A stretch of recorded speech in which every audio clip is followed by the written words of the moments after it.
working? Is everything working?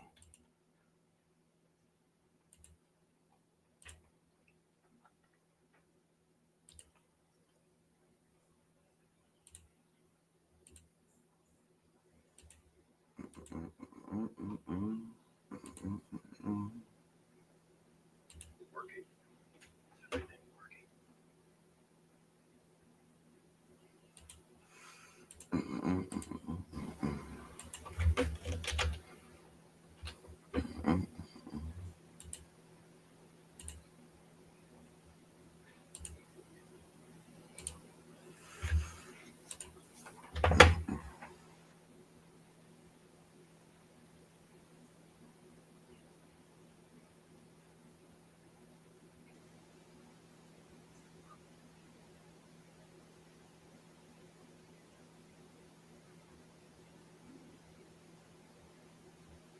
Cool. So, why did that post twice?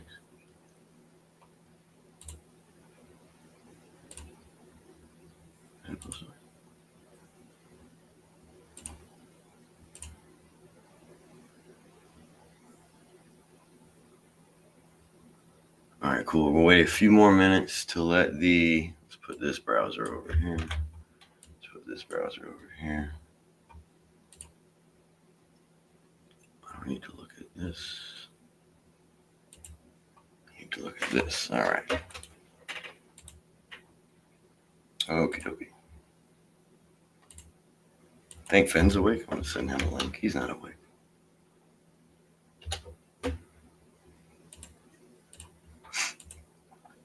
All right. I saw a bunch of channels getting demonetized and deleted and stuff like that. And I thought of this video that I had saved the other day.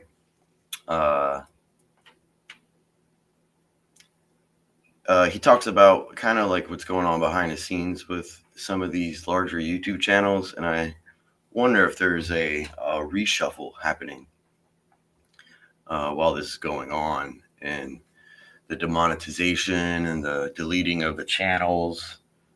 Anthony posted a link to these guys. Where is he at? Thought I had saved it.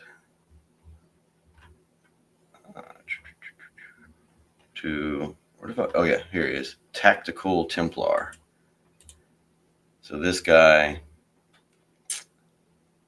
has posted a long thread. I guess I can show this real quick again because I don't want to wait a few more minutes before I play audio in the beginning of this video.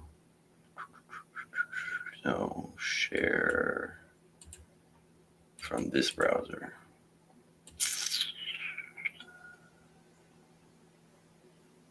What? Screen.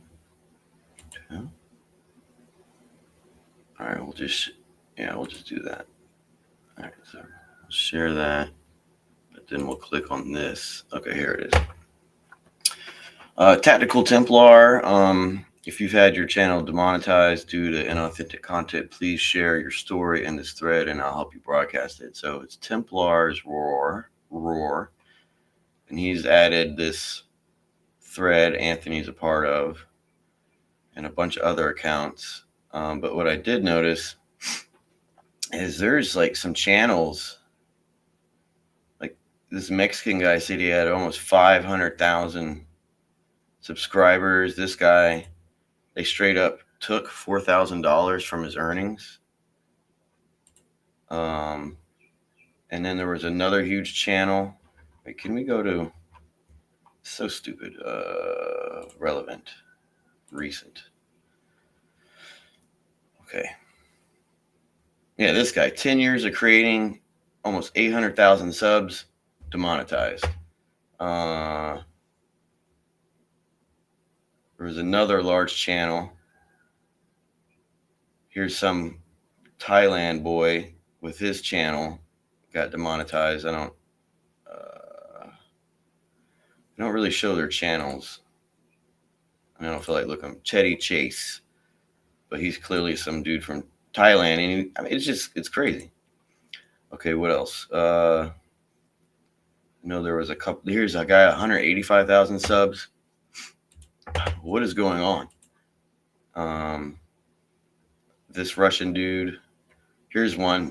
This guy has 564,000 subs, and like you're taking people's lives away. Like these are YouTube is a job. This is a fucking job for some of these guys. And you imagine all these people waking up in one day and all that money in your account because maybe you only pull it once a month or once a quarter or whatever because you like to build it up as a savings account or whatever, just whatever. And they take that from you just because of I don't know what I don't know what they're doing. And then they're making you post appeal videos of you actually doing the peel as a human, and then they deny even your claim, which is insane. And in some cases, people are saying, bro, they didn't even read or watch my video. It still says 0 views. And I don't know. I find that fascinating. That's fascinating. So, how do I stop? How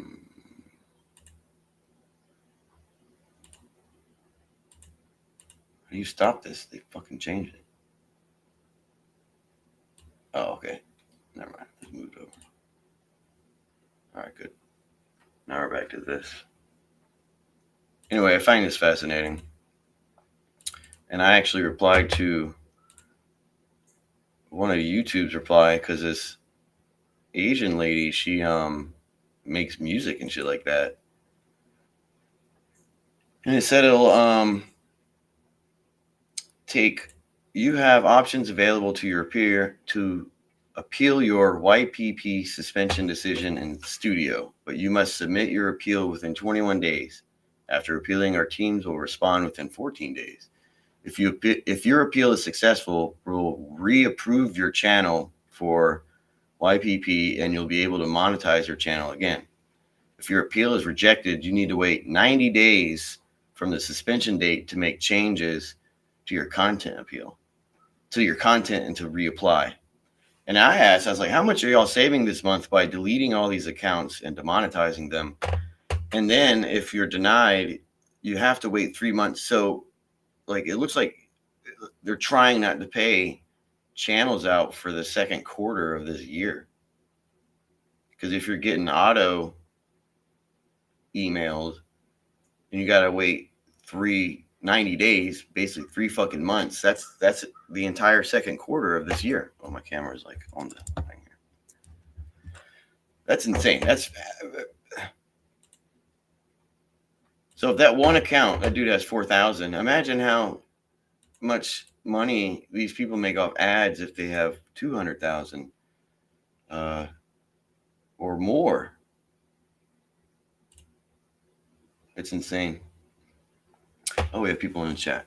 I have to use 2 monitors for StreamYards and 2 StreamYards. Clownfish, getting.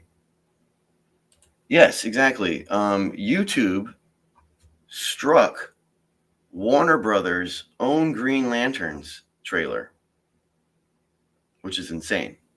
And also, I look like I have bloodshot eyes. I'll be right back.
All right. And I took some allergy pills, and I spilled water all over my shirt. I don't think it was Sony Music. It could have been Sony Music, but I could have sworn it was just like a copyright strike. What's up, Sarah? What's up, Henry? Using bots. What do you mean using bots? Ugh. Using bots. Catching everybody that are using bots. Is that a thing? What kind of bots do you mean? View bots? Are these people using viewer bots? What's up, Linkovich? Your heart plops. Those are probably my flip-flops. My Adidas flip-flops. All right, let's get some lighting.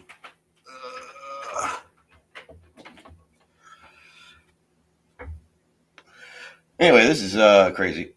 How long are we in? 12 minutes. We'll do another 3 or 4 minutes so we get the 15-minute mark. What else has been happening? Anyone posted anything new?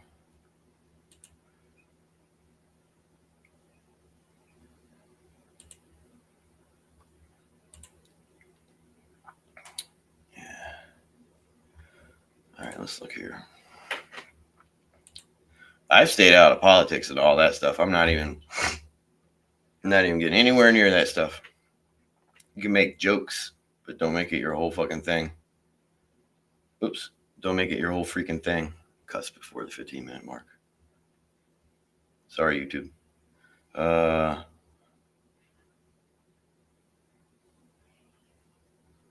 Sensitive. Jamie, sleeping psychopathy is arguing with saggy melons. Okay. I gotta mute more of y'all people. I'm so tired of seeing these kind of conversations. I thought I had some more. I guess you can say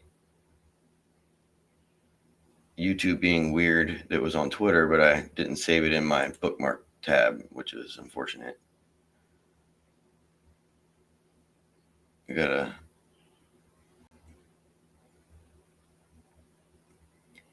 Yeah, I don't know where it is. But anyway, it was another silly YouTube thing with, I guess, just someone getting banned or demonetized, whichever one it is.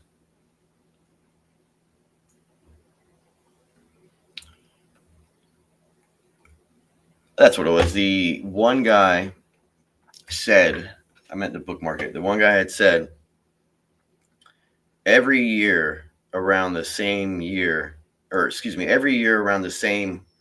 month or quarter, he inevitably gets some type of demonetization style email to where he has to like re-authenticate himself or whatever. And he's like, for the last 3 years, they would just auto reapprove me. And he's like, this year they just outright immediately didn't even look at anything. So that was another thing that I wanted to add onto the list of the weirdness that's going on with this. Like, are all these people SPLC people? Is that what it is?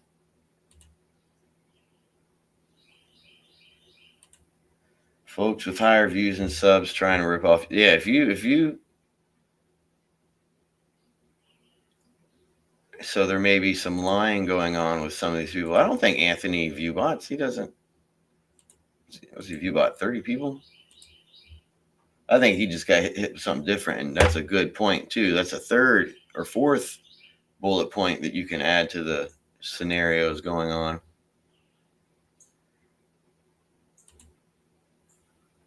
Let's go to that. Yeah, usually I just hit them in the bookmark, but I remember that one. So whatever.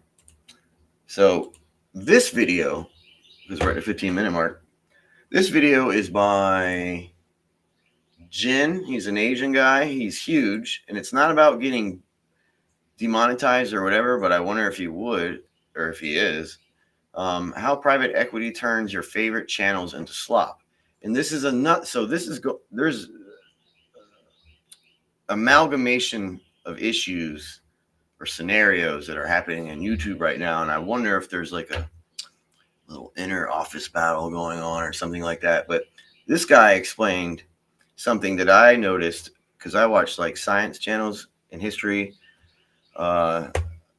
Specifically, if there's like a new study that comes out, I'll watch a video, and if they have the study under their video, I'll go and watch it, or I'll go and read it, because I'll just read the whole fucking study. Astrum and these other channels have been apparently selling their YouTube channels to these giant firms. And there's like 3 channels that I watched. I was like, man, these fucking channels are getting dumb now. And I found out it's because it was bought by this equity firm. Take a look at the YouTube channels that you're subscribed to. There's a good chance at least one of them was quietly sold to private equity. But hold on, how? The creator is still there and the thumbnails look the same, but behind the scenes, the same guys behind Blackstone are now calling the shots for your favorite creator. And unlike an ad read, the creator is under no legal obligation to tell you that the channel quietly changed hands. So really, you actually have no idea whether this channel was bought out too or not. It's not. It turns out it's not slowing down because private equity firms have quietly spent over $4 billion buying YouTube channels. But what's weird is that it's not even really going that great. Early signs are seeing the creators who built the channels walking out, videos starting to slowly suck, and the private equity firm that bought them can't even milk the ad dollars that they were counting on. So then why is private equity continuing to double down? Well, because what they're really paying for is your trust. Trust that doesn't just sell VPNs. So I find that interesting.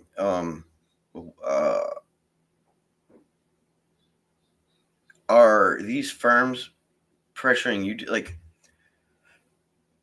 there's arguments happening in YouTube. I think I can feel that with my telepathy. I feel like there's some struggle management going on. And this guy's explaining they pay this X amount of money for these YouTube channels, and then they become inauthentic, and the ad revenue plummets for these channels to some degree. And then you got all of this stuff going on. Like, it's so someone made a decision and mattresses, but trust that can help pick whichever candidate protects private equity's interests. And not only was 2024 proof of this, it's just the beginning. And so I followed the money across every deal that I could find and mapped out exactly how this works and what will happen in the future. And what I found is that it's looking increasingly likely that private equity is about to take it all for themselves. And if something doesn't change, we won't just lose the platform that we all love, but the last bastion of trust at a time when there's nothing much left to trust. So to understand this whole thing, I think the best way is by showing you how a private equity firm even buys a YouTube channel. And I'll show you by being private equity in this demonstration. And once you see how this actually works step by step, you will understand why so many YouTube channels you watch are quietly changing and why nobody had to tell you about it. So let's say I work at a private equity fund, a big fund with this big suit. And the fund I manage is called Blackstone. Actually, scratch that.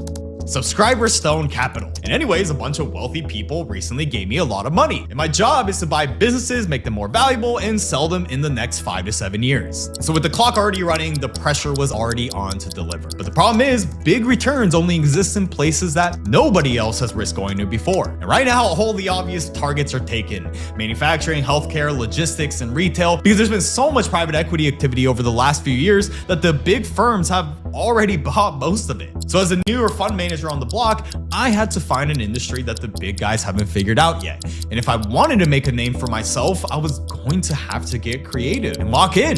But where would I even start? And so just as I was able to lock in and, put on my favorite playlist, it hit me.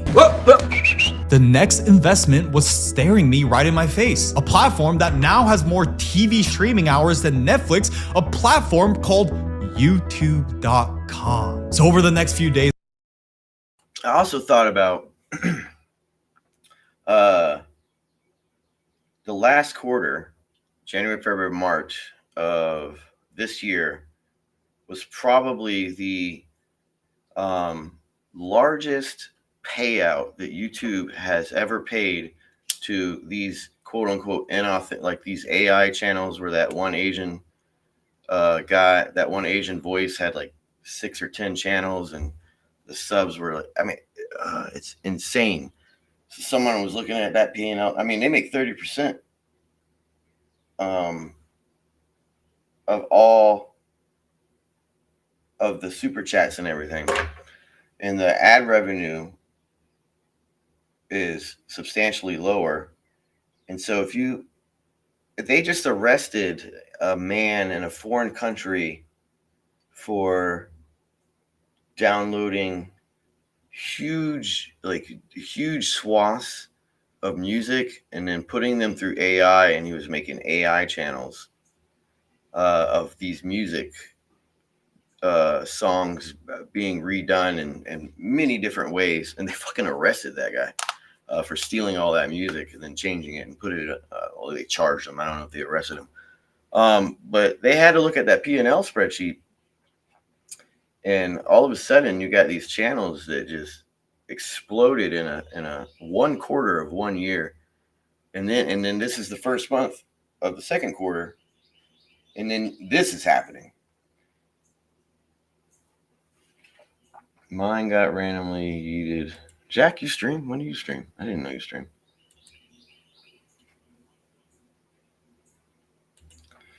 Yeah, my old channel was because I was talking too much about politics during the political season.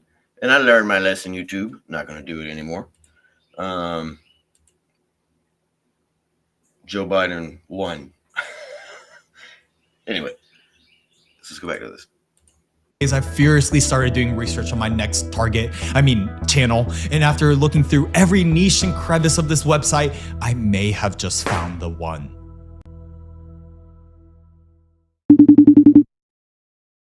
So let me walk you through how I, as private equity, exactly would identify the perfect fit. So thank you for joining Subscriber Stone Investors. For today's meeting, I have 3 criteria on why we need to invest in this channel. And the first and foremost is this channel has a proof of concept. This channel has predictable revenue every single month from AdSense, and this channel probably has a tiny team. Let's just say probably around 5 to 6 people with low overhead. But this brings me exactly to number 2, which is potential. So as you can see here, this channel has inconsistent views, but it has a loyal audience. So as long as we find the right topics and format, this can be something we can grow into. Third, running out of time, so I'll tell you about it later on in a different meeting. So anyways, even without that third criteria, you can start to see what private equity firms are looking for when they decide what channels to invest in. But here's why we've only seen the beginning of this. Because after crunching the numbers, let's say I found this Gen channel makes, say, $1 million a year. And in any other industry, a business doing $1 million a year with margins like this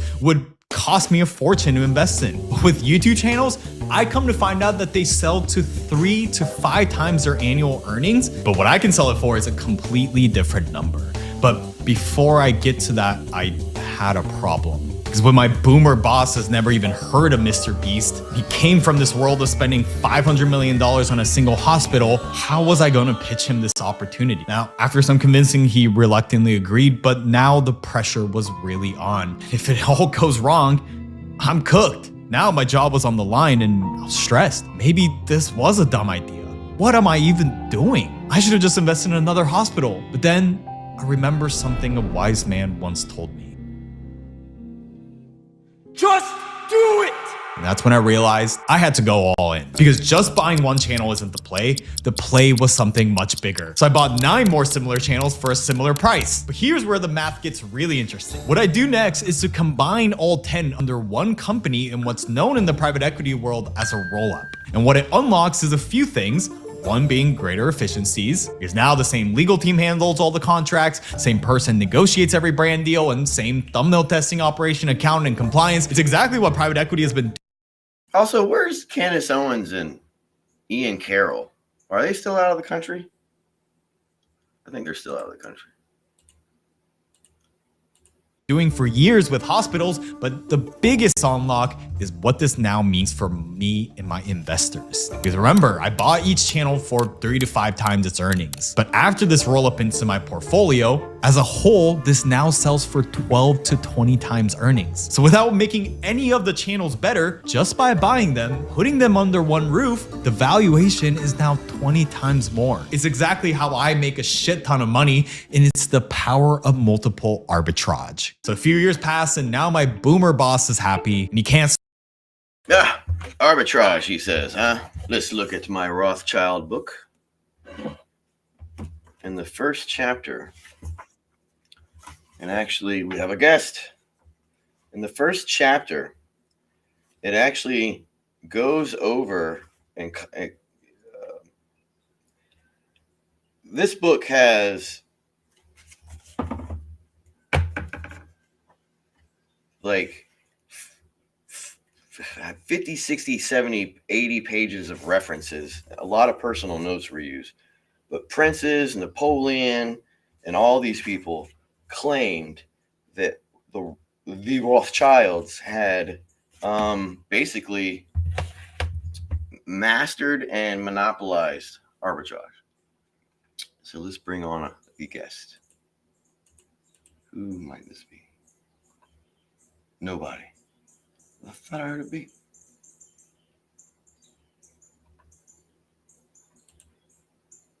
So I find that fascinating. And our previous Treasury Secretary, Steve Mnuchin, was also a master at arbitrage. And what he did when he got into the movie industry, he even testified to this. He's like, I didn't make one movie. I thought that was dumb. So he made like almost 100 fucking movies. And that same precise equity firm, private equity firm mentality has made its way into YouTube. Stop bragging to his friends about how much money he's making from this site called youtube.com. The problem is, I still haven't paid back any of my investors. We're at year 4 now, but remember, our fund's investors are expecting returns by year 5 and 7. So the clock was starting to run out.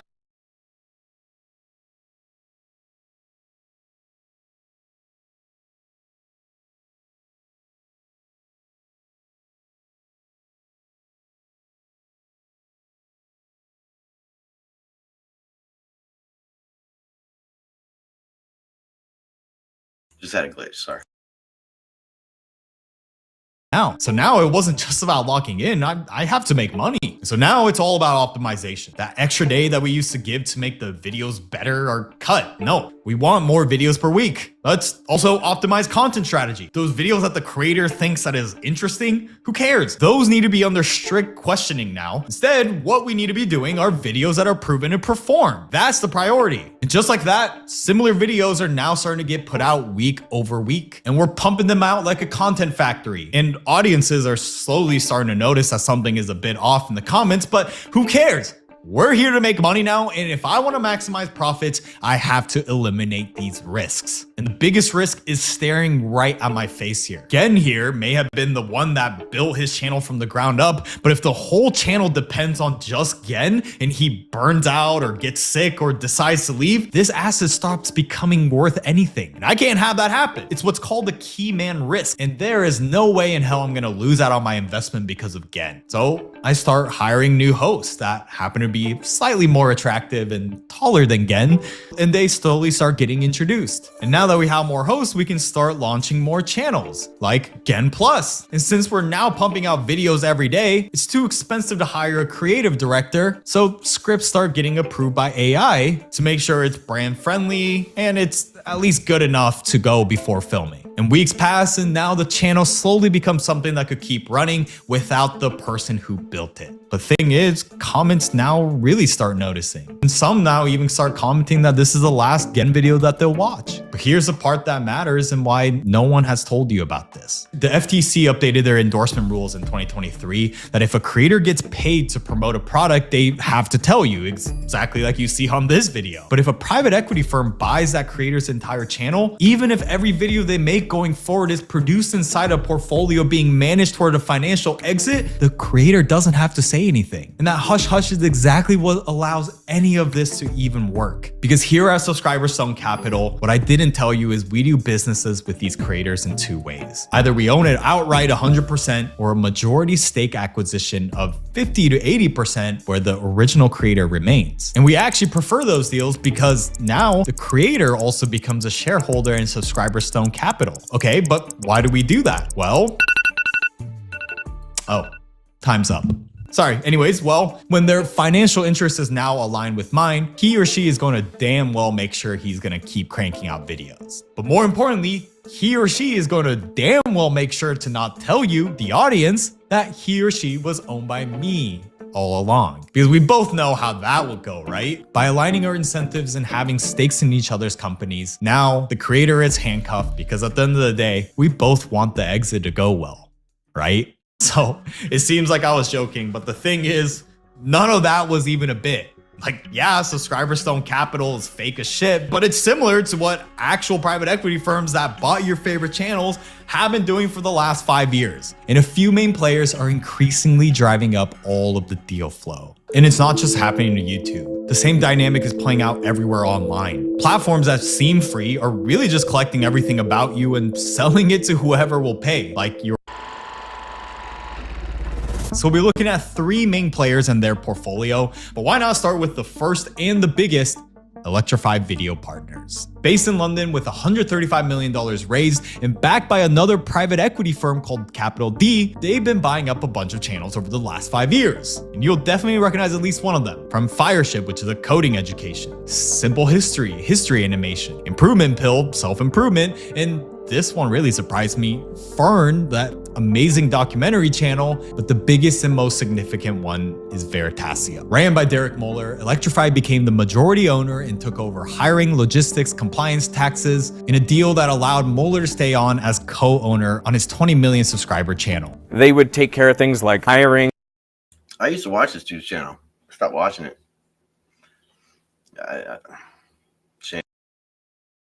Production, logistics. This deal was actually announced a few years ago in April 2023. But hold on, take a look at that date. The deal closed in 2023, but he didn't directly tell his audience on YouTube until Christmas Eve of 2025. So why did he wait? Well, I imagine it's because they knew exactly how people would react. Oh, and I say they because he also became a shareholder in Electrify itself. I signed the deal in April 2023, and since then, Veritasium has been owned and run by me and Electrify. So obviously his financial interest is also aligned with the firm's eventual exit. But to be fair, it was also a smart business move. By keeping it low key and then going on to create 3 of the channel's most watched videos ever and subscriber counts continuing to grow by 50%, by showing that nothing has changed and then announcing it, there's not much things that an audience could say. And especially if Muller is still there and the videos are still quality, if we look at just the numbers, Electrify did make Veritasium better. So the important nuance here is that private equity takeover of a channel doesn't automatically equal bad, but you know by now that if every deal looked like this, there'd be no video. Because remember what I said earlier about Keyman Risk, which is a perfect transition to our second player, Lunar X, which was specifically launched by former KKR executives to invest in digital-first media brands. And they made a splash onto this scene in 2022 by acquiring The Game Theorist with 40 million plus combined subscribers across their 5 channels. And similar to Veritasium's Derek, the sale was framed as this thing that would let MatPat, the guy who built it,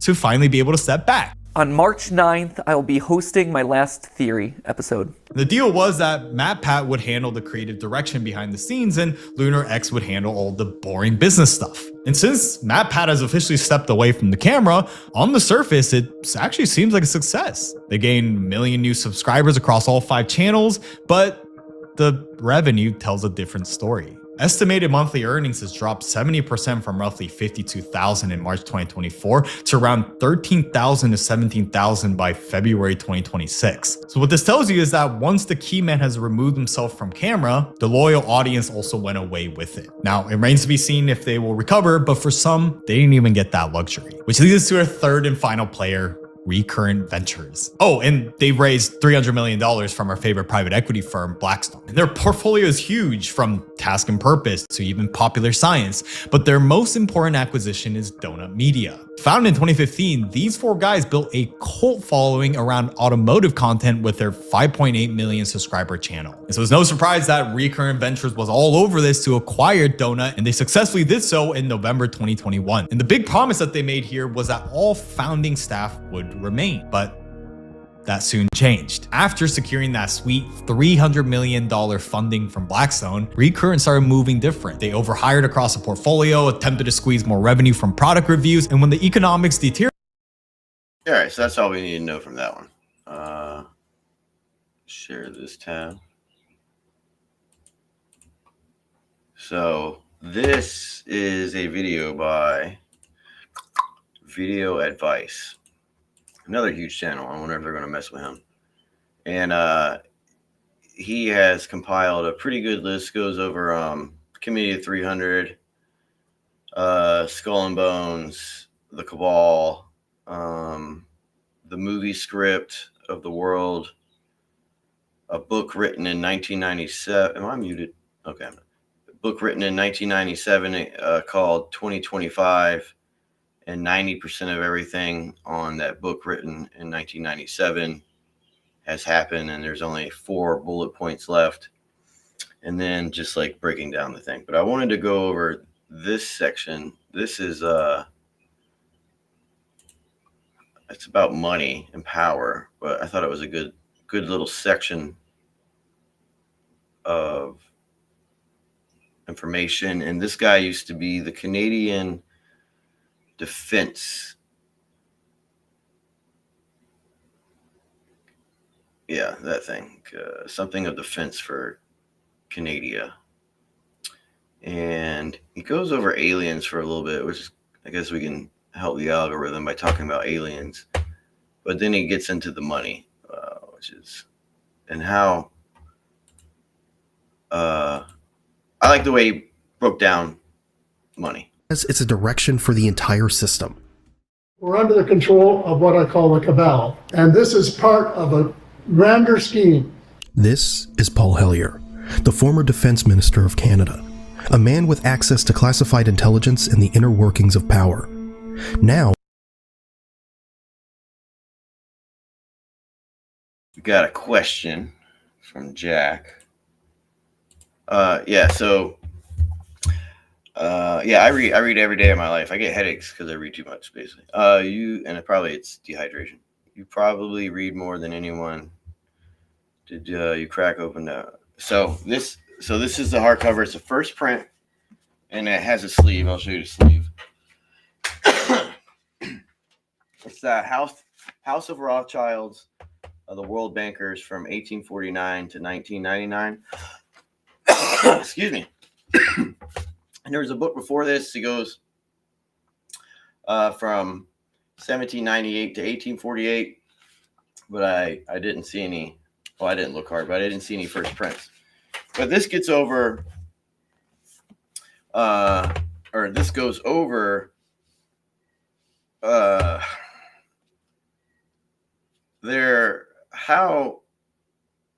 how easy it is to succeed in running the world. So it's like a good instruction book. And I've only read the first chapter because I literally just got it on Friday last week.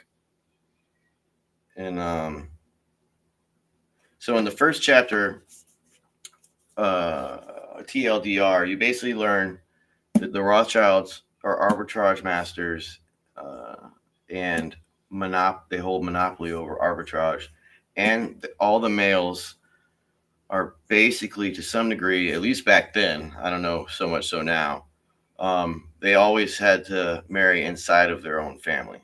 So the money must stay in the family.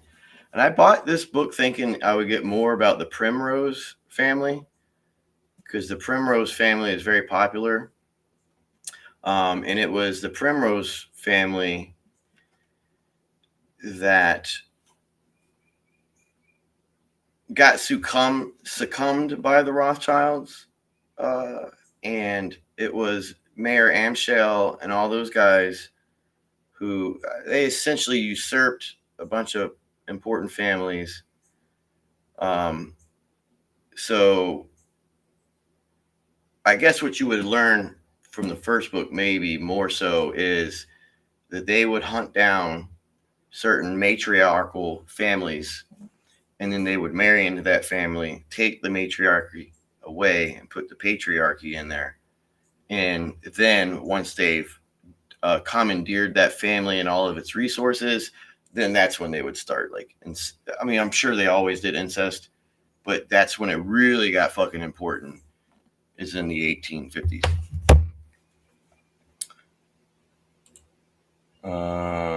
Nice book. Yeah, so it's a first print, only 22,500 printed. And I always look for the first prints because I want to see the original writing. I have actually seen in the second print of some books word change. When you get down to the fourth or fifth print, some of these mass-produced books that are always in reprint, there is so much stuff that is changed, taken out, just like in the Bibles, just like in the Torah and Talmud. They have changed the words significantly throughout history. So by the first print, you can at least get an idea of what the original intent of the book. Grander scheme. This is Paul Hellyer, the former defense minister of Canada, a man with access to classified intelligence and the inner workings of power. Now, he speaks candidly about what he witnessed behind closed doors and what's about to come. And that's the end game. And that's what they're moving toward. They've been working on it for 50 years. And it's well advanced. If something isn't done, they're going to get away with it. He says there's a larger plan in motion, and we're moving faster toward it than most people realize. How powerful are they?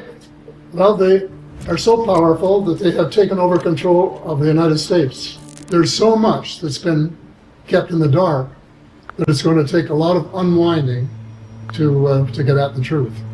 But truth, we must see. What you're about to hear might make you want to share this video, because he doesn't just describe the entire system, he warns about what's coming next.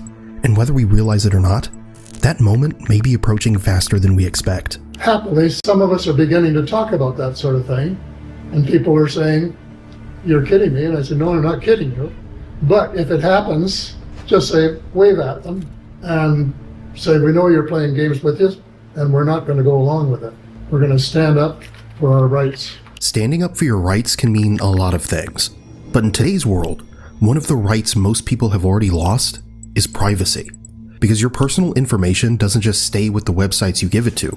It gets collected, packaged, and sold by data brokers, appearing on people's search sites and databases most people don't even know exist. That's why I use today's sponsor, Incogni. Incogni automatically scans the remote person. Money mafia. Now, back to the video. I'm going to start with the money mafia. Money Mafia. And I found a quote I was going to mention is by Robespierre, who did not like the Rothschilds to some degree. Did I post it that long ago? Good Lord. Oh, yeah. So the Rothschilds destroyed the predominance of land by raising the system of state bonds to supreme power, thereby mobilizing property and income, at the same time endowing money with the previous privileges of the land. I'll say it again. Rothschilds destroyed the predominance of land by raising the system of state bonds to supreme power, thereby mobilizing property and income, and at the same time endowing money with the previous privileges of land. What a fucking great sentence. Run-on sentence, you could say, but a great sentence. Because it is most urgent issue in the world today. The problem with the money situation is that there's only about one person in every 100 who really understands it.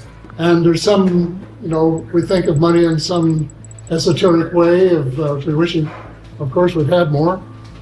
But it's a little complex. Remember when someone else said the same thing? That the system is too complex to understand? Take a look. But what I found was most people, be it in business, in normal life, or in the world leaders, don't really understand money. It is something they think about. They have a sense of what it is. They certainly want more of it. But they also make statements like, we want more money, but we don't want more debt, which just shows a misunderstanding of what money at its core really is. So most people they want to make it, they want to save it, but to understand it intimately is not a normal character. Money first, then everything else falls into place. Stay with me, because this part is key to understanding the bigger picture. It's just as a result of a system which has grown up, which is designed to take us to the cleaners. And something can be done about it, something must be done about it. Now the explanation begins. And trust me, every piece matters. They all connect. So listen carefully. So let's try to learn. What is money? Well, most people don't know. It used to be coins, silver, gold, copper, and some iron coins. But of course, we got too busy and too big to be able to do that. If you're going to buy a house, you can't put a bag of pay for it. So we started using paper money. And at first it was backed by some coins or things, and later, of course, it wasn't. But over the years, the system has changed to the point where today, only about 3% of all money is either coins or paper.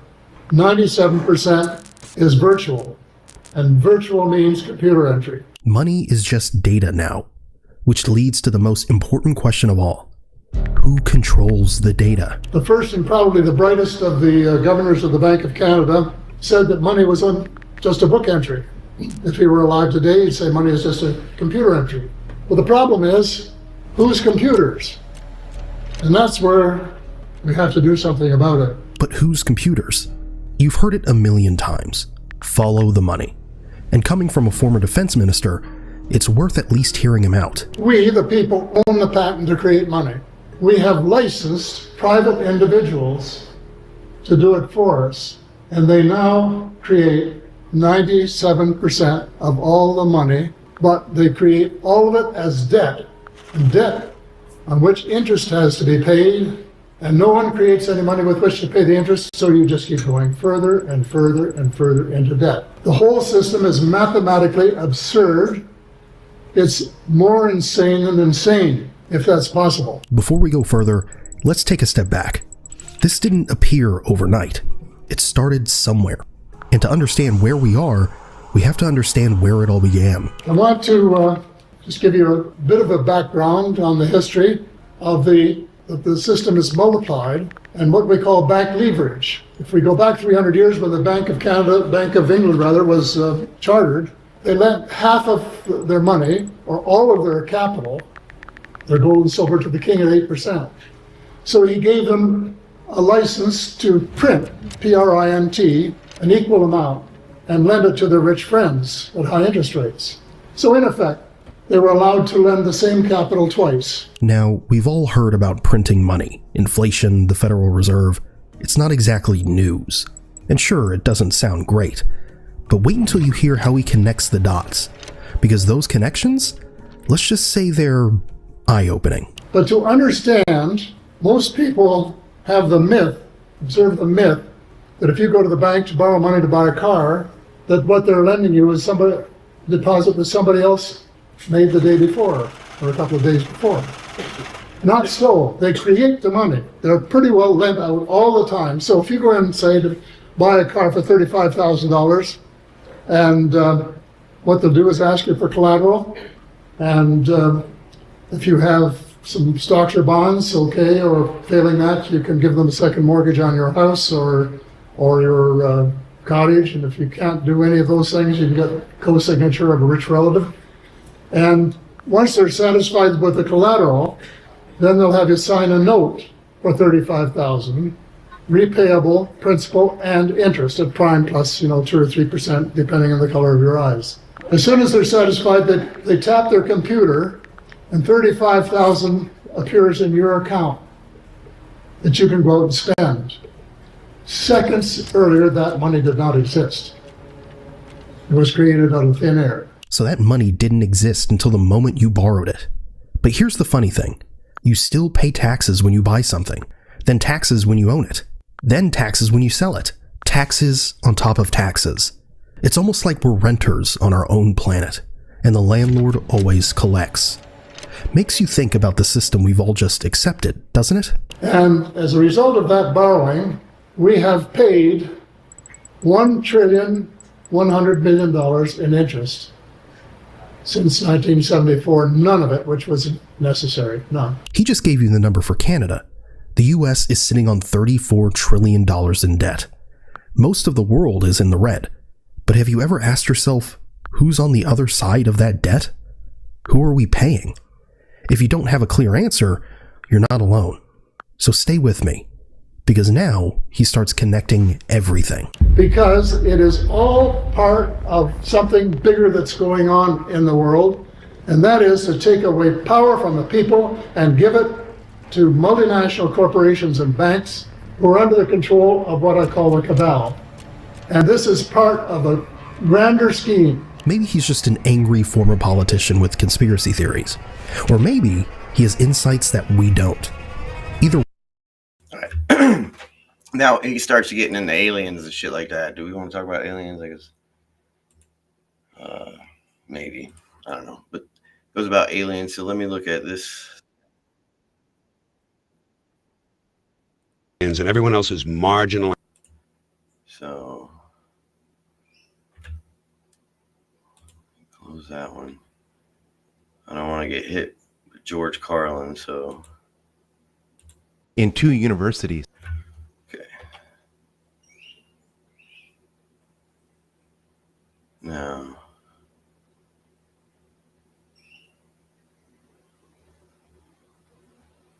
this video.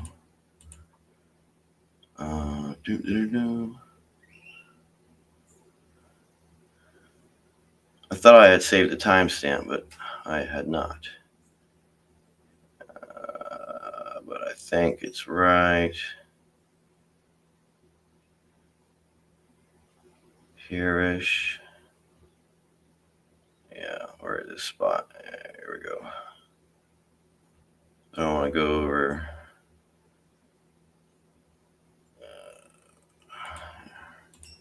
Yeah.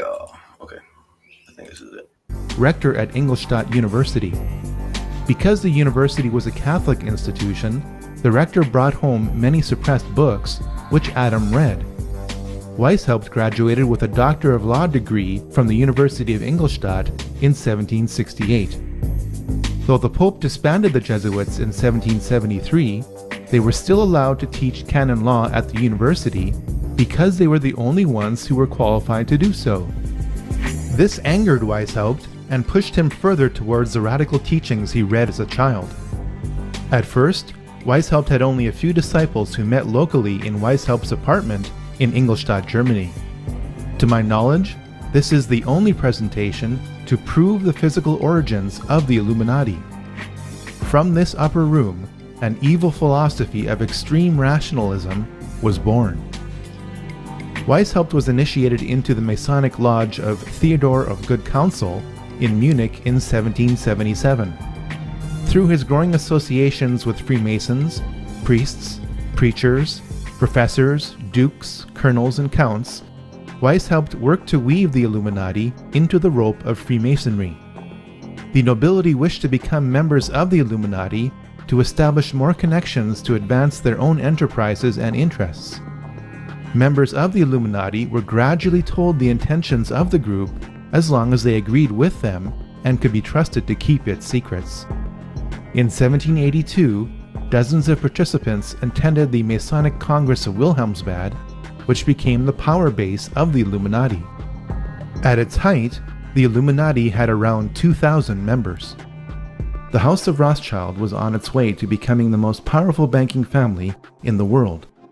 Mayer Amschel Bauer, a Jewish coin dealer of humble origins, changed his name to M.A. Rothschild. He placed a red shield in front of his banking house, which incorporated a hexagram. The family crest has evolved over time, but maintains this element within it to this day. Mayer Rothschild never became a member of the Illuminati, nor did he finance this movement as is commonly believed. Rothschild did act as banker for two members of the Illuminati. Archbishop Prince Karl Theodor Delberg attained the highest degree within the Illuminati in 1784 and was a traitor for France and Napoleon. He reluctantly emancipated the Jews of Frankfurt in 1811 for a high price, financed by Mayer Rothschild. Okay, so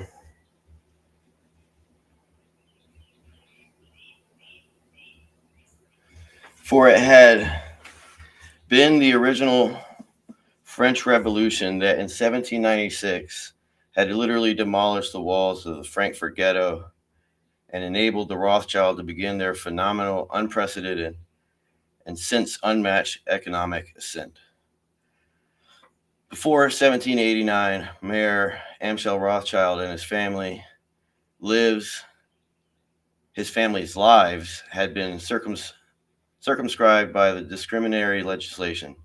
Jews were prohibited from farming or from dealing in weapons, spices, wine, and grain. They were forbidden to live outside the ghetto and were confined there at night, on Sundays and during Christmas festivals.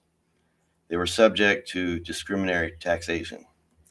No matter how hard Mayer Amschel worked, first as a rare coin dealer, then as a bill broker and merchant banker, there were strict and low limits on what he could achieve.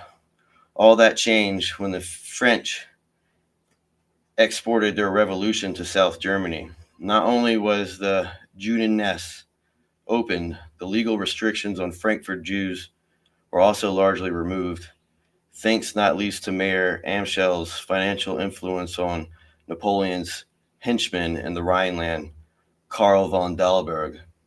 Despite the best efforts of the Frankfurt Gentiles, after the French and their collaborators had been ousted, the old apartheid-like system of residential and social restriction could never wholly be restored. Moreover, the Rothschilds were presented with undreamed of business opportunities by the Revolutionary Wars. As the scale and cost of the conflict between French and the rest of Europe rose, so did the borrowing needs of the combatant states. At the same time, the disruption of the established patterns of trade and banking created room for an ambitious risk takers. This is what Napoleon's decision to drive the Elector of Hesse-Kassel into exile, which allowed Mayer Amschel to become his principal fund manager, collecting the interest of those assets that had eluded the French and reinvesting that money. This was a dangerous business. The French police were suspicious enough about Mayer and his activities to interrogate him and his family, though no prosecution resulted, but the profits were in proportion to the hazard. And the Rothschilds quickly mastered the art of secrecy.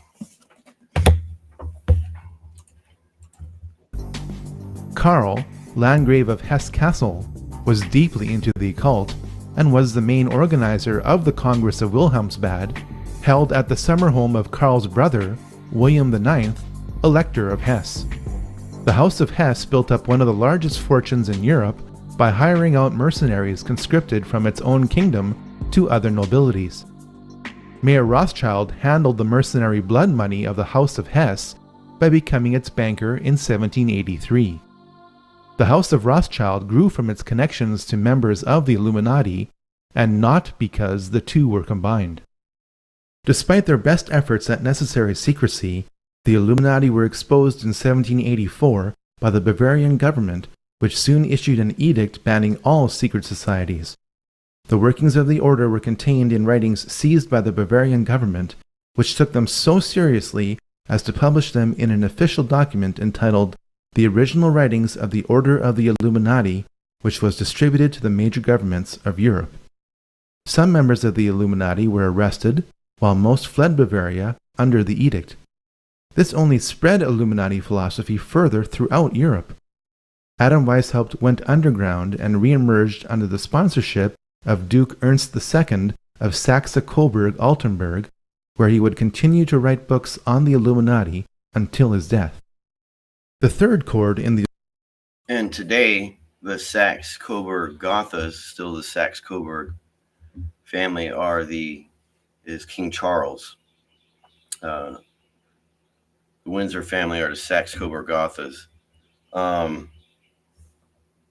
I do not play cards. I do not go to the theater. My only pleasure is my business. I like that sentence. Rothschilds are based. The Illuminati rope of control was Jewish revolutionary heresy. Shabbatai Tzvi calculated that the Messiah would come back in 1666. When that didn't pan out, Shabbatai taught that he was a Messiah. Shabbatai would later convert to Islam. Jakob Frank thought that the Messiah would return based on tolerating a finite amount of sin. His main idea is that sin should be promoted and practiced wherever possible so that the Messiah would come back sooner. Eventually, Frank also taught. Max Stafford asks, are you going to see the king when he comes to Virginia? You know, what's funny about that visit, it was kind of planned, but it was expedited, right? As I understand it. After Trump made a threat to the Iran negotiators to basically stop sending him nobodies. And the next thing you know, King Charles is coming to Virginia, Maryland rather, for the first time in decades, 2, 3, 4 decades or some shit like that, since he's been here. In a decade or two since his mother. So, you know, how many oil fields does King Charles own in Iran? Think about it. Taught that he was a Messiah and that he was a successor to Shabbatai Tzvi. The revolutionary Frankists were a large group, and some Frankists were involved in the French Revolution. Rothschild welcomed Frankism. When Jacob Frank visited Frankfurt, he became wealthy with money from prominent Jewish families, including the Rothschilds. When the French Revolution was over, the Frankists scattered in Poland and Bohemia, intermarried into the gentry and middle class, and took on the appearance of Christianity. You need to know about the Frankists for 2 reasons. First, many prominent American politicians appear as moderates, but have a family tree rooted in Eastern European Jewish revolutionary heresy. We have heard that 500,000 children have died. I mean, that's more children than died in Hiroshima.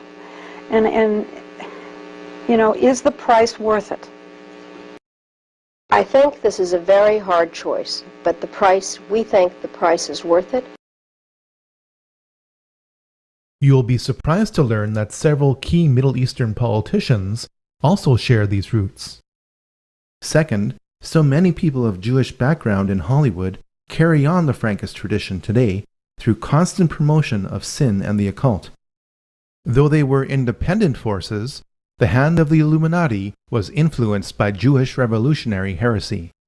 This hand fit perfectly inside the glove made of Freemasonic fabric, which held the Rothschild money that empowered it.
Jack Stafford says,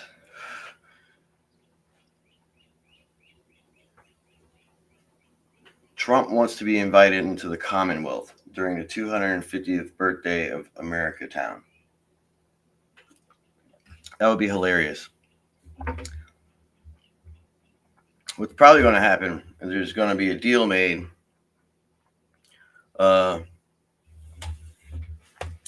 with Trump. So Trump will stop blowing up all of the Belgian, French, and British owned companies in Iran. And so everyone that they've sent, they know he hates Macron and all that. So finally, King Charles is healthy enough to come to America to please ask Trump to stop blowing up all his shit in Iran. Please stop. Because you remember, King Charles, his family, the Saxe-Coburg-Gothas, and the extants from all that, they also invented insurance companies. So not only is Trump blowing up all his shit, but King Charles and the Brussels, Holland people and all that, all the insurance companies that they own are having to fork out all this money. And that's their money. Because remember, royalty likes to hide their money in insurance companies. It was royalty who had to figure out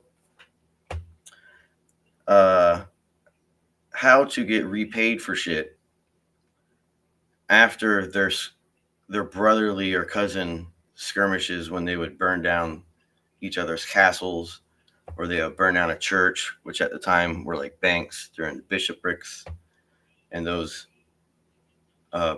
bank churches were getting pilfered and then burned. And then there had to be some agreement, some accordance. And that insurance philosophy comes from these royal decrees that they had established amongst themselves as royal shitheads. Same thing with trust fund companies. It was the Vatican, of all people, who basically invented the trust fund.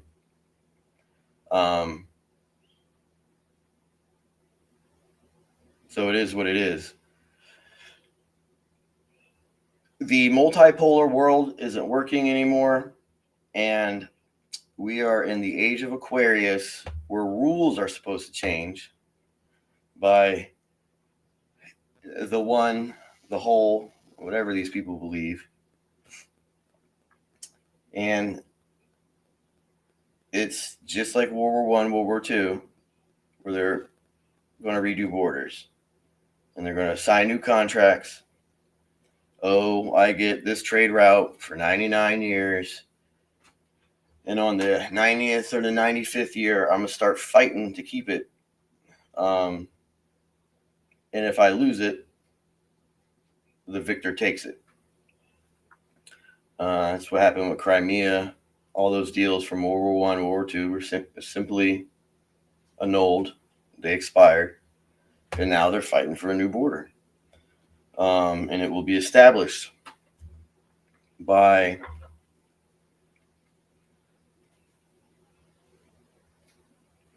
the Fabians, the Fabian industry, who controls all of British, the Hercules family, all of British politics, for King Charles. And remember, King Charles is the head of the Fabians.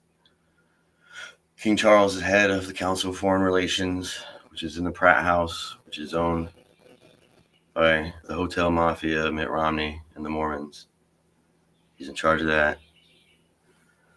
Secretaries of States are decided by Fabian dudes in the Britland. It's just a reshuffling of agreements. And that's all that it is. Trump is saying, bro, Panama Canal, it's mine now. It's mine. And they're going to make a deal for Greenland. King Charles is going to be part of that discussion. No one fought us over Venezuela. And we're going to do some shenanigans in Honduras and Cuba. And we're going to do shenanigans in Greenland. It's a resource-rich country, and no one's doing anything. So we're going to take it.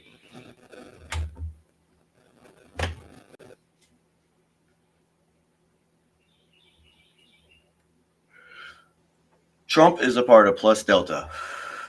His mother is a McLeod, and his father comes from the area of the Saxe-Hessian areas that we're speaking about right here. And Trump's family was pushed out, and his fucking ass had to come over here. Lost all their shit. King Charles was like, oh, sorry about that. That was my mom. Or my fucking dad, King George. Fucking weirdo.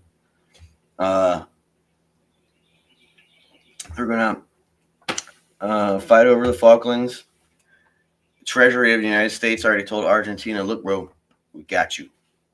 Because we want those trade routes. We want it. We want it. We want American signatures on there. Trump wants his signatures on these shit.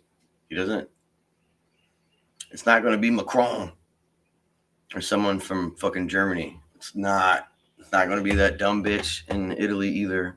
It's not going to be her. She'll be like the third or fourth or fifth line down. Pope's against Trump.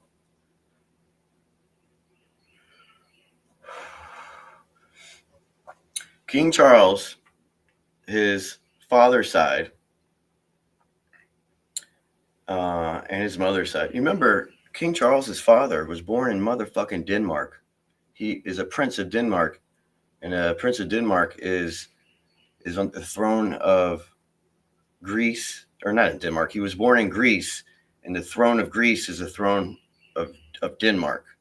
He renounced those titles so he could marry Queen Elizabeth. Trump's family hangs out with all those people.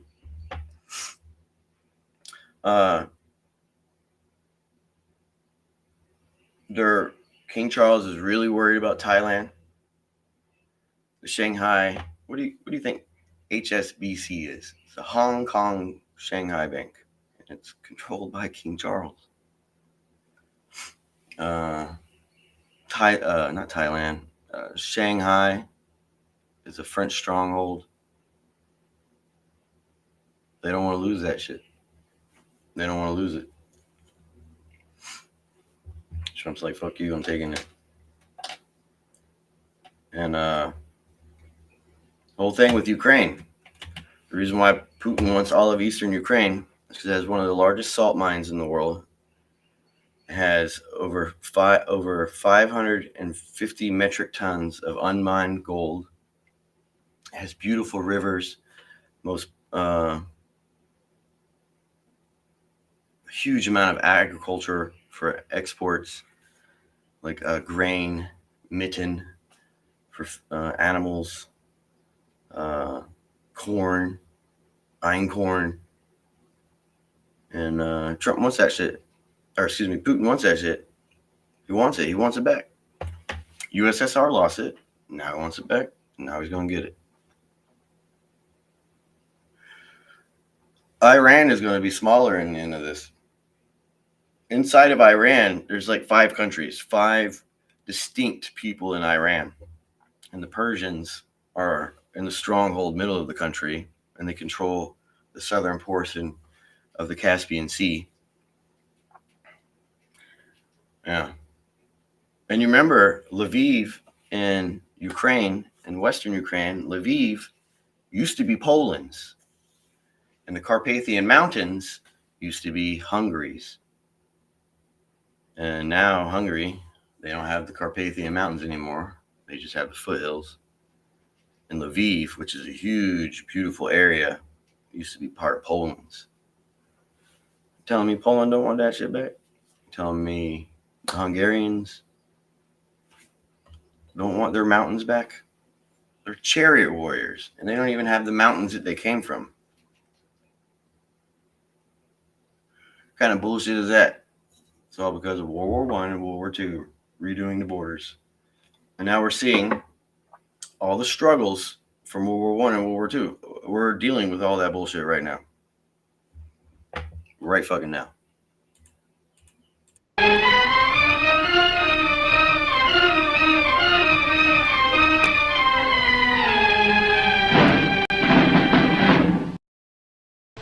Mama, I have to cheat the tax collector before my own children. Do you think I want to do that? I live honestly. I trade honestly. I want to be honest with them, but they won't let us. We are Jews, taxed to death, forbidden to learn a trade, forbidden to own land. They keep us in chains. They send men here to rob us. So work and strive for money. Money is power. Money is the only weapon that the Jew has to defend himself with. Oh, mother! Though Mayer Amschel Rothschild died in Frankfurt in 1812, his empire grew through his family. Perhaps the one quote in modern English which sums up Mayer Rothschild's ambitions is this: "Give me control of a nation's money supply, and I care not who makes its laws." Towards the end of his life, Mayer told his 5 sons that they should expand the Rothschild banking empire throughout Europe. Nathan was sent to London. Amschel stayed in Frankfurt. Solomon went to Vienna. Karl traveled to Naples. James stayed in Paris. The establishment of the 5 centers of the Rothschild banking family is symbolized by the 5 arrows in the Rothschild family crest. The alliance between the Rothschilds and Illuminized Freemasonry continued with this new generation. Freemasonry was a common element with Adam Weishaupt, 3 of the 5 Rothschild brothers, and Napoleon Bonaparte. Napoleon was initiated into Freemasonry in June 1798. And von der Leyen, who runs the European Union now, who was a silk merchant family for the Holy Roman Empire. The von der Leyen family were knighted by Napoleon himself. It is Napoleon's family, and I think the Lafayettes or the Robespierres or whoever the hell it is, that family who hated Napoleon. The Baron of Napoleon's family and the Baron of that French family who hated Napoleon, they are the largest traders in modern history in London City. Those 2 families are some of the biggest traders in London. Napoleon was part of the Inner Masonic Club, but his imperialist ambitions could not be contained. Keep in mind that Napoleon appointed himself as King of France in December 1804. Napoleon enjoyed immense success as Emperor of France, yet his policies contained a fatal flaw. Napoleon's Banque de France, which would provide interest-free loans to the people of France, was a direct threat to the Rothschild banking empire. The Rothschilds decided to defeat Napoleon's army, not through military conquest, but by financial dominance. Napoleon needed so much money to finance his war that he agreed to sell all French territory in America through the Louisiana Purchase of 1804. Nathan Rothschild in England took Prince William's money transferred to Amschel Rothschild in Germany and used it to fund British forces. Jacob Rothschild in France was one of several banks helping to fund Napoleon's army. This means that the Rothschilds were busy funding both sides of the War of 1812. The modern financial system, started by the Rothschilds, has been funding both sides of every major war for 200 years.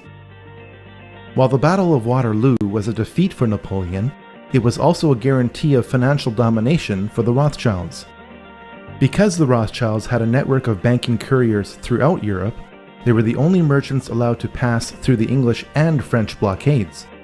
One of these couriers crossed the English Channel with the news that Wellington had won the war a full 24 hours before Wellington's own courier. Nathan Rothschild knew that he was armed with this critical information before anyone else was. He ordered his workers to start selling holdings of British war bonds. Other traders observed this false maneuver and started selling their bonds in a panic. The bonds became worthless as everyone thought that Rothschild's action meant that Napoleon had won the war. Nathan Rothschild then instructed his traders to buy all the British bonds they could get. When London heard the news that England won the war against Napoleon, British bonds gained a level of value even higher than before the war began. The ownership of such a vast sum of high-value bonds meant that the Rothschilds literally owned the Bank of England. On top of all this, there were the profits to be made from loans to Europe to repair the damage done by Napoleon. From the Battle of Waterloo onwards, And you remember the Battle of Waterloo was an ancient land that has been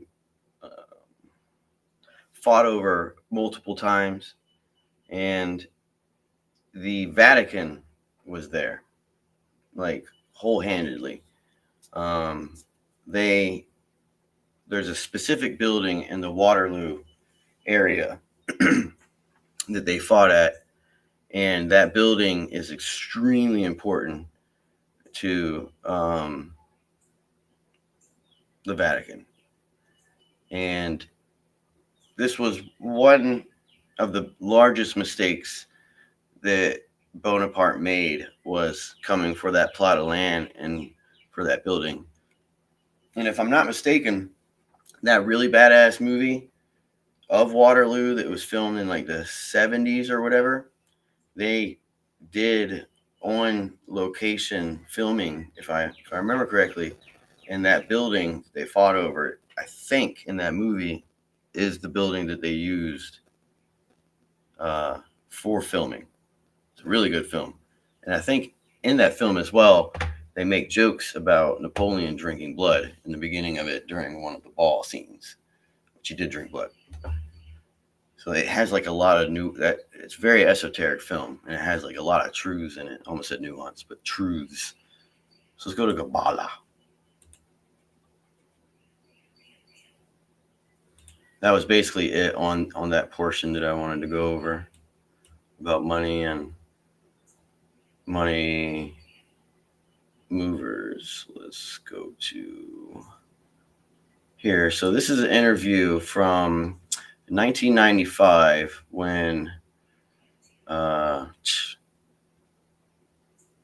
Jeffrey Mishlove did like PBS or something. I don't know. He did like public broadcasting.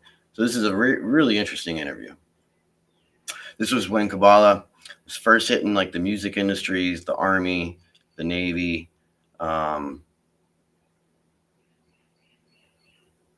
Hollywood, so to speak. Maybe I hadn't hit any of it, but it was definitely there, like for real. Yeah, well, because Madonna, I think went to Kabbalah in the 90s. But anyway. Jewish mysticism and its relationship to modern psychology. With me is Dr. Edward Hoffman. Dr. Hoffman is a psychotherapist in private practice in the New York City area. He is the author of 8 books, including The Way of Splendor, Jewish Mysticism and Modern Psychology, The Heavenly Ladder, Kabbalistic Techniques for Inner Growth, and The Drive for Self, Alfred Adler, and the Rise of Individual Psychology. Welcome, Ed. Happy to be here with you, Jeff. It's a pleasure to be with you, too. Same here. When we think about Jewish mysticism, it's a puzzler to most people. Judaism is, certainly by Jewish people, is regarded as generally a very rational religion, although it's quite ancient. And we associate mysticism with Hinduism and with Buddhism, even with the Islamic tradition and even the Christian tradition. But the mystical tradition, or the Kabbalah, within Judaism is really not well known at all. Well, that is changing now. It has been a vital part of Judaism for many, many centuries. In the modern industrial age, the Kabbalah did kind of fall into disrepute. But in the last 20 years or so, with the rise of interest in transpersonal studies and Eastern philosophy, there has been a rebirth of interest in the Kabbalah as well. And I feel that this will be accelerating in the coming years. Well, I think you're right, but still, it seems as if there's been an effort in the mainstream of the Jewish religion to kind of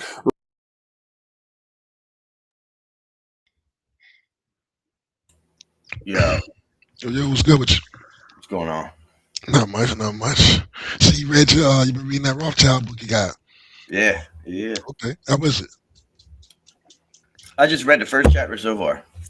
Okay. I was putting together all these links, so I had to watch all this shit again to like compile it into an idea. Yeah.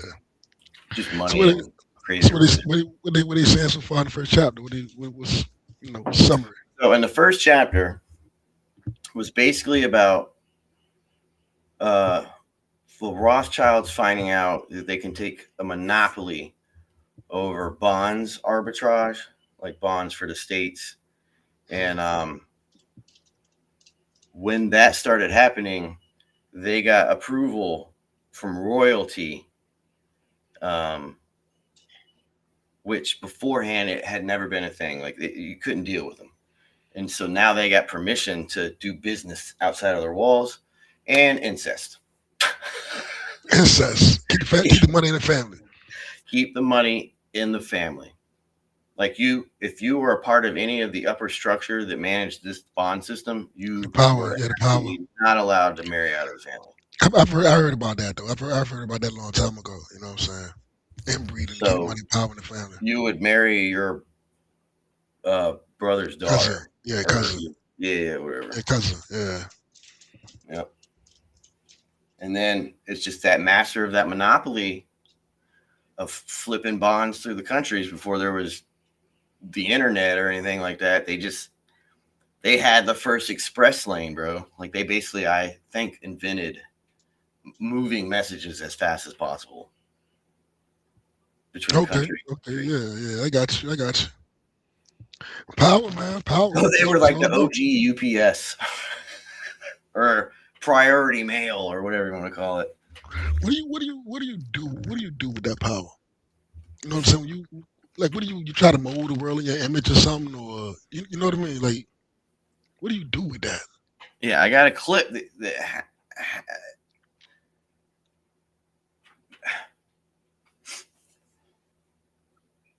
I guess the only thing you can have to do is try to run the world, try to make the world in your image. Yeah, because you set the system so much so that if it cannot fail, it cannot fail. So that's what you do to that power. Like if you fail, every and then all the people, the royalty, and the people who have money, uncountable. Once you mess with their money, man.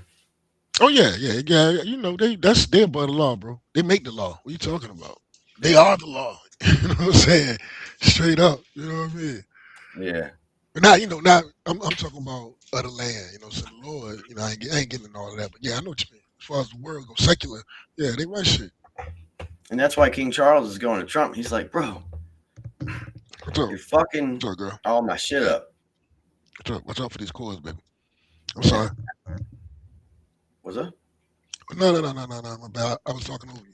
Never mind. No more nothing. Because in Iran, like all the textiles, the motor engine things, the oil, the concrete companies, rebar and all that shit, it's owned by King Charles.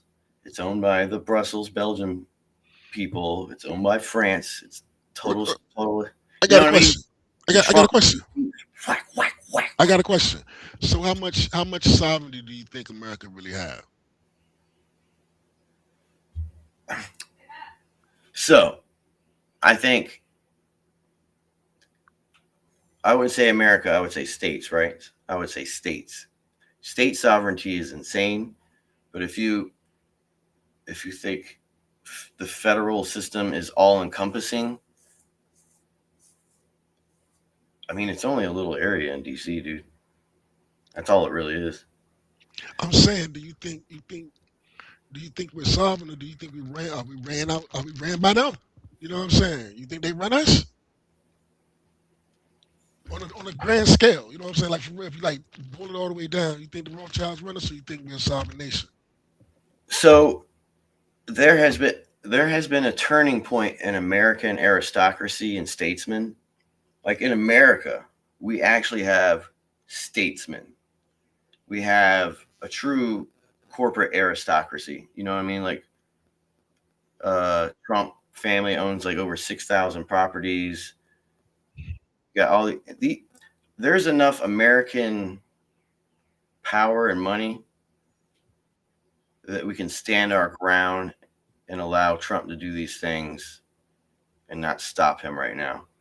I think there's a time shift. He's definitely rocking the boat. Yeah, and he's literally blowing up all of European stuff. He's definitely rocking the boat. He's rocking the boat, yeah, for real. Like those oil fields, bro, they're BP, they're British Petroleum oil fields. And if they're not under that name, I guarantee you, whatever silly name it's under, it's owned by British Petroleum. You know what I mean? Like, that's his shit. Shell company. Like, that country is a fucking shell company. And what's really happening is there is a huge agreement between Trump and Xi Jinping. They are going to meet face to face again, and they're going to meet with Trump is going to meet the real people who run China again in the hidden empire or whatever that fucking building is. Because remember, royalty still runs China. Like, all the people in China who run the subsystem of it, they're all like family of the previous emperor's family. It's all run by the previous emperor's family and their eunuchs.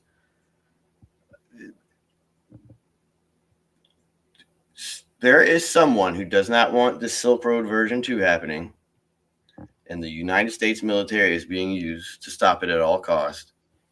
And there is clearly 2 factions bumping heads. And if you look at what Trump's been firing people left and right in like the government and using people in the military. Heard your boy about to go. So he's getting rid of all the Princeton fags. He's getting rid of all these. Heard Kash Patel about to go. Nah, he's not going. He's Kash Patel is like. Nah, they just said, I saw that shit either today or yesterday. They was like, yo, this is a newsworthy source. This wasn't like some bozo online. It's like Washington Post or something. You know what I'm saying? I ain't saying Washington Post is God or nothing. I'm just saying it came from a newsworthy post that they said they about to announce he's going to fire him. Yeah, I don't think that's going to happen right now. I don't think that's. So you know why Pam Bondi stepped down, right? Because she's been fucking up. Pam Bondi stepped. So this is politics. She made an ass out of herself. No. I'm telling you, she made an ass out of herself. Oh, okay. So Pam Bondi set everything up for that dude with the cleft lip who runs the DOJ now. And so she sets the investigation up. Everything is in play. And then she gets removed because now she can no longer testify in Congress. So everything she found in the DOJ, she can no longer testify against. And so now Trump puts his main hand man in there, who's one of the New York boys. And the Epstein files are swept under the rug now. They're done. No. It's all part of the Epstein thing. So, Epstein worked for King Charles and the Rothschild specifically, right? I didn't know that, but what I'm saying is, as far as interest goes into the Epstein, that's gone. That moment's gone. Nobody cares. Nobody's talking about Epstein files anymore. So nobody's. You know what I'm saying? I mean, I'm pretty sure somebody is, but like the whole concern of it, that moment is past. You know what I'm saying? For real. But it's not over with in terms of the war in Iran, which I said was going to happen. Let me finish what I'm saying, please. I ain't trying to sound aggressive. When you were streaming with me, I said, listen, I don't know what's about to happen, but something's going to happen. We're going to go to war or something, because something got to happen, because they got to take the attention off of this. Next thing you know, we went to war with Iran. There's no more attention on the Epstein files. I called it. You know why Dan Bongino left the FBI? No, I don't. Trump had him go in because he used to be Secret Service for the Clintons. So he's seen the Clintons. So everybody know what time it is. You know what I'm saying? That's why. So he went in, set up the investigation, and then you move him out, so he can no longer testify before Congress and stuff like that. So this happens all the time in politics. It happens all the time. Especially acting directors and stuff like that. You put the person in, like Jeff Sessions did with Trump. I feel you. And the first thing, Jeff Sessions sets everything up, gets all the information, and then Trump fires Jeff Sessions, and that bald motherfucker comes in. So Jeff Sessions cannot testify before Congress. Nothing's going to come of the Epstein. All of what Jeff Sessions set up the conclusion of getting the FBI files out of the Southern District of New York and out of the FBI offices next to the Southern District of New York. Smell like cigarettes. Stop running. I'm sorry, my bad. The Southern District of New York and that FBI office, they're like mob houses, the most secure mob houses in the world. And what I'm saying is, hold on, because you just got to know how it works to like really see what I'm saying. What's going on. What I'm saying is, nothing's going to come of that because they was consuming and essaying. I don't want to get channel hit because they striking everybody now for nothing. Because they were consuming and essaying children, bro. Yeah, that shit came out, and nobody's going to answer for this because that moment has passed. There are cases right now in the Southern District of New York and the Eastern District of New York who have all of the real Epstein files, and then the FBI has the DC people have their files that are only given to them through the Southern District of New York FBI field office and the SDNY. And SDNY is not going. All over. Listen, Trump is all over that shit. He got his name removed. Listen. Yes. Why you think I'm not saying we're at war with Iran for that, but I called it because what came out. We were going after Iran no matter who was the president. Doesn't matter. Doesn't matter who the president is. What came out of that shit was. I still hear you. Hold on. In extraordinary. I don't know the word to say because it's what? It's all true? What? They worship demons? What? Nothing's gonna come of this, bro. And Trump name is all over that shit. People don't the MAGA. Look, I got a video that I just my phone sent to me like memories and shit because all my pictures on the cloud and shit. So I got a memory of my homeboy and shit. Well, this back 2020, we was rooting for Trump. So I'm not a Trump hater, bro. I'm down with Trump, but I'm also objective. You know what I'm saying? And dude is all over that shit. He got his name out, and nothing's gonna come of this because it's insane.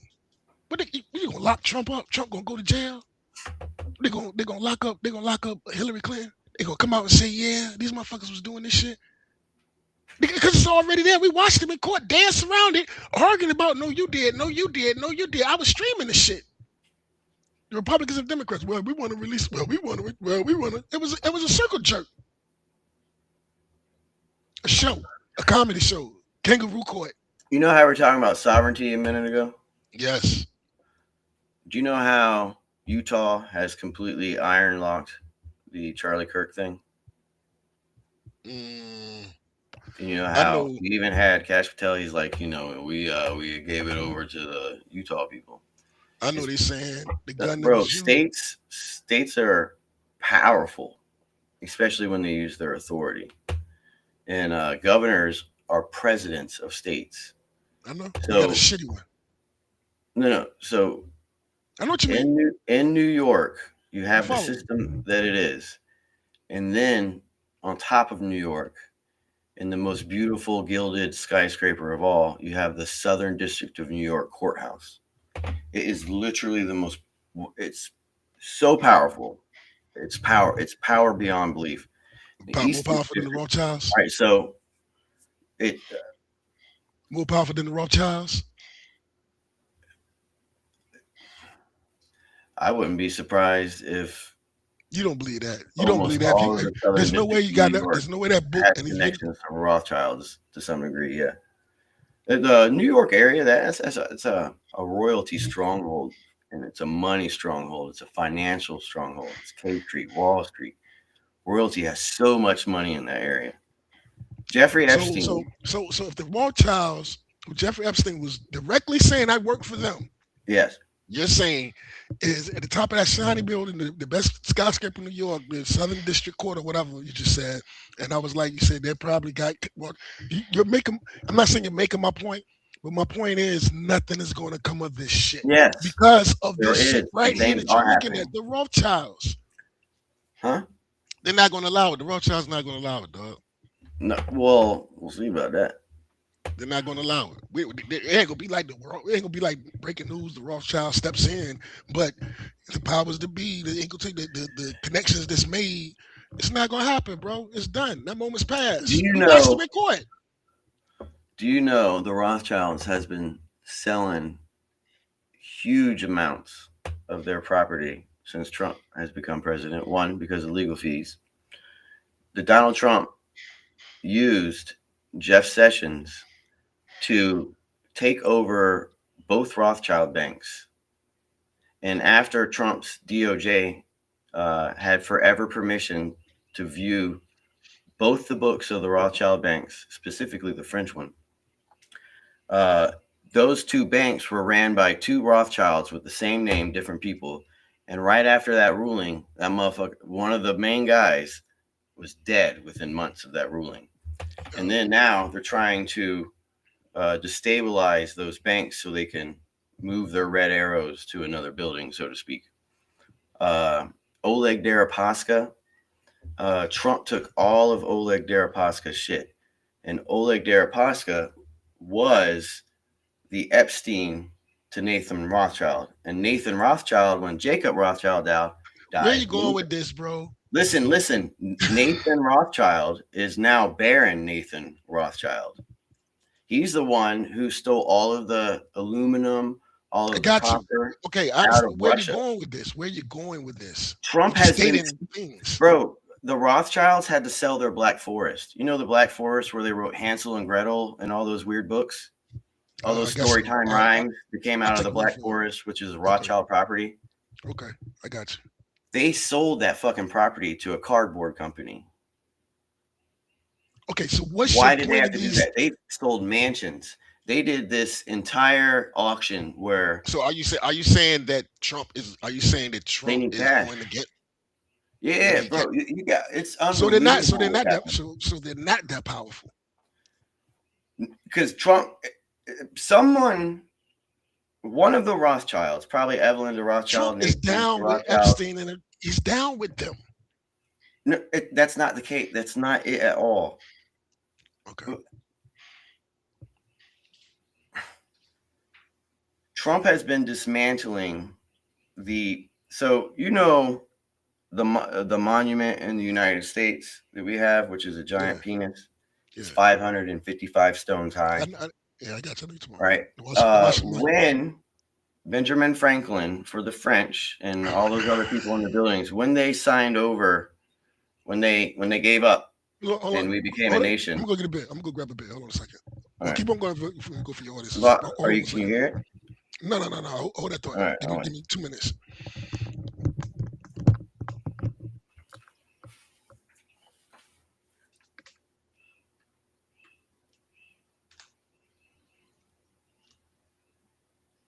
Dun, dun, dun, dun, dun, dun, dun, dun, dun, dun, dun, dun, dun, dun.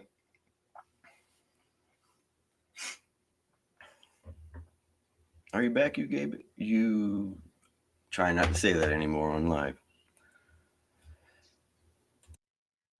Follow the YouTube rules. Don't buy audiences. Where's he getting a beer from the store?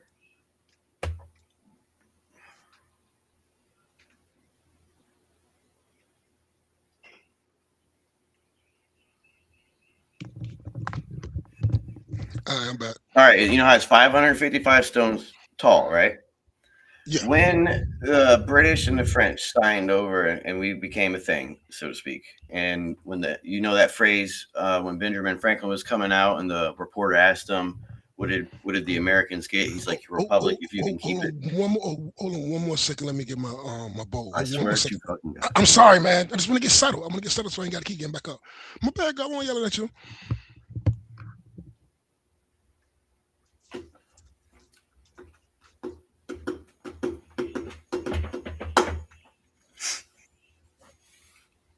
Well, we can just listen to Kabbalah for a second.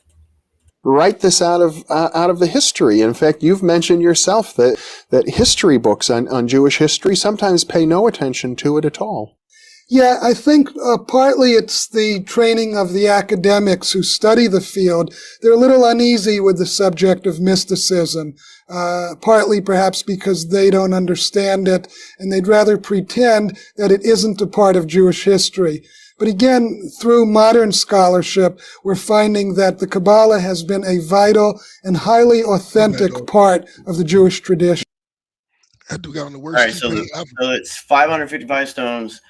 Benjamin Franklin was asked, and he answered, "Your republic, if you can keep it." Because you remember, all these people were Masons at the time, and they were different fighting Mason people: Freemasons, regular Masons, High Masons, American Masons that fucking couldn't stand a Brent. So anyway, part of that deal, the British and the French got to keep their 555 trade routes in America. So, and then those trade routes ended up becoming railroads, steamboats, and all that stuff, total dominance by them. And later in life, they became DynCorp. I'm sure you've heard of the company called DynCorp, British company. I've never heard of it. Huge in trafficking children. They set up the drug trade here. All of the drug trade, the Clintons, all those people, they all work. Bill Clinton was like a Jeffrey Epstein. He worked for the Rockefellers, and all those titans. Where you going with this? Where are you going with this? All right, that monolith, the Washington Monument. That Washington Monument, that obelisk, which is X stones tall, which is the agreement that we made to make America, is actually meant to sit on top of the Scottish Rite Masonic Temple. It's except you couldn't put that large of a stone in that impressionable ground. So they tried to put it in that one area, and they couldn't put it in that one area because it's impressionable ground. So they moved it over. But if you lift the sewer lid, you can see the other. Dollar, where are you going with this, bro? King Charles, his brother, is the current Grand Master Mason of the Freemasons. King Charles's brother is the Grand Master. He runs all of Freemasons. All of it. Go ahead. Listen. So, what? There was an agreement, like I was saying, and Trump wants all these new agreements. All these new agreements. They have to be done, and they have to be done with the military that we have now, the political structure we have now, because otherwise, going into Jesus's 2,000-year anniversary of his death, and then when all those Arctic oil restrictions end, everyone's going to want to start fucking getting all that oil in Antarctica and shit. Like, so there's a lot of things that are coming ahead, and America has to get ahead of all of it, and we must get ahead of all of it. And there will be politicking. There will be many assassination attempts on Trump's life. And King Charles is going to come talk with Trump because King Charles is taking this seriously. How did that dude get in the goddamn White House with that shit? In the White House, it was in a hotel building owned by the Hiltons. Well, okay. Well, that's how you know we got in there, because it's owned by the Hiltons. How did he get in there with all of that shit, bro? The Hiltons aren't particularly happy with Trump. But the Trump got his own personal security. He's the president, bro. How did he? Yeah, but if they sneak you into the hotel, so who snuck him in? The hotel. Because that's the question: is how did he get in there, bro? They got tighter security at the fucking cruise ship. I worked the cruise ship. They got tighter security. I mean, if you could just, this is the president of the United States and a whole bunch of dignitaries or whatever. How the fuck you gonna tell me security won't tighten up this joke? Do you know one of the biggest kept secrets? Holding all of that shit. Do you know one of the biggest kept secrets in America is how many people die a day in hotels? Hotels are ran by mafia, all of them. Yeah, I know what you mean. They're all mafia. Yeah. And so Trump was in a villain's house, bro. Okay, you got something. I got you. Because these, so it won't just. It's important. Like what you have to like literally look at what's happening. It wasn't just some bozo that they trying to paint. He's a patsy. Is that what you're saying? Who? The dude, the guy that's the attempted assassin. Oh no, he was a crazy dude. And you know what's interesting? He worked for the Jet Propulsion Laboratory. that's involved in all of this nonsense. I seen that. I seen it about the shirt. I seen the shirt, the picture with the shirt. I have a list of all the scientists. I talked with Grok for a while yesterday. That's crazy, bro. I know. And I have compiled a list from 2000 to 2026 of all of these fucking people, and I'm going to go through each and every one of their names and look at all the patents that they filed. It's been going on in China too. I have all the Chinese people. I have all the Iranian scientists who mysteriously kinetically exploded. Bro, the stuff that they were working on is fascinating. It's fascinating.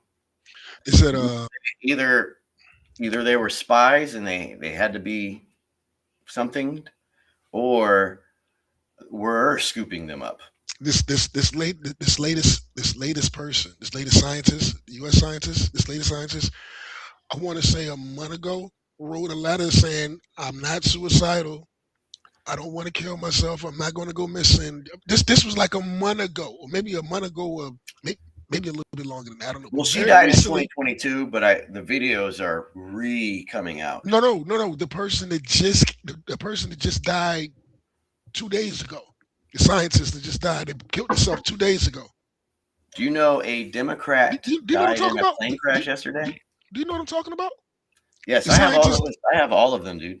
Yeah, there was another scientist 2 days ago that offed herself, but a month ago sent a letter to their friend or a video to their friend like, yo, I'm not suicidal. I don't want to go anywhere. You know what I'm saying? I'm whatever. That's crazy, bro. Yep.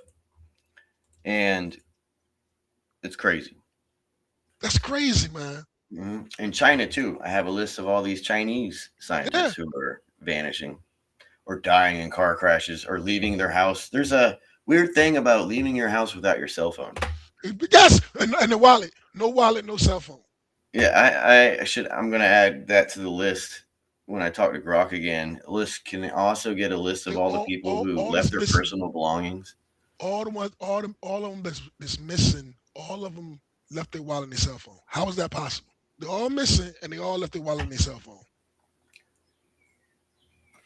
at the crib.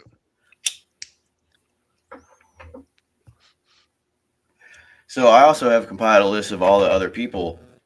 So I have a name of a guy who was in charge of HVACs for super classified area. He had over top secret clearance to put HVACs in these buildings. He has died.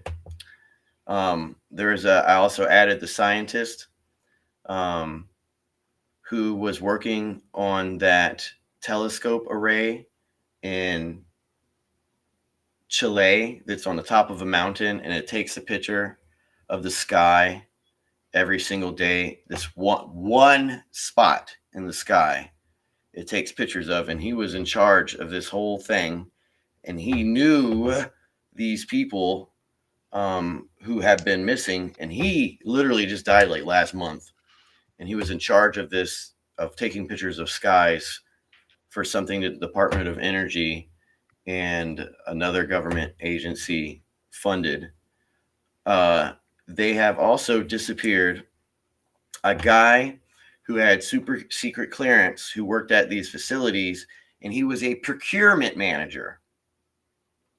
So he wasn't a scientist, but he worked in the same areas, and he was the manager of the facilities. And then, of course, you have that one top general who was just like the top penis, who's worked. I looked at his resume. This guy who his wife doesn't even care that he disappeared. Did you hear that shit?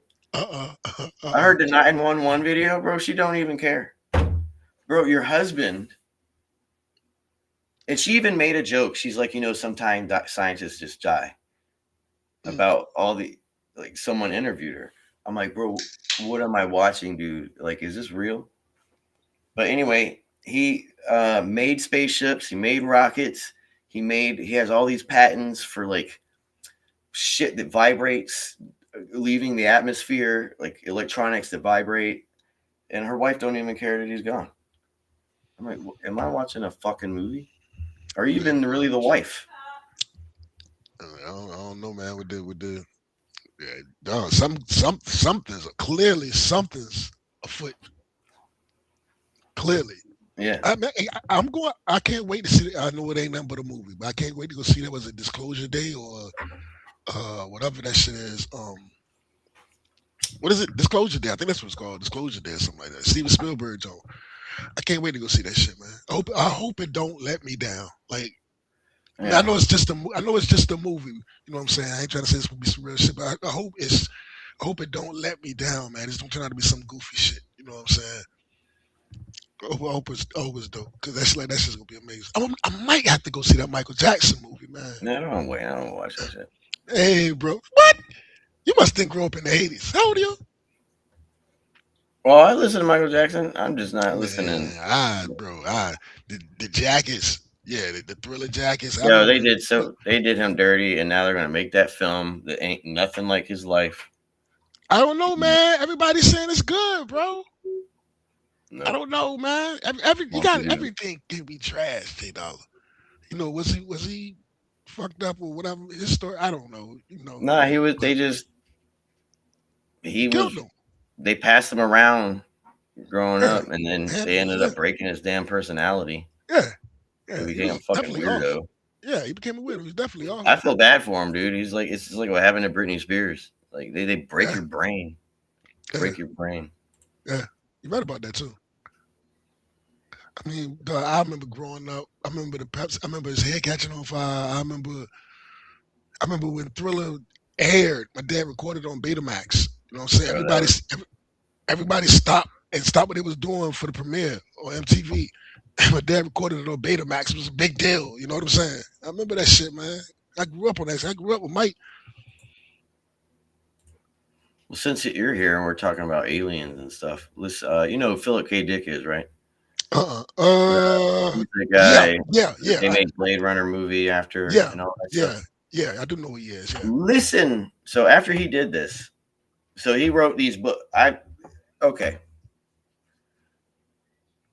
That's wild. I know who he is. Listen to this, DJ. I was watching an interview, and the interview was the guy was talking about Obama going to an island with this really popular dude who was like a rock band dude, and he's like, we got super duper drunk and da da da da.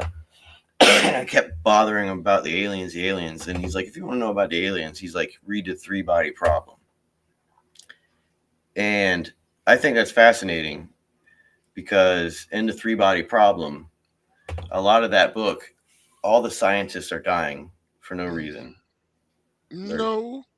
Was it? Yeah. Because of the numbers. Yeah. Because they're putting the numbers in their eyes, and And what's interesting, Liu Xiaojun, who wrote that book, is an actual like super high level.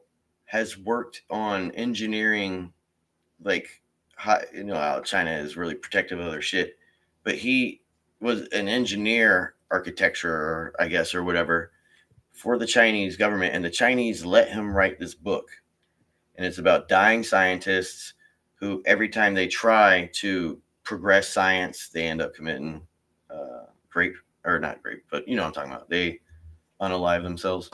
Trying to watch it on YouTube with all that's going on. Yeah, definitely. So anyway, this guy wrote Blade Runner, and well, not this guy. I think you'll see his real face in a second. And he was it's fascinating, and I am going to look at more because he's like a Clancy. You know, Clancy did all the Rainbow Six and all that stuff, and then apparently he was writing this one last book. And apparently someone wasn't having that. And that's a speculation, of course.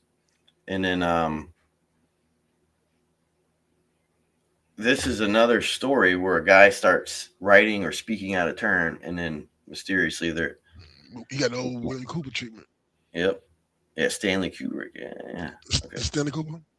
They did it Stanley Kubrick, too.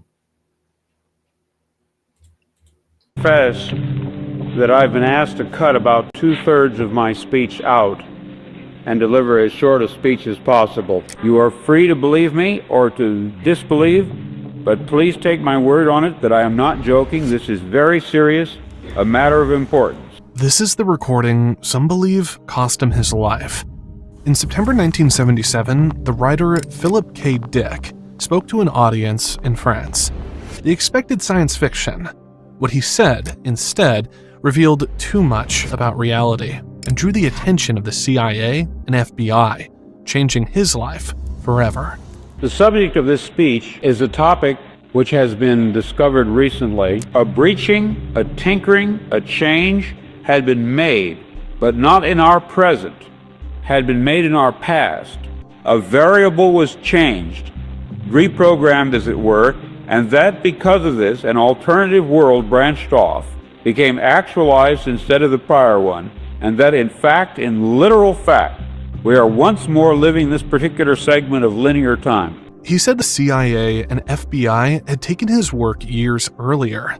That's when you know he may have spoken too much. In March of '74, the CIA opened my mail. The FBI had a file on me. I've seen both. But the cops were watching everything I did, and I was correct. And I was told the house was being watched, and that eventually my house would be hit, my files would be opened, my papers would be taken, and so it came to pass.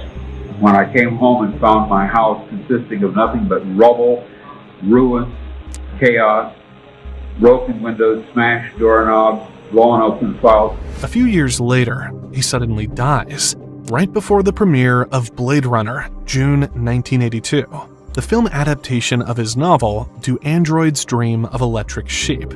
Fans said it was strange that the author who had predicted so many modern themes about AI, identity, and reality never got to see the movie that would finally make him widely famous. And this is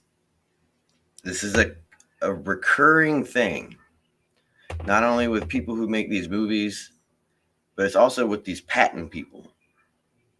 You never somehow get a chance to see the fruition, and it's supposed to be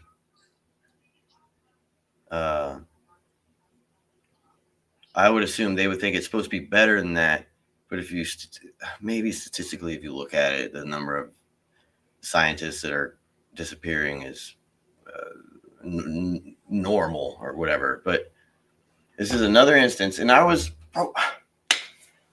got so many thoughts about these authors that are still alive. Man, it's fascinating what happens to them, and if they don't turn, you ever see the meme? You know, I know you see the meme. If you do turn, you are allowed to see the fruits of your labor, but your overall attitude, you know how Freud used to tell the truth and then he became Kabbalah and then he never told the truth again. Like William Gibson, the guy came up with the Matrix and all that stuff. He was base as fuck, and then clearly he got to go to a So who's doing this then? What? I think somebody jumped in the back, dog. Huh? I think somebody jumped in your back. No, I think it just glitched for a second. But now I'm saying, like, I mean, it's so much, man, because who's doing that? Who's scooping up? This is why I say, like, I had my homeboy that just passed, right? Not real recently, this year. Recently, we used to have conversations like this, you know, so all the time, building this shit, talking this shit. But I will always get to the point where I'm talking to him like, man, I mean, I'm interested in it, but I think getting to a point is overrated. It's a never ending. It's just never ending. It's like chasing a rabbit. You know what I'm saying? And it's I like learning new stuff all the time, bro. I just bought this new book. Yeah, I get it. I'm not knocking it. No, I'm not knocking. I'm just saying there's nothing that's in here, man. Like I can tell you right now, we could take this conversation like the man was talking about with the ultimate realities or whatever, tinkering the time and stuff. Bro, you can't tell me Jiffy peanut butter won't Jiffy peanut butter. You can't tell me the Monopoly man didn't have a molecule. You talking about the butterfly effect? I don't believe it. I'm not talking the Mandela effect. Or Mandela. Yeah. What did I say? Butterfly. Do you believe in that? I kind of, sort of. Do you? I think they kind of. Anyway, listen. This is fascinating. Maybe I'm thinking. What's strange to me? Good. I'm thinking the CERN collider, the God particle I remember reading the Garb particle. They discovered the Garb particle, and maybe something happened. Dog. I remember. You can't tell me that shit. Certain things I know, bro. They're. It was Jiffy peanut butter. Why does everybody say Jiffy peanut butter if you want Jiffy peanut butter? I don't know, but listen, they get into it, I think. Never got to see the movie that would finally make him widely famous. What's strange to me is that he was only writing science fiction, yet the FBI and CIA started watching him. To me, that means he was touching information never meant for the public. That's what caught my attention. So listen carefully to what comes next. I know attention spans are short, but trust me, this video will give you chills. We are accustomed to supposing. Oh, you can play it for the audience. I'll come right back. Yeah, people watching. I'm taking a leak. I'll be right back.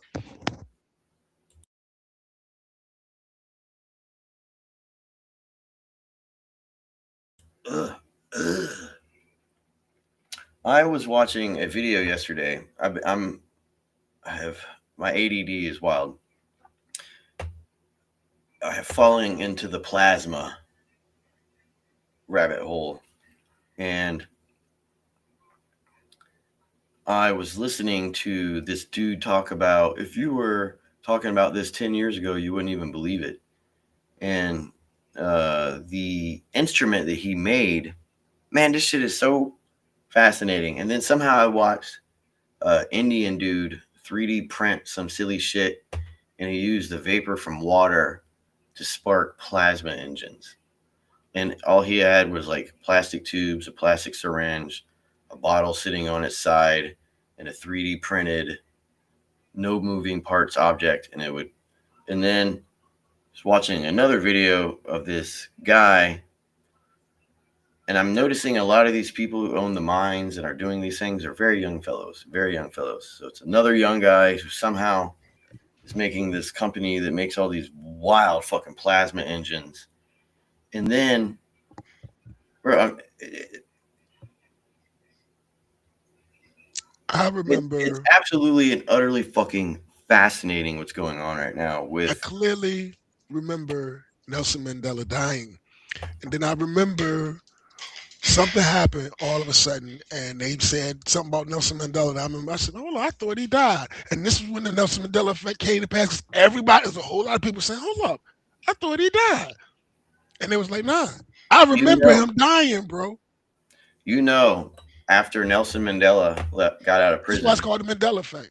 One of the first things that Nelson Mandela did was go to France, and they planted a tree in one of France's most ancient priories that is known to Templars and Benedictine monks in the travel. It even has the same water trough. And that was one of the very first things Nelson Mandela did when he got out of prison, was go to this priory, and they planted a fucking tree for him. Probably some deep shit. His priory was made in like the 1100s or 1200s. There's probably some deep shit behind that shit, dog. What? Had to be, most definitely. Oh, you can get back to the video, though. Isn't that crazy? All right, but this is, yeah. Okay. That all change takes place along the linear time axis from past to present to future. The present is an accrual of the past and is different from it. The future will accrue from the present on and be different yet. That an orthogonal or right-angled time axis could exist, a lateral domain in which change takes place, processes occurring sideways in reality, so to speak, this is almost impossible to imagine. How would we perceive such lateral changes? What would we experience? What clues, if we are trying to test out this bizarre theory, should we be on the alert for? In other words, how can change take place outside of linear time at all, in any sense, to any degree? Philip tries to make this strange idea easier to understand with a simple picture. Imagine a painting on a wall. Instead of replacing the whole painting, the servants secretly change details on the same canvas. They remove a tree, add a girl, shift small elements. When the owner looks at it, he sees something new, yet also familiar. His brain struggles. It's the same painting, but also not the same. Dick uses this example to suggest that reality might be altered in subtle ways, not fully replaced.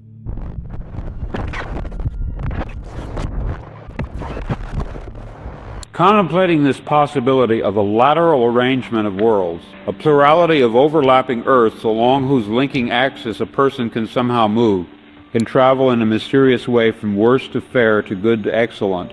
Contemplating this in theological terms, perhaps we could say that herewith we... Did you ever see that show with the dude that played what was it called, man? There was two worlds. They did it, the particle thing back in the 70s, and they created open way to another Earth, but they won't tell nobody. What was it called? I never finished the series, man. With the guy that the dude I can't believe you haven't seen it. I'm sorry. Right. Go ahead. I'm sorry. No, but this shit makes sense though, what you're saying. Because I have mine, they even talk about it. Mine is the deja vu thing. Yeah. I have in my life literally experienced that deja vu. Yeah. I have literally experienced deja vu. Yeah. I haven't experienced or I haven't taken much heed to like the differentiations of like changing one thing of like Looney Tunes OONS to Looney Tunes TUNES, and that could be just like the CIA fucking with us. But I have had deja vu. I believe in that shit. I remember the corners put on Fruit of the Loom. Can't tell me that won't there. I remember the Monopoly Man having a monocle. That's even why if you go and watch the damn movie Ace Ventura, there's a bald guy there, and he makes the joke. He got a monocle, and Jim Carrey makes the joke. You not pass, go straight to jail because he got the monocle on. He looks like the Monopoly dude with the monocle. But they're saying he never had it now. You know what I'm saying? But it's also in that movie. It's Berenstein Bears, man. I remember that shit. Jiffy Peanut Butter, I remember that shit, bro. Yeah. So technically, they probably have changed time a couple times. I don't know. I believe in the Lord. I'm right there with that picture, even though he don't look like that. You don't gotta mess with God or the Lord, because remember, time doesn't exist, right? I'm right there with this picture. So I make him black and put a white afro on him, white nappy hair like sheep wool, like make him like the Bible say. But that's where I'm at right there with that one. With all of this, I'm standing with him. Like Kurt Metzger says, I don't care what you believe, if it's a black Jesus or a white Jesus, as long as it don't matter. It don't matter. As long as it's not an Asian Jesus. I was like, bro, get the fuck out of here. It don't matter. I mean, in the grand scheme. Anyway, I'm gonna hit play. All right. We suddenly decipher the elliptical utterances which Christ expressed regarding the kingdom of God, specifically where it is located. He connects his theory of parallel worlds to the words of Jesus. He points out that Jesus gave answers that seemed contradictory about the kingdom of God. He said, "My kingdom is not of this world," but also, "The kingdom is within you," or among you. Dick suggests these statements weren't meant to confuse, but to describe something deeper. Maybe Jesus was speaking about these overlapping realms, multiple realities that can be reached by living human beings. Some of them dark, others beautiful, and at the highest level, the just kingdom of God. I, in my stories and novels, often write about counterfeit worlds, semi-real worlds, as well as deranged private worlds, inhabited often by just one person, while meantime the other characters either remain in their own worlds throughout, or are somehow drawn into one of the peculiar ones. This theme occurs in the corpus of my 27 years of writing. At no time did I have a theoretical or conscious explanation for my preoccupation with these pluriform pseudo-worlds, but now I think I... What'd you say? And I say it's cover. I was talking about the covers of his books. Some out of this world shit. He has some wild covers. What caught my attention? I never read Do Androids. I know that's what that's about cyberpunk thing and Blade. It's Blade Runner. Blade Runner. Yeah, the whole cyberpunk Yeah. And genre. I mean, what's hilarious is the Aliens franchise and the Predator franchise are trying to usurp his franchise by making the Blade Runner and his philosophy. So they're trying to destroy Philip K. Dick's true story. That's what I guarantee you they're trying to do.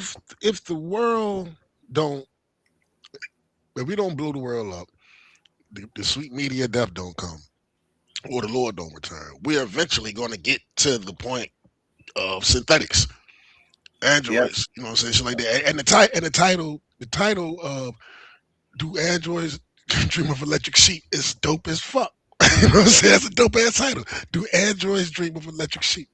Matter of fact, Janelle Monáe, I think she titled her album that shit.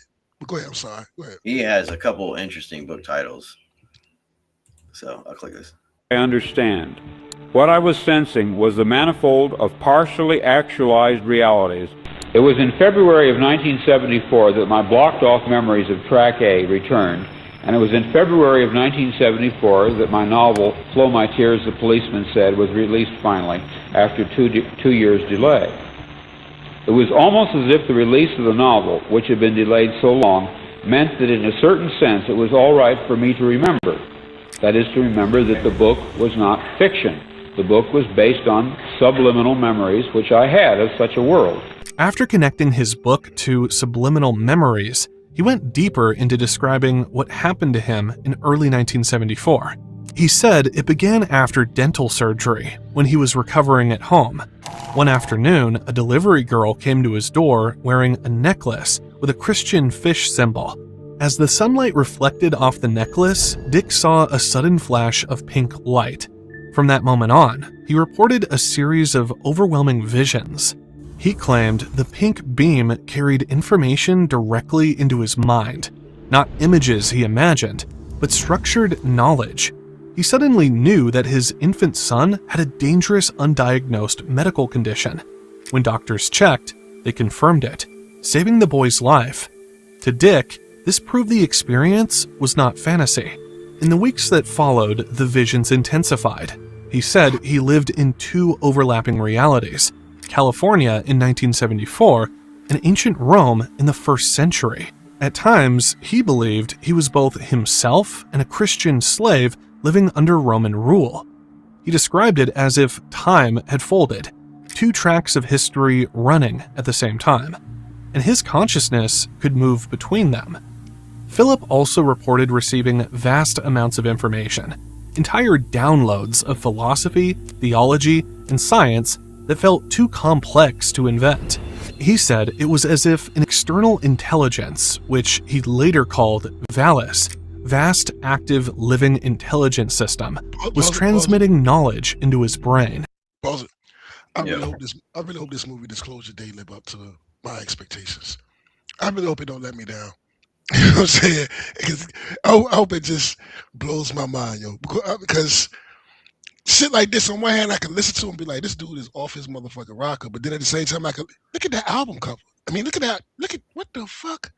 Bro, this guy, all of his ideas, which are happening today, he wrote, all of a sudden, he just wrote all these books in the 70s. You know what I'm saying? Like, yeah, go ahead, play. I'm sorry. You know what I mean? Like, listen, there's something, I can only go to the Bible because that's my book. Because I can't find answers anywhere else. There's too many questions and no answers. But the only thing I can find answers is the Bible. It gives me solace. It gives me peace. You know what I'm saying? Because other than that, I'll just be wandering around. I'll be like the meme with the dude that's going crazy with all the lines, trying to connect all the lines and shit. You know what I'm saying? But I definitely feel there's some shit that we don't understand that's going on, bro. Yeah, and Absolutely. I'll go over a scientist after this that you'll find fascinating because he used to work for the NSA. But there's a phenomenon on this earth, and not only does it happen in petri dishes, I think it happens in minds. And it even happens with evil people and good people. The guy who came up with the double helix shit for DNA, which technically really isn't what DNA technically really doesn't look like that. But that guy, he said he had the epiphany, the vision in his head for the double helix DNA thing. One, because of all his studies. But he had that vision when he was watching a horror film. And then he said all of a sudden he was like all of a sudden in his brain, he figured it all out. And there has time and time again happened with certain scientists, certain authors, and certain artists. There's a thing that happens to them where they get all this information at once, or this thing happens. Yeah, it's wild. You know what I'm saying? They have a fucking epiphany. It's beyond it. 25 books out of an epiphany, or unless you're doing these badass drugs. Well, I mean, you know, like an epiphany, the definition of, I mean, when it all, like, you just, it's clear. It all makes sense. It all makes sense. It's, you know what I'm saying? Shit just gets clear to you. You know what I'm saying? That's why it's so interesting to me. So you're saying, like, why do you do this? You're wasting your time. No. Bro, I have made so many connections over the years that I wouldn't even fathom, and now it all makes sense to me. Like the way the government is, I wholly understand everything that's going on. I get it all. I just get it. Fair enough. I don't get it. And you're learning. That's why you're getting so mad. I'm not mad. I'm not mad. Part of the process of learning, bro. I'm not mad. What are you talking about? No. In generalities. You remember when I'm not angry in generality. I'm not an angry black. I'm not an angry black man. That's not what I mean. That's not what I mean. The claiming, like, I knew this. I called it. That behavior. Oh yeah, you know? That ain't anger though. That's technically passion. a little epiphany. You finally connected. Yeah, you can see something's coming. You know what I'm saying? Like, yo, something got to be. You can feel it. You can feel it in the air. Like, yo, something's coming, bro. You know what I mean? Connecting the dots. Yeah. For him, this explained why many of his novels already contain themes of false realities, hidden powers, and overlapping worlds. He believed those stories were subliminal memories breaking through long before he consciously understood them. Plural realities did exist, superimposed onto one another like so many film transparency. What I still do not grasp, however, is how one reality out of the many becomes actualized in contradistinction to the others. More likely, the Matrix world, the one with the true core of being, is determined by the programmer. He or it articulates, prints out, so to speak, the matrix choice and fuses it with actual substance. The core or essence of reality, that which receives or attains it. Okay, yeah. I was about to say the movie Matrix, but I'm pretty sure that the Matrix, the guy that wrote that probably was a fan of this stuff. So I'm not gonna make it seem like you're choosing but everything he said in the movie Matrix. Yeah, I know, but I'm saying the guy that did the two dudes, weird ass motherfuckers, is now trans, which is really weird. All right, so the Matrix actually came from a scientist. But what I'm saying, okay, go ahead. And it was the study of William Gibson, who's a total leftist now. I talked about him earlier. He's the one who made the Matrix book that ended up becoming the Matrix movie. Okay. And this guy also spoke about the Matrix as well, because scientists had already started to use that in their zeitgeist, because it was when these people were finding out that the atoms and all that isn't an actual mass, it's vibrational energy. And these guys are having philosophical, and a lot of them were trained in the Kabbalah and private Ivy schools and stuff like that. So there's bound to be a religiousness based at their core to some degree. And these guys were having conundrums because everyone thought like an atom is that thing that's solid and there's a thing that floats around it, but that's not even at all. And then the photon thing about light, and they were using these new words in the science community and then making its way to science fiction, and then blah blah blah blah blah.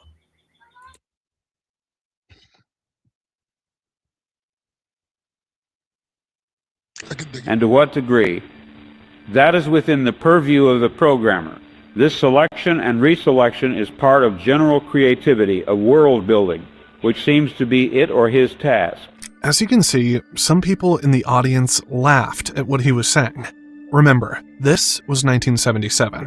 Back then, ideas about multiple realities and hidden programmers sounded completely insane to most people. Today, talk of simulations, parallel worlds, or alternate timelines isn't new anymore.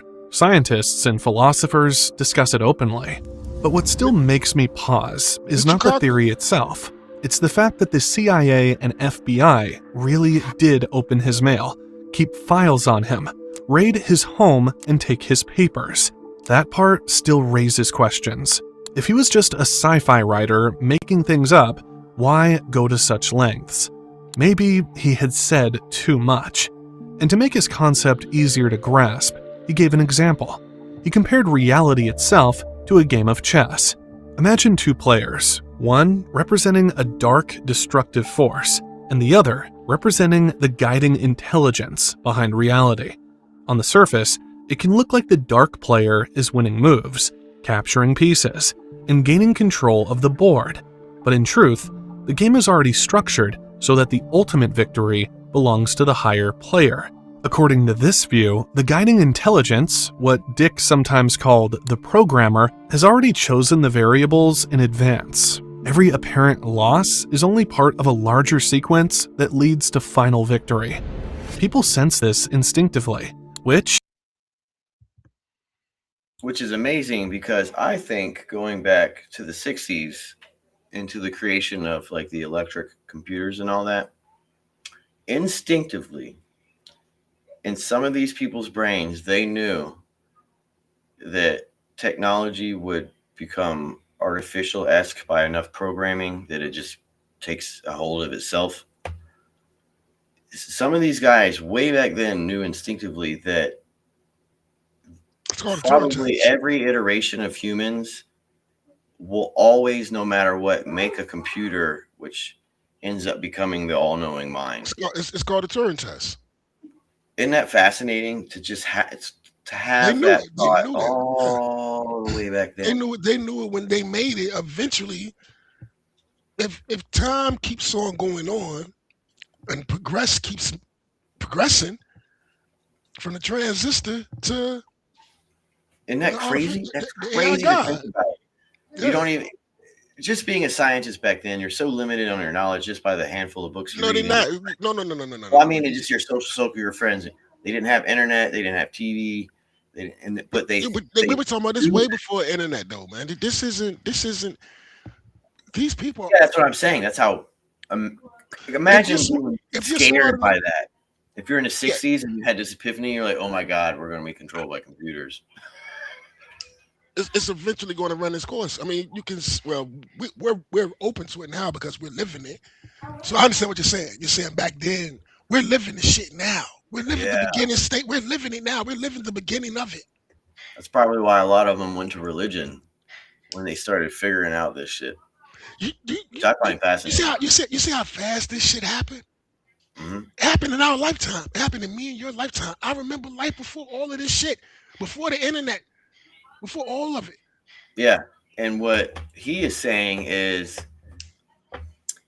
people who are living in the future are going back and changing little minute things, which is interesting because Jean-Claude Van Damme made a movie called Time Cop, which explicitly prohibited you from going back and changing the past. Yeah, Looper. So, 12 Monkeys. There's a whole lot of movies about it. Oh, 12 Monkeys, yes. Yes. I wonder if they actually found out when you go and try to change the past, it doesn't change the future, it creates a new timeline. But he's saying that somehow it can be superimposed on the timeline that is already. So that's a fascinating thing to think about. Like, you ever seen Looper with Bruce Willis? We do that in math. You ever seen Looper with Bruce Willis? Yeah, Looper. Another one. It's wild, bro. We're living it. We don't know where. And I can dig it now when you're looking at, okay, all of this shit to try to figure out where it's going to go, man. Bro. I'm looking at this. How I look at it. This is how I look at it, J Dollar. I'm gonna tell you how I look at it. If I'm lucky, I got more days behind me than I got in front of me. Hell yeah. Right? So if I'm lucky, if I'm lucky, I got. I'm lucky if I get another 20, 25 out. If I get another 25 years out, another 25 summers, I'm blessed. This is a reality. You know what I'm saying? Now, if 80, so if I get another 30 or something, that's amazing. But I got more time behind me than I do in front of me. So I think they already know how to stop the degradation of telomeres. I think they are, which the telomeres in your body, as you age, they get shorter and shorter and shorter. I think they absolutely know how slow that down and increase the longevity of the telomeres. Because you remember your body is like a whole. The stuff in your heart. What I was saying though. Go. Well, what I was saying is, I look at it like, I think about my kids. You know what I'm saying? I want them because they gonna see. I imagine the things they see, and then I hope the world don't turn to shit for them. You know what I'm saying? You know, because they got a lot of time in front of them. So, the world don't turn to shit. And yeah, jump in the military, making sure that don't happen as we speak. You know, they have a computer that's in the White Rabbit tunnel, and then in the door that you open, there's the clock from Alice in Wonderland, or the rabbit from Alice in Wonderland with the clock. And in that hallway in like the Shenandoah Mountains or Colorado Mountains, I don't know where the fuck this computer is anymore, but that's their pre-con computer. That computer, through math, can tell. Now I don't know how far in the future it can, but through math and data. Hold on a second, man. Story all on the internet. Because and then the data that their little computer spits out, they end up trying to follow and make happen, which is interesting because that's just like revelations, right? You know, once you have a prophecy, so to speak, you try to make that prophecy happen, which is technically why all these people call it the end of days. We are the Amalek, and Netanyahu is the one charged to take down Rome, and Rome is the Western system, and the Eastern system must prevail. Yada, yada, yada. On a side note, this is totally unrelated. I think I looked up and got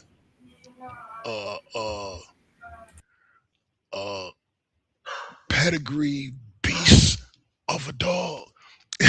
She's getting huge. She's getting huge. The shoulders getting huge, man. When I got her, she was so small and scared. I remember when I went to the Petco to do. I went to get a cage. She was like, "Oh no, you better get a big cage. You know, you need a big cage because her paws. She had big paws." I said, "Dog, I'm watching her get swole, nigga. She's getting swole on me. She's opening up now, man. I think I got an animal. I think I got me an animal, dog." Oh, I was working out on the stream before you showed up. That's what's up. That's what's up. All right, let's go back into this. Is why they pray to be included in that winning path, asking not to be left behind in the game. To be left out means staying under the influence of the destructive force, stuck in a darker version of reality. But even as that force seems clever, even as it appears to win in the short term, it is already defeated. It is blind to the full pattern of the game. The higher player sees the whole board, sees every possible move, and because of that, the outcome is decided. The constructive force will always prevail, and the only question is whether we are moved along with it, or left trapped in the losing side of the match. I submit to you that such alterations, the creation or selection of such so-called alternative presence, is continually taking place. The very fact that we can conceptually deal with this notion, that is, entertain it as an idea, is the first step in discerning such processes themselves. He gave some very simple examples of how these shifts might show up in everyday life. You might reach for a light switch in your bathroom and suddenly realize it has always been in a different spot. Or you might go to adjust the air vent in your car, only to find there was never one there at all. These are reflexes left over from another version of the present, habits from a timeline that no longer exists, but which still linger in your memory at a subconscious level. Sometimes we even dream of people or places we've never seen, yet they feel familiar and vivid, as if we really had known them. Most of the time, we dismiss it and move on. But one of the strongest impressions many people experience is déjà vu, that strange, undeniable feeling that we are reliving the present moment exactly as it happened before.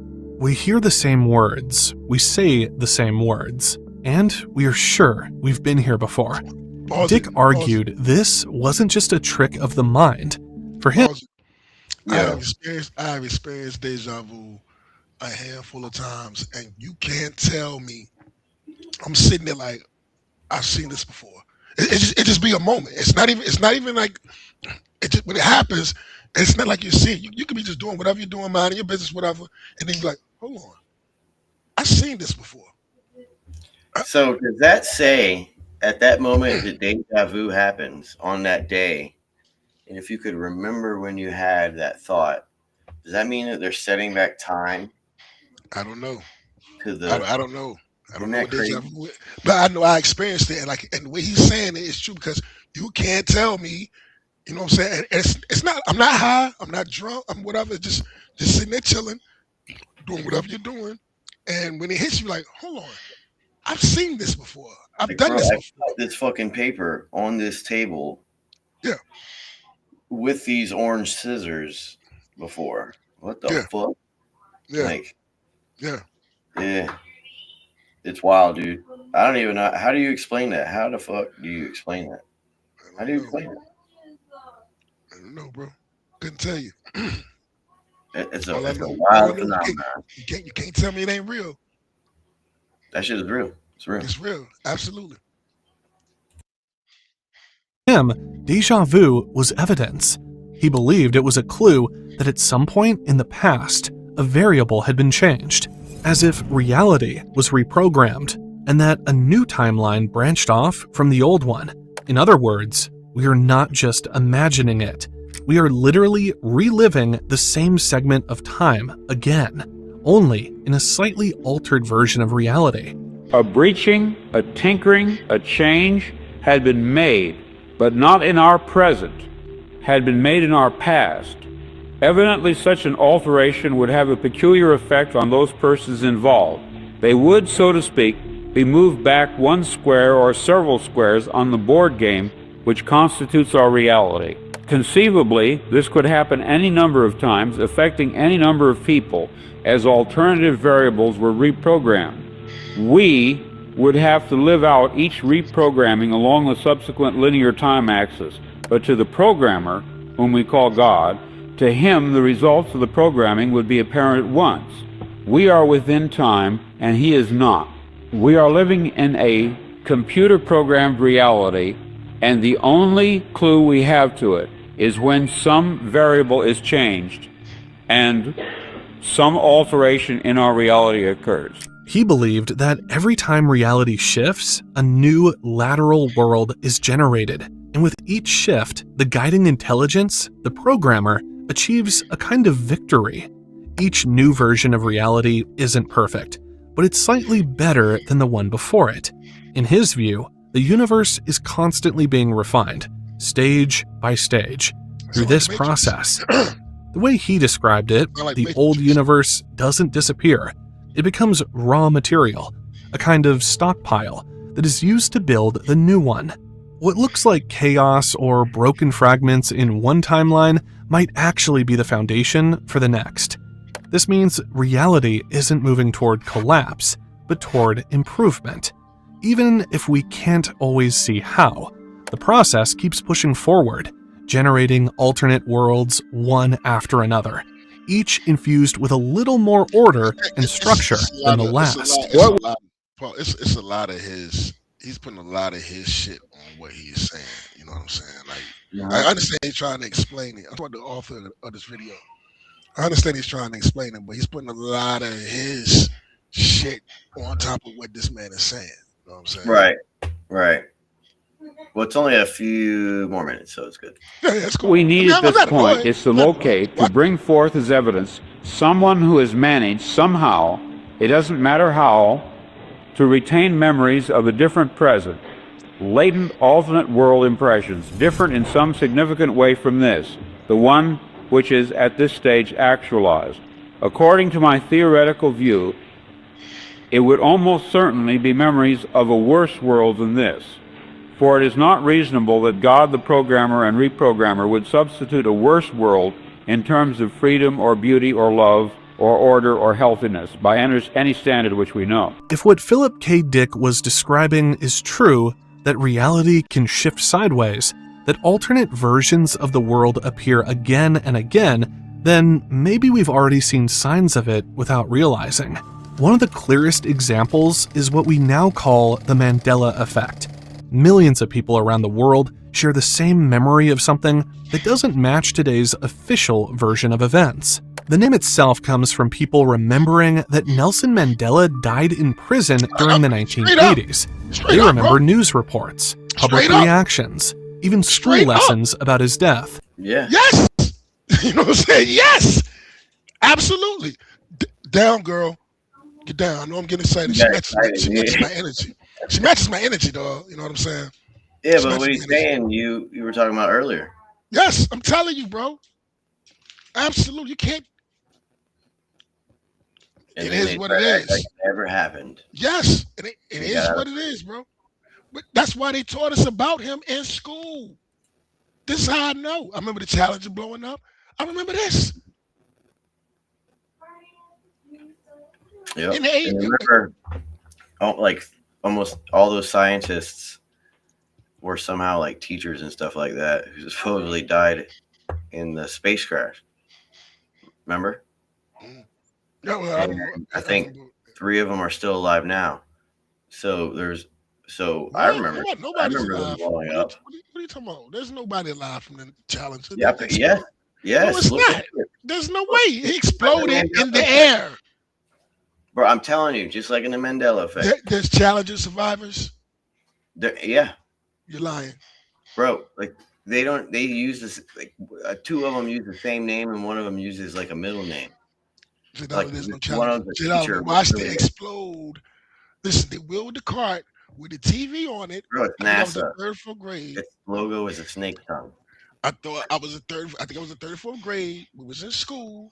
They wheeled the cart in with the TV, and we was gonna watch the epic joint on it. Okay, so you believe this right here, but you won't believe about this. No, what I'm telling you, I agree. Can you show me where they're? Because I remember the Mandela effect. I remember him. All of this. I remember him dying. Okay. What I'm saying, you're telling me that there are Challenger survivors. I'm saying pull that up. Yeah. Because I've never heard of that. Never heard of that. It's just like the space. So you're not gonna pull it up. Listen to this. You know how we sent you're not gonna pull up this I'm gonna look up Challenger. You know how we sent these people to space to go to the moon and come back? And they had 2 code names. And then when they're in space, they started using a different code name, and NASA had to say that they picked the name on the spaceship, and it's not the fact that they probably went to space or this is staged, and that's why they're using a different code name and all that shit. It's fascinating what they do, bro. They'll just lie in your face. There is compelling evidence that those people. No, here we go. No, all 7 crew members of the 1986 Space Shuttle Challenger disaster died. I don't know what you're talking about, J. Dollar. You was wrong on that one, bro. I'm not wrong. J. Dollar, watch the bitch explode on live. I watched the planes fly to the tower on live television. I watched the planes fly to the tower, and I watched the Challenger explode. I watched it explode. All right, I'm not disagreeing with you. We got out of school early for the shit. They let us out of school early. Mandela. Yet, in this timeline, Mandela was released and later became president of South Africa, living until 2013. For those who have the older memory, it feels as though history was rewritten. And it doesn't stop there. People remember the Berenstain Bears spelled as Berenstein, with an E. They remember the Monopoly Man having a monocle, when in fact, he never did. They recall the movie line, "Luke, I am your father," when the actual line is, "No, I am your father." These aren't just a handful. I remember Luke. If you're you believe which ones you want to believe and not other ones. No, I'm not saying that. I'm just saying some of them. Maybe I'm 100% positive Berenstain Bears. I'm 100% positive on Jiffy. I'm 100% positive on the Monopoly Man. You can even use the Ace Ventura movie for proof that why would he do that? The Ace Ventura movie. the little dude, the dude that he clowned or whatever. Some of them I don't remember. Like the Looney Tunes, I'm not too sure I remember it, but whatever. But some of them, I'm 100% certain, bro. Huh? No, but just saying, some of them, I'm not saying. So here's a news article or news from West 2 News 15 years ago. Astronauts likely survive Challenger explosion, and then they get into why. And then you have $10, the bitch blew up, it exploded. They weren't in there. They weren't in there. Okay, I ain't gonna argue that one. I can't argue that one. That's possible with all other shit going on. I ain't gonna deny that. That's what I'm telling you, is an alternate timeline. There are people have broke down this shit. Like one of the ladies still uses their same fucking name, and she's a goddamn teacher. Never know, bro. If you gonna say it was never in there and it was all a dream or whatever, that shit was all a dream. But I saw that bitch blow up. Yeah, it blew up. I'm not challenging that. Yeah. And they made everyone see Charlie Kirk die. They made every school watch all those teachers die in the Challenger. There was teachers in that damn shuttle too, weren't they? Yeah. I remember there was teachers in there. Yeah. And the black astronaut too. One of the black astronaut in that bitch too. Yeah, he was probably the eunuch. I remember that shit, man. It's supposed to be historical. Yeah. I'll find it later. Yeah, and then I'll look for that later though. But they definitely survived. Never in that bitch. Or they got on an escape hatch. Escape hatch, Janala. Okay. Our body was never on it more so than our body somehow escaped that explosion. It was a fire. Remember, NASA has been its entire career extremely duplicitous, and they like technically stealing the money the government gives them, and they make shitty. Yeah, I heard that's a piece of shit. Did you hear about the dude? Yo, check this out. Side note: there was this young genius. One of them young genius, one of the few savant motherfuckers, genius, like literal genius type dude. That MIT, young motherfucker, Doogie Howser type nigga, you know what I'm saying? MIT at probably 12 or some shit, you know what I'm saying? Whatever. Anyway, so he got recruited by NASA. This is a true story. He wrote a book. Got recruited by NASA, one of their programs, aerospace programs, astronaut program. He got recruited for the astronaut program or whatever. He had a girlfriend, this girl that he fell in love with, and he wrote a book about this shit. He went and stole, he wanted to make love, he told her he wanted to make love to her on the moon. Listen to me. He told her he wanted to make love to her on the moon. So he went, because he had access to NASA, you know what I'm saying? He's in the apprenticeship program or whatever. He went and stole all the moon rocks. He stole all these moon rocks, took them back to his room or dorm or whatever, laid him on the bed, and had sex with her on all these moon rocks. And they, no bullshit. He ended up getting kicked out of the program. He's supposed to be like a genius dude. Ended up getting kicked out of the program, and they had to throw away the moon rocks because they said it was contaminated. It's some weird shit. He wrote a fucking book about it. True story, bro. True fucking story. Yeah. NASA's wild, dude. I'm looking for. I think Opie and Anthony interviewed him. That's how I know about it. I think Opie and Anthony interviewed him back in the day. Hold on a second.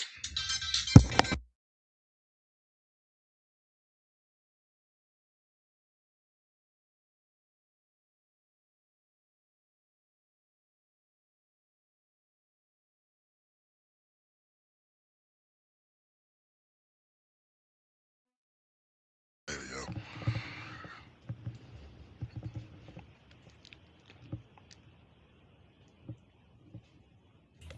Yeah, a lot of and I'm going to use. I think he says it in this one. So, Kurt Metzger, who's a lunatic and I love him, is best. Who is Kurt Metzger? Huh? Who's Kurt Metzger? Oh, you about to listen to him, bro? He is heaven sent. I keep hearing his name. Yeah, he's a jewel, bro. He's like me, but funny. Like, he knows everything. You know what I mean? He understands how it all works. He understands how the blackmail system works. So he doesn't get involved in like the LOLism of like voting and voting is going to make a change, bitch. Shut your mouth. Voting ain't going to do nothing. But anyway. Man, he said that on my show. Pause there for a second. I saw so. I think I haven't watched. Okay. I had those thoughts and have those thoughts. I did vote for, first time vote was Barack or whatever. With this new governor, I wish I would have went and voted, bro. She was going to be picked anyways. She was going to win no matter what. Fuck her, bro. Fuck that bitch, man. Don't forget. He even gets into voting. He jokes people who votes. He's just like She George is Carlin. worse, bro. I've never, George Carlin, same thing. I never gave a fuck about the governor. Never, half the time I couldn't tell you who he was. I remember Tim Kaine, but half the time I couldn't even tell you who he was. I guess to get older and start caring about, bro, fuck her, bro. I will be voting her out. You know what I'm saying? I bet you that one. If I get my ass down there, if I'm alive above ground, in 4 years, I'll be voting her ass out. She got to go. I think they said I think they were saying that you could. I'm sorry, go ahead. We could oust the ass or something. Yeah, well, that'll be very difficult you would have to get a majority of the House and the Senate to vote her out. The shit she lied to everybody. She lied to everybody. No, based on she lied to everybody. Everything she ran on, she lied. Yeah, but so what the problem is with Virginia is all the Carlisle law firms and those law firms. Before we go, just go Bert Mercer before we go. They're all fighting and they want control of certain apparatuses of Virginia so they can stop getting fucked with. That's basically what's going on in Virginia. Okay. So they will put Tweedledee and Tweedledum in the governorship while they do their dirty work. Dude got on some mean shades, dog. On some mean shades. He said that on my show. Right. I saw so. I think I haven't watched it. I just had Jay Dyer on too, but Jay, I saw a thing of like about how he's not. Yeah, Professor Jay on my show said that. He goes, "I'm not professor." He goes like, "How you're not a judge?" And I was like, "No, I am a seated judge." Oh, you told him. Did he believe you? Who cares? I heard that he's not even a professor.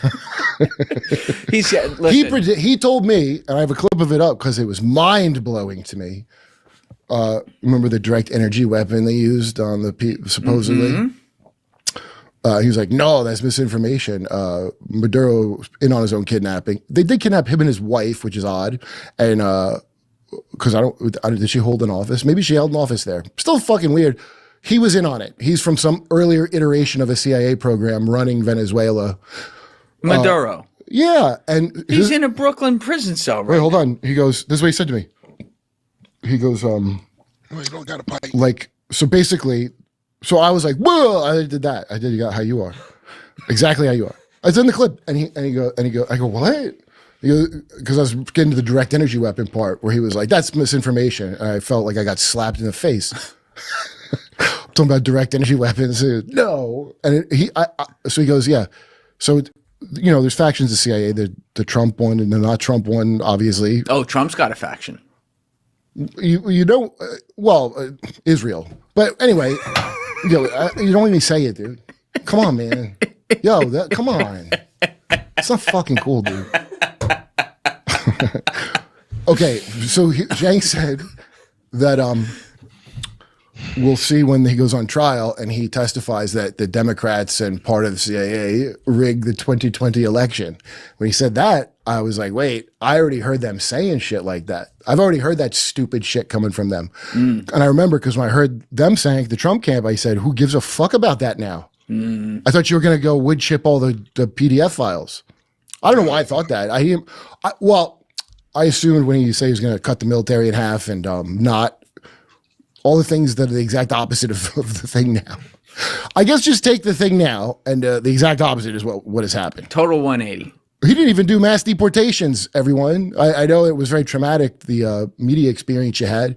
And there are people, with the death of Pretty and Good, ushering in a new age of not good. That's why it was necessary for you to see it. But 33rd Street, by the way. 33rd Street? Yeah. Right. Like the 33rd That's where Good was killed, on 33rd. It's so fucking gay, dude. See, I'm going to tell you something, man. Shit like this, I'm cool with it. And I like watching shit like this, but when I'm watching it, my mind just goes to like, okay, well, I'm like I said, I got more days behind me than in front of me. And this isn't a new thing of me like seeking knowledge like this. Like I told you, my homeboy the past, we used to sit down and talk about all this shit all the time before the internet. You know what I'm saying, and all of that. So not gonna say before the internet. That'd be a lie. But remember the movie The Zeitgeist, Loose Change, all that shit. You know what I'm saying? I've been on this shit, whatever. You know what I'm saying? But I got more days. I'm looking for a peace now. Because I'm not looking for my answers is like peace. I'm just trying to be at peace, man, and enjoy the time I got here left. I ain't got time to be. I'm not dissing knowledge, you know. So I'm cool with it. I'm not saying don't watch the shit. I'm gonna watch it too, but I'm just like I kind of, even though I don't roll my eyes at it because I'm the same one sitting here talking to you about all of this shit and it's for real. You know what I'm saying? I believe in it, but it's just like I don't want to get wrapped up in it to where that's my purpose. Is like to find the answer. You know what I'm saying? Like, cause there is no answer. There's no answer. You know what I'm saying? It's almost like useless knowledge, or say trivial knowledge. It's like, okay, if I went and played the conspiracy version of Jeopardy. Okay, we're gonna bring out the conspiracy theory Jeopardy with Alex Trebek. You know what I'm saying? I'm full of trivial knowledge. I can win a round of trivia. I can win a round of conspiracy Jeopardy. You know, so other than that, it's just trivial knowledge, man. It don't do anything. It can't do anything for me. It's not better in my life. You know what I'm saying? Because I'm trying to enjoy the time I got left. If that make any sense to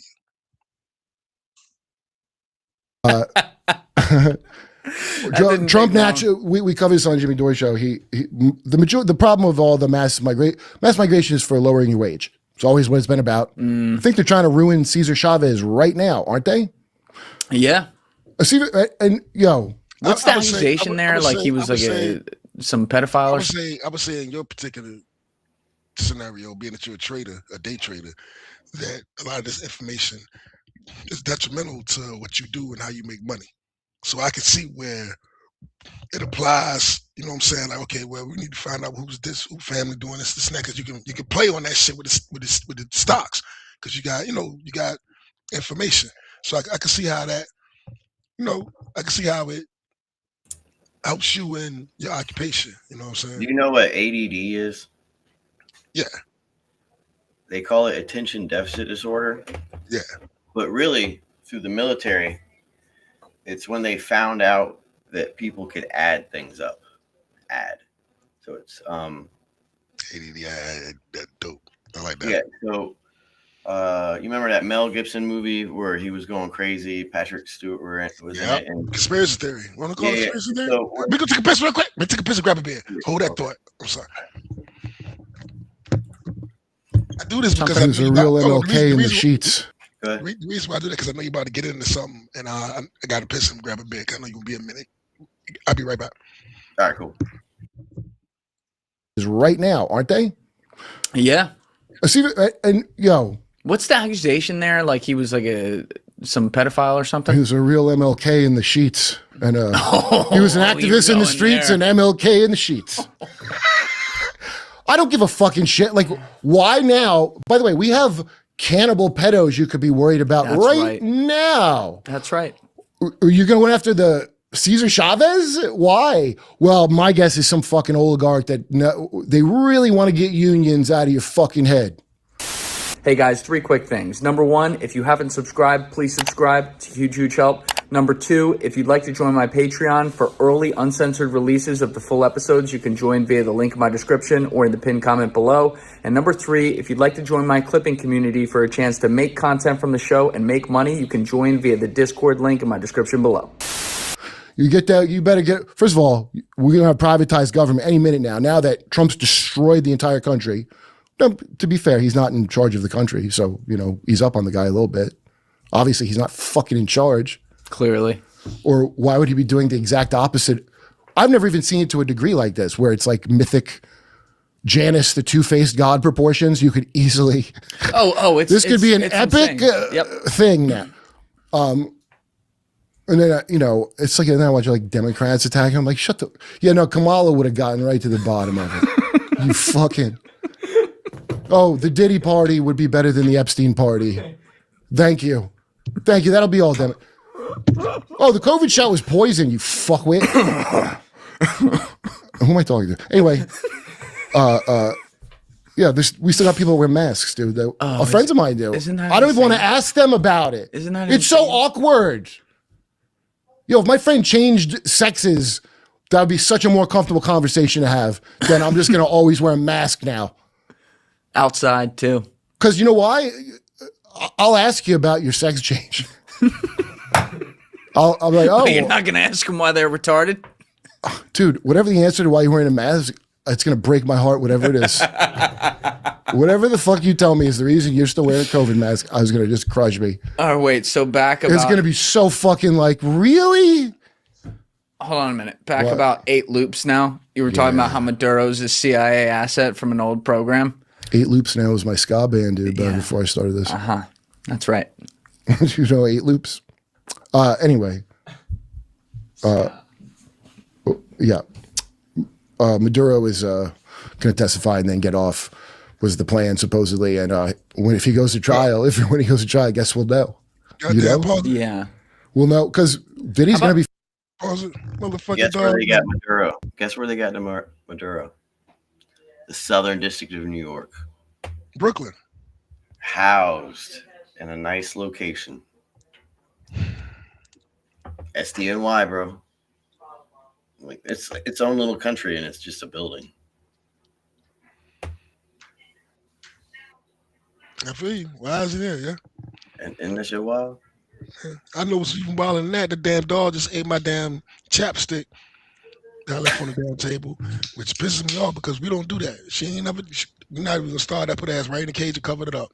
You know, I'm just covered up. We do not. I'm not playing all them goddamn toys I done bought her. It's like a kid, yo. You know, I'm not gonna be at a point where I can't leave shit on the table.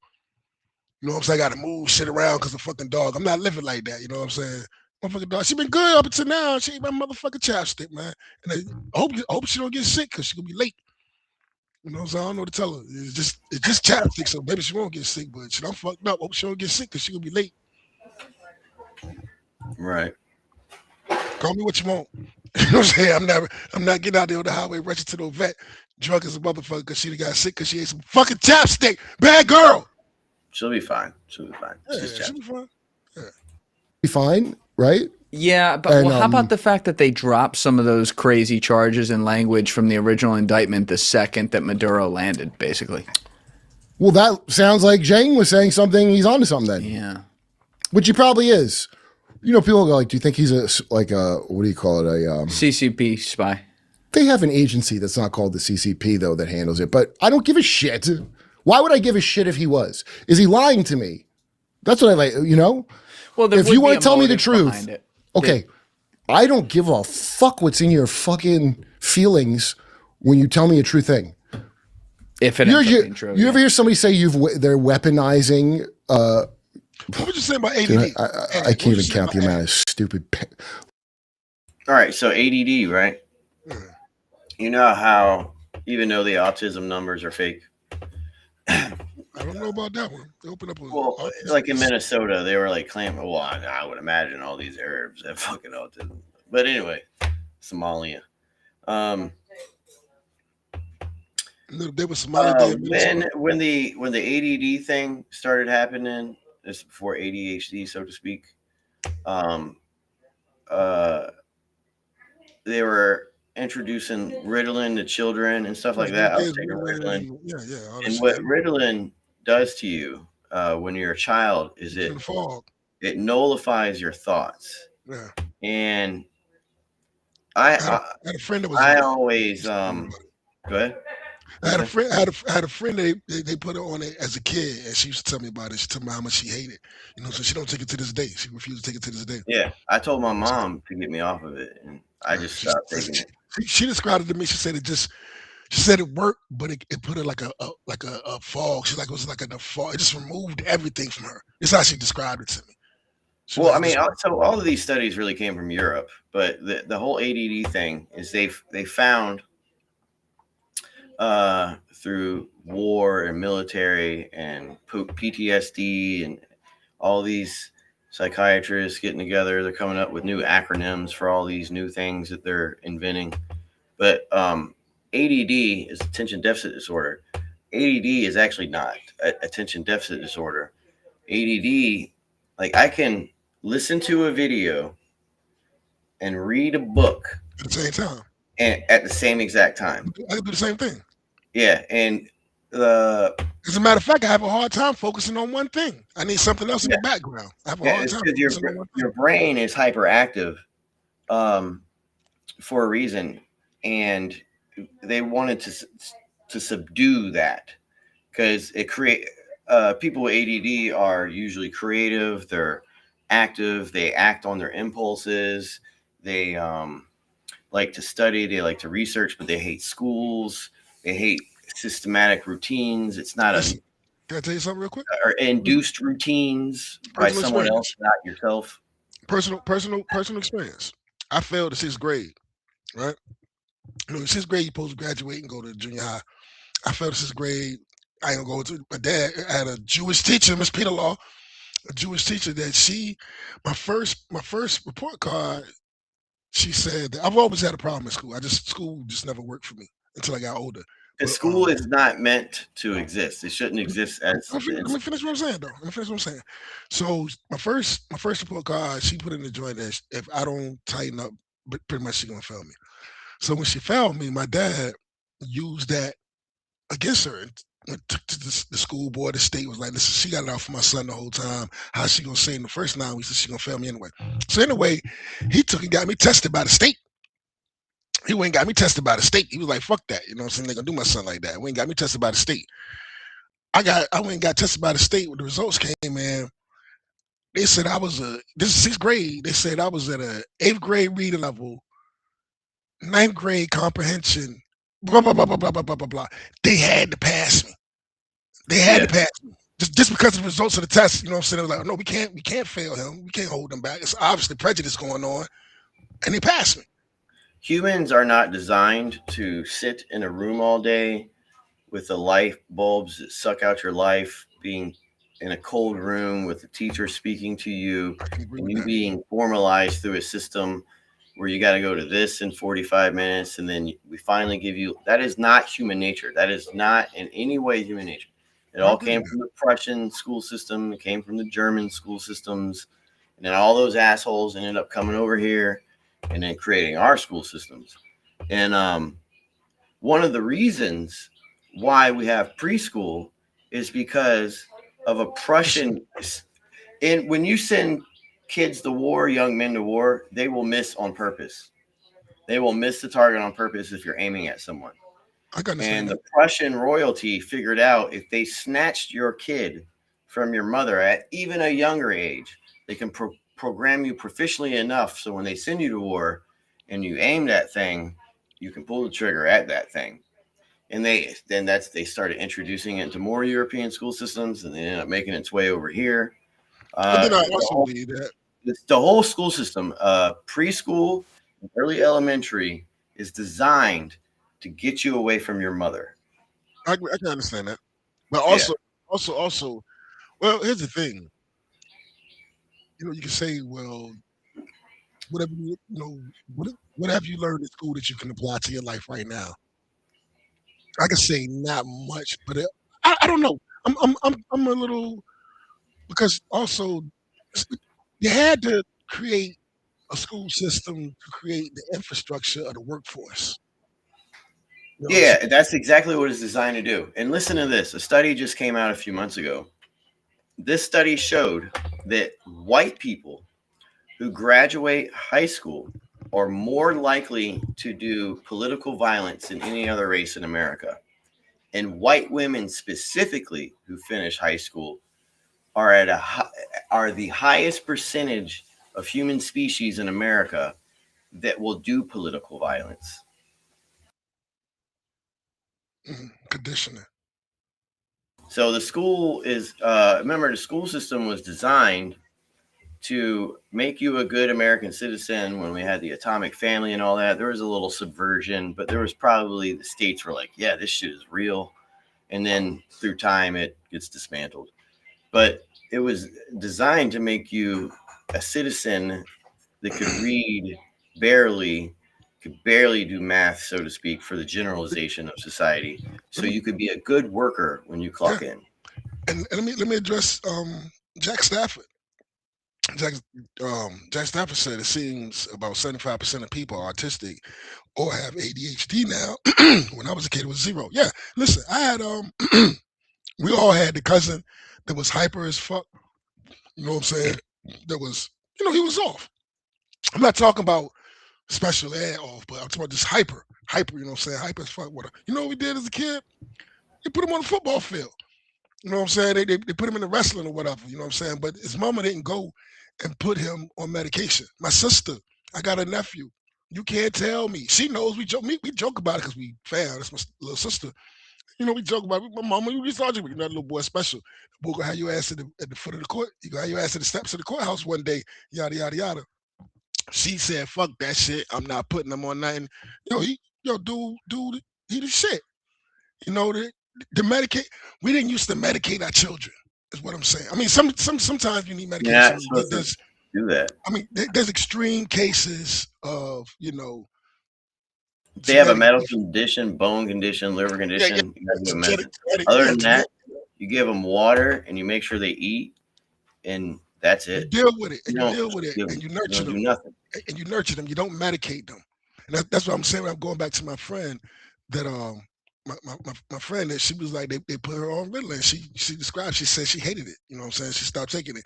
And she still had issues today, but she said she just didn't like being in that fog. She was saying how Ritalin just removed everything from her. You know what I'm saying? Have you ever took Ritalin? Yeah, bitch. I used to take it. Yeah. Did it say anything to you? Or I told you that's how this whole conversation opened. I used to take it and I told my mom to get me off. Yeah, you did. Yeah. Get me off that shit. My bad. And then white people and black people are some of the only two cultures on earth who hasn't been subsumed by a total daily activity. You know what I mean? So your culture and my culture, just a few hundred years ago, bro, we just did whatever the fuck we want. But the Romans had the whole another structure. They had city systems, they had senates. The Asians had the systems. The Aryans, which are the Persians and all that, they had these systems. And then your culture is coming out of Africa, and us, the Celtics over here, ultimately had none of that, and hadn't had that ever. I'm just shooting from the hip. It only takes a few generations, just like agriculture, right? Yeah, but husbandry to animals. Only takes a few generations, and that's what they've been doing to us. Yeah, conditioning. It's conditioning. Because ultimately, we're not susceptible through our DNA to being subservient to extreme structures. But in order to have this this economic system that we have, you have to have a labor force. In order to run this global economic system that we have, because you're talking about, okay, well, my African ancestors and your Celtic ancestors, we didn't have centralized government, we didn't have parliament, we didn't have senates. We might have had a tribal chief. And they want to destroy the tribal system of our way. Right. It only takes like 200 years to fuck us, and there's people that are not game for it. And I think that's why Trump changed the Department of Defense back to the Department of War, because we are literally back to war tribe mentality. And that's why King Charles, why we've been talking, King Charles landed and no U.S. delegation greeted him. He had to get in a limo with some lady, and then they drove to the White House. That's a fucking slap, bro. That's a slap, dog. That's a fuck you. Because remember, Game of Thrones, you can see Game of Thrones, like even in Game of Thrones, when the dignitary come in from another, whatever, if the king don't come and meet him, if he send the prince, they see it as a slight. Like you just send the prince. They didn't even send the prince. They ain't even send the prince. You said nobody came. Two fucking ladies shaking his hand. What in the world, dude? I know he Wild. had to be. I know he had to be like, this motherfucker is feeling himself. Mm-hmm. And y'all think Trump was like, these motherfuckers tried to get me again the other night? Fuck all y'all. Remember, it was Queen Elizabeth and King Charles who stole all of Trump's mother's shit. Their whole family, their whole empire of the McLeods and everything. I don't even know it was all taken. Like Trump is a McLeod, like of the McLeod clan of Northern Ireland, the Isle of Man, and all that. That was all yoinked from that family. Yeah, I mean, remember, like I told you about the Rothschilds earlier. One of the key endeavors when they were first setting up their arbitrage empire was inbreeding and then taking over other families. Right. So look, that brings it all the way back 360, 180. Is it 360? 180. I don't know what other motherfuckers. All comes back around. These motherfuckers. To the point of, are they running every? Because I did. My man sent me some shit maybe 16 years ago, where it laid out the entire lineage. I wish I still had it, of the fucking Rothschilds.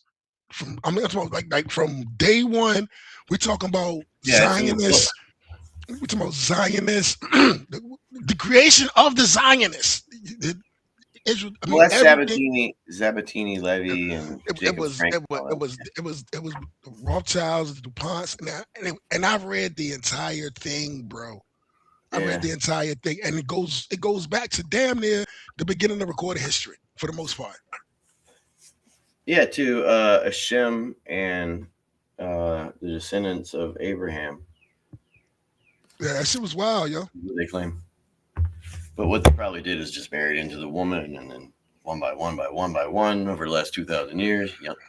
The fact that they're not the real Jews. I mean, that's why I be saying shit like, yo, they're not the real Jews, bro. Them Jews in Israel, they're not the real Jews. So they are J1, J2 bloodlines, and in haplogroup J1, J2, and whatever the other number. So they are descendants of the Semitic Mediterranean people. However, so it's basically the people who invented inventory and counting money. Since the Babylonian era, there are a handful of families that have never gone, like Hercules family, the Hercules stereotype, the real chieftain who existed. They're the Fabian Society today. And the Fabian Society, which is descendants of the people who claim descendancy of Hercules, are over 145 members of the British government. Like the Fabians, so like, and what it ultimately goes back to are the patriarchs of the people who set up Rome, which was like 6 or 9 families. Their descendants overall literally still exist, or they claim to be descendants of the patriarchs of the ones who set up this inventory system, who come from Babylon and Ur and the Fertile Crescent.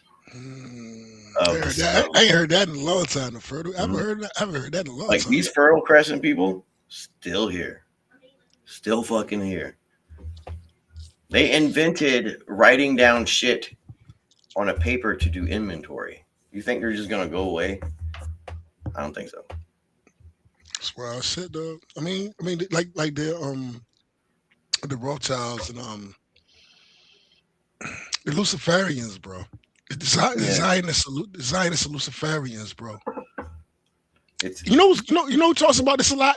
Who speaks on it, but don't go crazy. She don't go cuckoo la la with Candace Owens. And they said, man, when that girl called Candace Owens a ghetto black bitch, I was like, Candace Owens is the complete opposite of a ghetto black bitch. You know, which makes you look bad calling her a ghetto black bitch, which means you just see the color black and see ghetto, because she is the complete opposite of a ghetto black bitch. Called her a nappy-headed bitch, a nappy-headed woman, and a ghetto black bitch.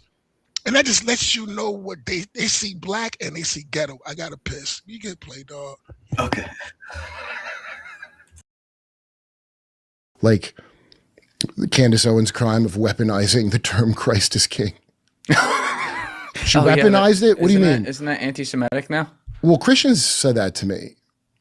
Again, I'm not Christian. But I'm like, don't you think Christ is King? You're like, well, she weaponized it. Oh my God. Okay, I want you to follow me, you fucking slowpokes. Some of whom are friends of mine, but oh my God, are you stupid? Okay? This is the thing. You believe, you said, that your religion, that Christ is King, right? So that would be called the truth to you with a big T, right? Okay. She weaponized the truth? Is that like when Russia made fun of Canada saluting a Nazi, or how Iran calls you pedophile cannibals? Is that like that? Good, fuckface. I hope it cut your head off. The truth should kill you. If the truth kills you, it should. Tell the truth. Weaponized it. What a foul fucking way to think, dude. It is a foul way to think. Well, but you used it. So I should just dabble out because all these mystery school they're all J.J. Abrams in their heart. Just string you along with bullshit forever for the most disappointing ending. It is a time right now unlike any other, in the sense that you point out, obviously, like Trump's made a total 180, and that in some ways is shocking, in other ways it's not. But everything that is up is down, everything that is left is right. It's not shocking. Okay, you're right about that. It's not in just some ways. Okay, obviously, listen, I've never voted, I'm proud to say, or I feel like the biggest jerk off.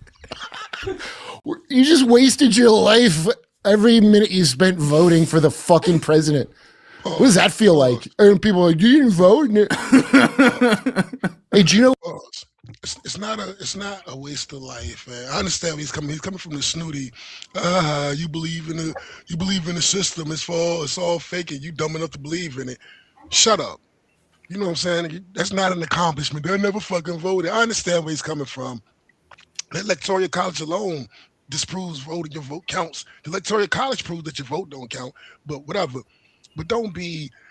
I'm Mr. Snooty. I know the real world, and you don't. You still in the Matrix, and I ain't. Shut the fuck up. You know what I'm saying? What does that feel like? And people are like, you didn't vote? Hey, do you know Steve Bannon and Jeffrey Epstein invented QAnon together? You think they invented It's in the fucking Epstein files. Wait, pull it up. They proved that they invented it? I haven't seen this. Nothing is legally provable. Oh, you just all just my speculations. Pause. But because nothing in there is provable, you wouldn't be allowed to see it. Listen. This is the rabbit hole of this. Is because, like you said, up is down, down is up, left is right, whatever. You can't prove anything, you know. And I agree with the shit. I'm not saying he's off his rocker. I'm agreeing with the shit he's saying. But the thing I'm saying is, this knowledge, how does this knowledge and utilizing this knowledge directly improves your life? Other than, you're in the Matrix and I ain't. And the stuff that is provable it'll be taken out later. Or it won't be acted on. Right? They haven't acted on anything. I mean, we've seen. Because by the way, I'm in them. You know that, right? I'm not to brag. No, you're in them. It can serve a purpose if you like, okay, I see the bullshit coming, so I'm gonna stack, you know, so I'm gonna get survival food, I'm gonna buy land and try to get off the grid. I mean, you can play it that way where I can say it's useful knowledge if it's gonna affect your life that way. But if you still don't act like you ain't in the Matrix when you in the Matrix, motherfucker. You still you right in here with us. You ain't no smarter, you just whatever. You know a bunch of trivial shit that don't really fucking matter. It matters, but you ain't gonna do shit about it. Cannibal now, or okay. Well, my point is, obviously, he's just being invited to a great show on his birthday. So I don't know if he even showed up and had the best birthday ever. You imagine you're like reviewing the old tape and you look in the crowd and you see like Epstein laughing at one of your jokes. Wow, dude. I'd say it's like a ghost, but I don't even think Epstein dead. I don't think Epstein. He's been alive for fucking. As well as code Julian, $50 in lineups. I don't think Epstein is dead. Yeah, he's not. They snuck him out of the prison. You know that video that they put out of him in with the upstairs thing where the black lady walks in and that wasn't even his cell of them showing him walking back and forth. They admitted the Department of Justice admitted that the footage of them removing his body wasn't his body. They admitted it. They came up with, oh, well, we just did that so we could distract attention from whatever. Why? They had to admit that it wasn't his body. So why did you fake it? Why did you fake it? Because he was That man's sneaked out not. of the prison. That man's not dead. He knows too much. That man is not dead, bro. So, look, I've read a large majority of the files. No, you didn't. I think it was a There's no way cleanup you job. did. It's millions of files. There's no way you read a large majority of the files. I'm just correcting you. It's like a million pages. So I read a majority of files, and a lot of the files I read were the. You didn't read the majority of the files, $3. It's a million plus files. You didn't read them. There's no way. You're not a computer. Yeah, I did because you're not a quantum computer.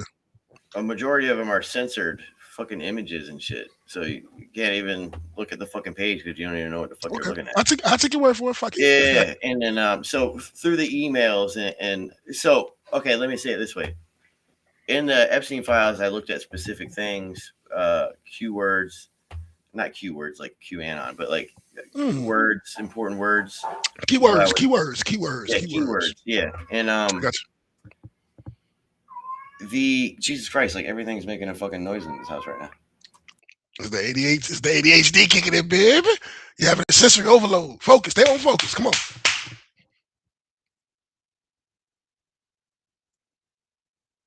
Fucking cat, bro. Hey, your screen.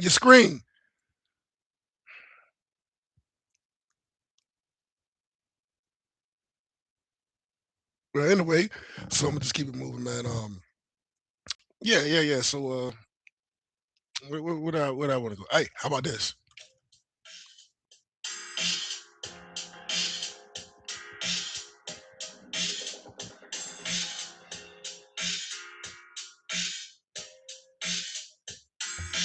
Fucking Christ, what was I even talking about? Epstein files. Yeah, so in the Epstein files, one of the things that I read into was what the prisoners were saying in the prison. So I read like it looks like the government snuck Epstein out, faked his fucking death, and then and all of a sudden the FBI had free reign to that goddamn prison. And that's not Griswold. Maxine Griswold. That's whatever fucking name. That's not her in prison. That's not her. So a lot of the prisoners were like ratting out everybody. They are ratting out. Bro, it's wild. I heard about that. I read their handwritten fucking papers. It's uploaded on these sites. I heard about that shit. This one, he was clearly a black dude. This one fucking black dude was screaming that black female inmate who's part of those like the racist black people up in New York. They're part of like these, not like the black Israelites, but they're like a black version of the KKK. She's like a member of the prison. She's a prison guard there. And these fucking people are screaming that she killed Jeffrey Epstein. So because she's probably an asshole because he's clearly not dead, but they're blaming it on her and all this stuff. And then this dude was explaining what fucking prison guards bring in drugs, what prison guards bring in this, and then there's clearly a white dude who's being interviewed and he's fucking ratting out who's bringing drugs into this. He's explaining every fucking prison guard without saying their name. And then it's wild information that's on there. And then the jail cell that they show in the video is he was in the floor below, which is the original pictures that they showed you with the tape on the doors and everything. He wasn't upstairs. That was not his that was not his cell. His cell was on the bottom floor under the steps. And then in the Jeffrey Epstein files, they released all the timestamps of the black lady because everyone in the jail was clearly blaming the black lady for killing him. So in the files, they have all of her timestamps of when she was texting, what she was searching. It's all in the Epstein files, unredacted. And it has her on her phone texting while she's sitting on the desk, not texting in the security videos. So clearly the videos that they're showing is not the video of her in she's in the prison, but the video they're showing you is a different date. And the FBI is dumping this into the Epstein chronicles, the Epstein files. And if you just look at these files, it's fascinating. You learn a lot of interesting stuff. Like you learn that black prison guard had a sheet of paper like this big, and she wrote movies. And this black author who writes these really crazy books about the crimes they did against black people in New York. And one of the books is about the lengths that the SDNY and the police of New York, the extremes they will go to cover up a crime. She left that shit ripped up in her handwriting in the jail cell, in the jail cell that they showed you, that wasn't his, which is fascinating. So like the whole thing is a debacle.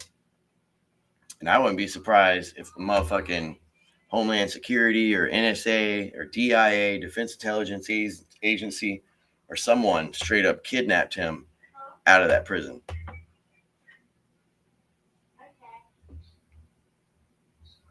Yeah, it's wild. Like if you read, you learn so much. Like you learn how shitty that prison is in the fucking Epstein files.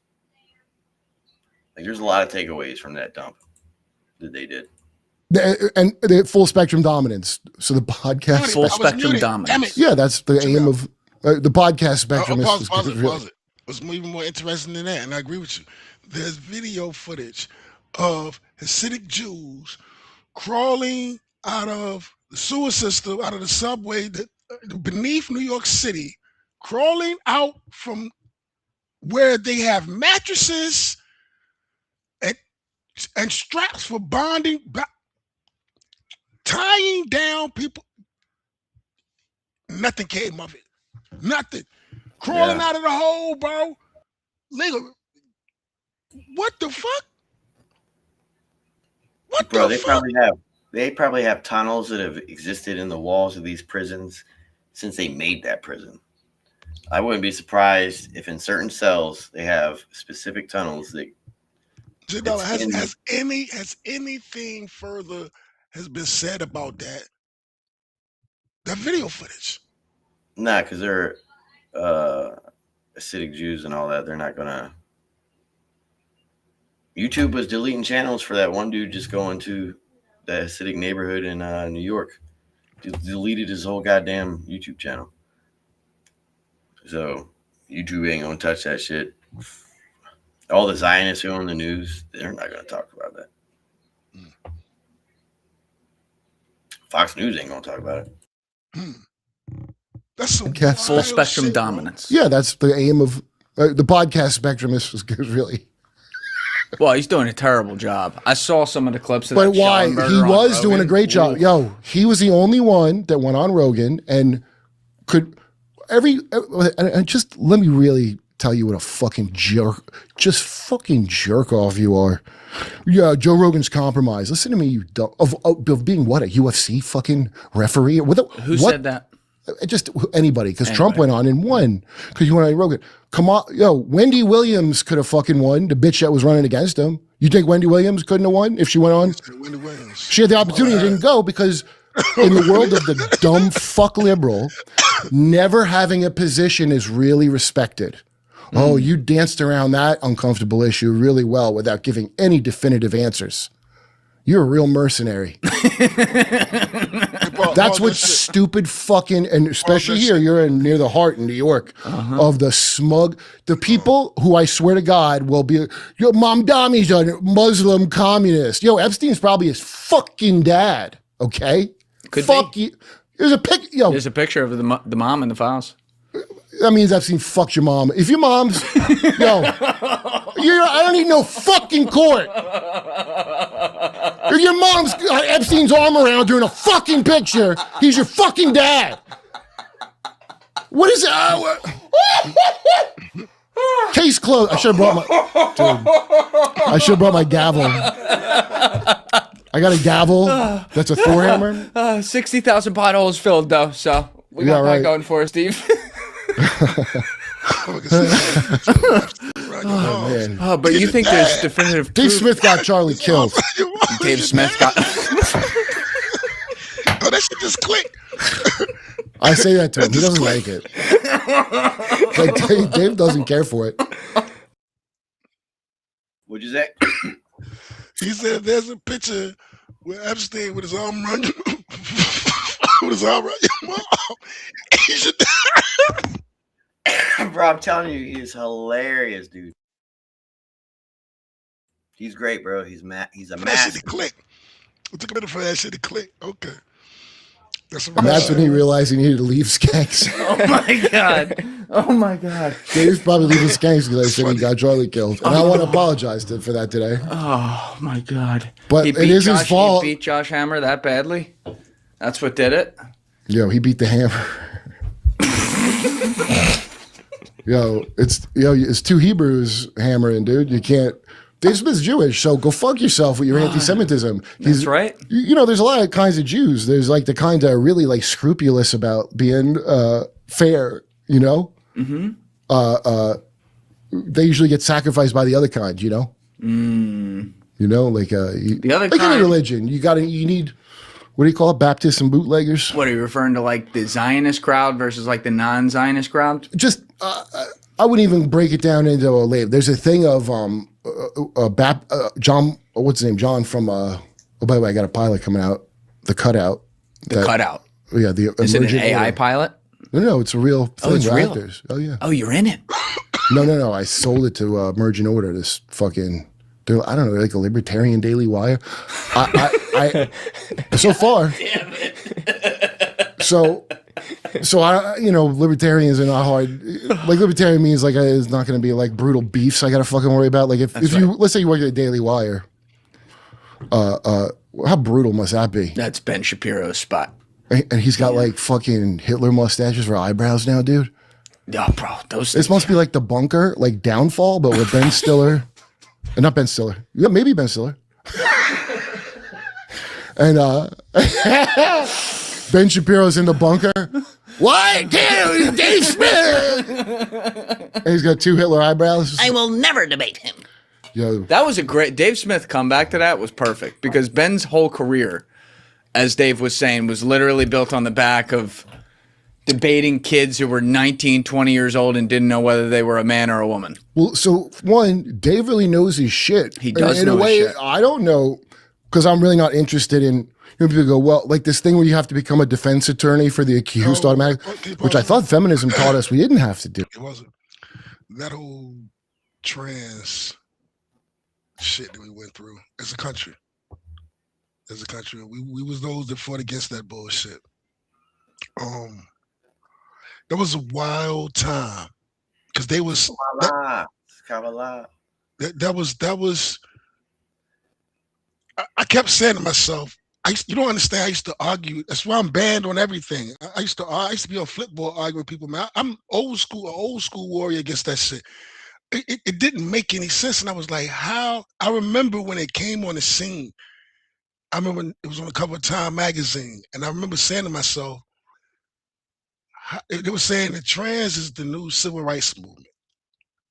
And it was on the cover of Time magazine. You know, Times is basically owned by the Rothschilds, right? They didn't know that, but I'm just saying. I remember when it just, and I was just like, this has to be a test because what they're saying is fundamentally, it's like they're testing yes and no. All right. So in the Talmud, which you're not allowed to read unless you have children and are married, and then you are 34 years old and you are Jewish. Let me just finish this. Let me finish this real quick, though. To me, I feel like if they can convince, this is what I was saying to myself, if they can convince a population to believe that a man can turn into a woman and a woman can turn into a man, then they know that they can get you to believe. But it's not, they didn't convince anyone. They control. So They can take the most minute population and they will glorify it beyond imagination and control the whole narrative around it. Because you can make money and cash off of it. And do you know that when they shut down the SPLC, Jadala, they had kids. Jadala, our kids, not my kids, but I say yeah. So our in kids. the Kabbalah, there's six. Well, cutting off their dicks, Jadala, cutting off their titties and dicks. Yeah. This generation is still here. Those kids that believe that. Hold on, you were saying something earlier. Just let me finish. Those kids that believe that, they're going to grow older, and they're going to still have those beliefs. That shit is seeded. Nah, they'll grow up. They'll grow up. I think statistically, it's like 5% of the ones that you brainwash through political violence. Only 5% of them continue their political violence as they get older. There's like some interesting study. They will grow out of it. As you get older, you stop doing political violence. Imagine being one of them boys that cut off his Johnson, and then you wake up one day out of the fog, and your dick is gone. I mean, sue everybody into oblivion. Sue them. Just be able to sue them. Or you're a young woman and you look down one day and you done cut off your breasts. I mean, it's not that for a woman, it's not the worst thing in the world because women have cancer and stuff. Men have testicle cancer stuff too, but just voluntarily doing it because your moms was like, yo, come on, man. That shit was remember, evil, mothers are evil by define the Bible and Charleston White. And it takes a man to quell the evil of a woman. And so that's why they take the black male out of the woman's house. And that's why they want to destroy and then they program you to hate your parents into adulthood. And that's like when I joke around with you about Jesse Lee Peterson, when I say like, have you forgiven your parents? Like, I think it falls in that 5%. Maybe it could be more. I'm not mad at my parents at all. I miss my parents. No, exactly. You don't have hate in your heart like these. Hell no. And that's what they train them. They brainwash them. And you remember in like just a few years ago, they shot that Polish or Czechoslovakian. They shot that European guy who, like with the weird name. They shot him like 4 or 5 times. Somehow he survived. The guy who shot him was like 72 years old. He had never done violence in his life, but I guarantee you, he was like part of that 5% who are, who hold this violence, this evil, this hate for their mother and their parents. Like they hold it forever. Yo, that's why I could never get with Slim Shady. Listen, check me out. Yeah. Let me say something. Parents. Let me tell you something. This is real talk, yo. It's real talk. Slim Shady is a rapping motherfucker, yo. Like for real. I remember seeing him. My first time seeing him, he was in the Rap Olympics. I'm not saying this because it's known knowledge now. I remember seeing him because he used to spit music or whatever. I ain't getting to all that. His name came up. And it was on the Rap Olympics. It was on motherfucker pay-per-view. It was on pay-per-view, whatever.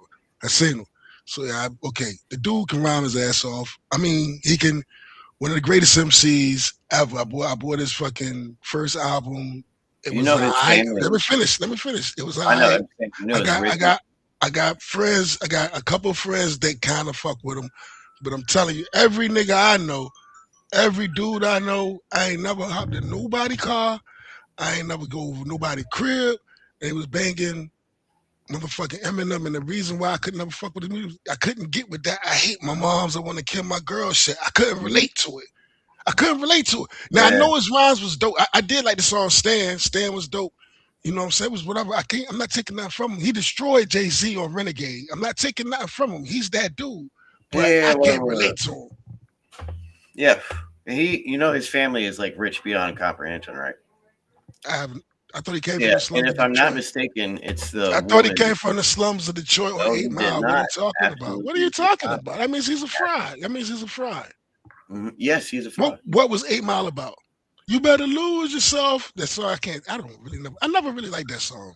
You know what I'm saying? Anyway, apparently he can write really good. It's like the white boys anthem. Like you better lose yourself. It's like the white boys anthem. I never liked him. I don't care. Y'all love that song. That? You better lose yourself. His arms is ready. His dogs is ready. Y'all love that shit. And then he made all this money, and then they tried to keep giving him drugs and drugs and drugs and drugs and drugs. Remember, he was saying he wasn't fuck my moms, and I hate my mom. I hate my baby dad. Yeah, I hate my baby mama. A part of the product. I hate my baby mama, and I'm gonna take 80,000 pills and kill myself because I'm nice with these words. And yo, I was like, yo, he's dope, but I can't fuck with that shit. Everything I know is like that. Yo, I'm like, he's dope, but I can't fuck with that shit. What the fuck is he talking about?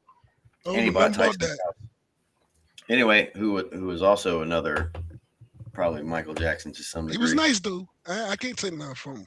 His verse on Renegade. His verse on Renegade was incredible. I guess I must have not been listening.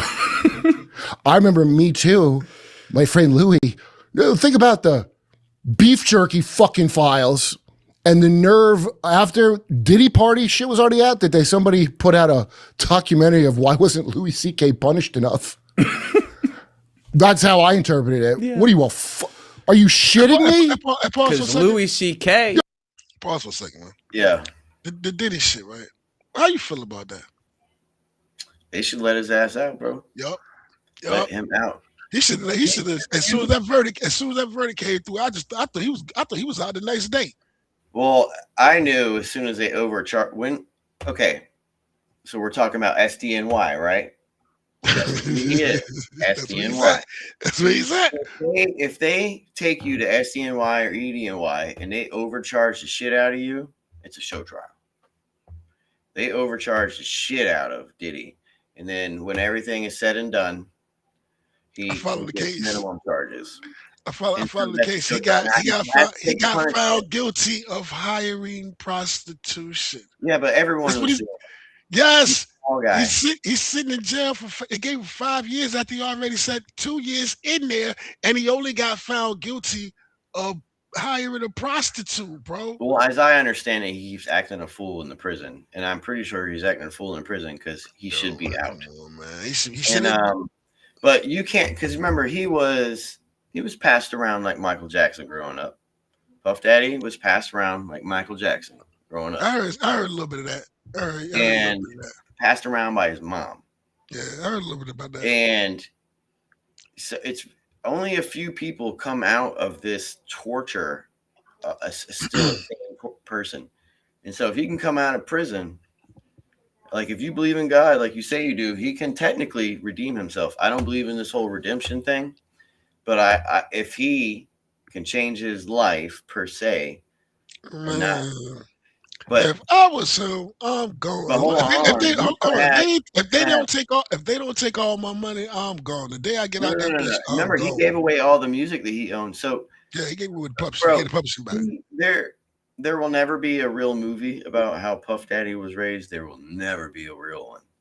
And he was done just like Britney Spears, just like Michael Jackson, just like River Phoenix. I don't know about that one. No, they did what they did to River Phoenix. I guarantee you they did. Bro, Puff, his dad was a hustler. Puff got on. Listen, this I don't have evidence. I'm speculating. Everybody knows the entire community. My community knew Puff Dad was doing this shit years ago, decades ago. This was normal. This wasn't a secret. As a matter of fact, it was a be careful before you go to a Puff crib because like after 12 o'clock it gets wild. This was a thing going on. Like if you ever end up in a I don't want to get completely down this whole rabbit hole, but yeah. Anyway, he was abused, and hopefully he survives. I got you. And some of these abusers, I got no opinion per se because I've never gone through it, so I can't. I know what that man should be free. I get it. That man should be free. That man should be free. If they want to get him on something else, get him on something else. But when he went to court for again when he comes out. Yeah, what he went to court for and what he got found guilty of, that man should be free. Well, what I think it was is he didn't want to be Charlie Kirk, and so he's like, "Yo, bro," and that's what you should do. Remember, the Masons, one of the signals is putting your hands up. So I think I'm not saying he's a Mason. I don't know if he's a Mason, but bro, put your hands up. Because, bro, I hope Britney Spears is able to get her personality back, and she can, like, bro, there's a lot of these people that entertain this. Yeah, she's out there. Remember Mace saw what happened and quit bounced music and became a fucking preacher. Yeah, and bounced. Like, some people will walk in, they're like, "Oh my God," and then they become a preacher. And then, unfortunately, people like Puff Daddy became I told you, I went to a big ticket house party. Used to do the 106 in the park. No, the basement. Rap City, the basement. Big ticket. What is going on? I went to a big ticket house party. Long story short, I went to a big ticket house party. I'm 16 years old. Opened the wrong door, dog. I was like, oh shit! I seen it on that scale. I seen it. 16 years old at a big ticket house party in DC. Straight up. I can't even tell you what I seen. I'd be lying to you if I told you what I saw, but I know when I opened the door. I'm 16 years old, dog. Come on now. DC, a big ticket house party. We're younger, and that is different now. I opened the door. I seen that shit. I was like, "Oh shit!" Close the door. I remember red light. Seeing it, going back to see my homeboy. Was like, "Bro, I just seen some shit. I just seen some shit. I ain't talking fucking. I ain't whatever. That ain't what I'm talking about." Anyway, I'm gonna play. Yeah, my bad. Yo, you're a fucking Satanist, you motherfucker. That's Fuck right. you. That's exactly right. Like, holier than thou. anyway, just to even focus on Joe Rogan or Louis or any of these people, you're a jagoff. Like, what are you in the CIA? Why wouldn't you be focused on your leaders who lied to you? Democrats should hate the leadership of the Democrats, and they do. The people that call themselves members of these parties, I think if you're a Democrat, you or your mom will work for the state, okay? Okay. Or you're in the fucking blackmail. Your job depends on it. It's just general job. Hey, I'm an actor. I'm a dipshit actor who's probably an MK Monarch as a kid, and I'm probably owned by some fucking billionaire. So I'm only allowed to care about the things I'm supposed to care about when I'm supposed to care about them. That's what I think. I think all these motherfuckers you watch it look like remember like when, oh God. It makes me cringe thinking about it. Remember how bad Kamala's the best This is campaign? the worst campaign I've ever seen in my life. It closely approximates the first part of Tim and Eric's $1 billion movie, Kamala Harris's $1 billion campaign. Where you're like, what did you spend the money on? They come out and they've just got like their teeth done. they knew. And the guy's in an OB-GYN chair. They the knew first Joe part of that Biden. movie that was pretty funny. I like that. They knew Joe Biden when they posted when Joe Biden ran the first time. They knew that Joe Biden, the president Joe Biden. Which one? The first. Oh, you talking to Tall on the show? Look, they knew that motherfucker. Hold on, let me finish. They knew the first time after Trump's first term when Joe Biden ran, they knew that motherfucker had dementia. They knew because I fucking knew. Just by watching him on TV, I know that, this motherfucker got dementia. You know what I'm saying? They knew. I think Jim Carrey did a real good job at playing Joe Biden. Like straight up, bro. Like they knew. It blew my mind. I was like, they really gonna? This is who they gonna put out there? This man has dementia. They wouldn't do debates. Remember they wouldn't do debates. They hit his ass. Remember the shit? What the one who had dementia? That was an actor. The one who had dementia. You a wild boy. That's not Joe Biden. That was. That's some wild. I seen somebody talk about that shit, man. I was like, that's some wild shit, yo. That Joe Biden shit. Bro, you haven't seen the real Joe Biden since the last time you've seen him on TV as a real Joe Biden. Bro, he was a totally different person. The person that they ran as president, that was a different Joe Biden. And then you had the taller Joe Biden. And then you had Joe Biden that would he had the mask on. It might be true, bro. It might be true. And listen. Yeah, you remember when the COVID thing was going on and you brought the Joe Biden out with the rubber mask on and he had the COVID mask on? That was like another Joe Biden. That's poor Joe Biden. That's scary, man. That's scary, man. That's scary, $10. That's real. That scares me. That frightens and you. then they You know what I'm also saying? brought the one Joe Biden out who had the rubber mask on when they had the reporter behind him, and like he turned his head and his head creased like a mask. So technically, that was the fifth Joe Biden. But he may have been the one wearing the COVID mask, so he could have been the fourth Joe Biden. When he ran, I couldn't believe it. I was like, this gotta be a joke. This man, he's not cognitive. He's not there. He was a great actor. Whoever that was This what he was running. He wouldn't debate anybody. He wouldn't debate anybody or nothing, man. He hit him. Man. I was like, what are y'all? You can't vote for this. This man, he's in decline, like badly. So you remember after Trump lost the election, the continuity of government happened, COG, and the COG system was in place the entire time Joe Biden was president. So the whole government was controlled by the military. The lady across the street from me, from my mama's house, Miss Wilson, had dementia. She got older. I grew up. Miss Wilson grew up. I used to go around the house. The guy never had dementia. Stop talking about dementia unless you're going down memory lane. No, listen. He was acting. I'm about to tell you. I'm about to tell you how I know he had dementia because I'm about to tell you because Miss Wilson had dementia, and I'm about to tell you how. Bro, I'm telling you. Our videos of Trump joking about which Joe Biden is on stage. Let me finish what I'm saying, Miss Wilson. Yo, go ahead. Never mind. Okay, he didn't have dementia. Yeah, but there are videos of Joe Biden, there are videos of Trump joking about which Joe Biden came out on stage. I feel you though. Yeah. So, man, I don't want to think about that. So I want to. So what you saying? It was doubles or actors? Man, I don't want to think about that, man. That's scary, man. That's scary, bro. I guarantee you, one of them was probably Jim Carrey. Thinking shit like that. See, that's when it's like, okay, if that's real, then they playing with me. Yeah, the whole government, bro. You remember they had fake George Bushes and all that stuff. Yeah, they had fake Hillary Clinton. See, you going too far for me now, dog. All right, you remember when Hillary Clinton collapsed at the 9/11 event because she had that pneumonia and she collapsed and everyone drug her into a van. And then you had the lady come downstairs, which clearly wasn't Hillary Clinton. And she's like waving at everyone. She hugs a little Asian kid. It's because towards the end of the thing with Trump, Hillary Clinton had pneumonia. That's why she was fucking coughing all the time. But she's such she's so gangster. She didn't care what anyone said to her. She was still coming on stage. And so during the 9/11 event, she had a coughing event where she fucking passed out at the 9/11 event, and her whole security team dragged her into her hospital van. She has a hospital van that travels around with her 24/7.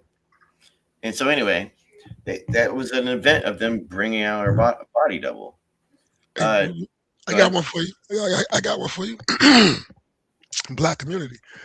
Remember when Beyonce was pregnant and she went and sit down? It was an interview somewhere, and it folded in. Like, I remember saying that. I was like, hold on a second. She was never pregnant. She used a surrogate. Yeah. Listen, my girlfriend at the time. I can hear you. My girlfriend at the time put me on the shit. Like, I wouldn't care about that. She like, nah, so. And bro, I done seen a lot of pregnancies. There's no way that's no way. There's no way. Solid as an eggshell. There's no way, bro. There's no way.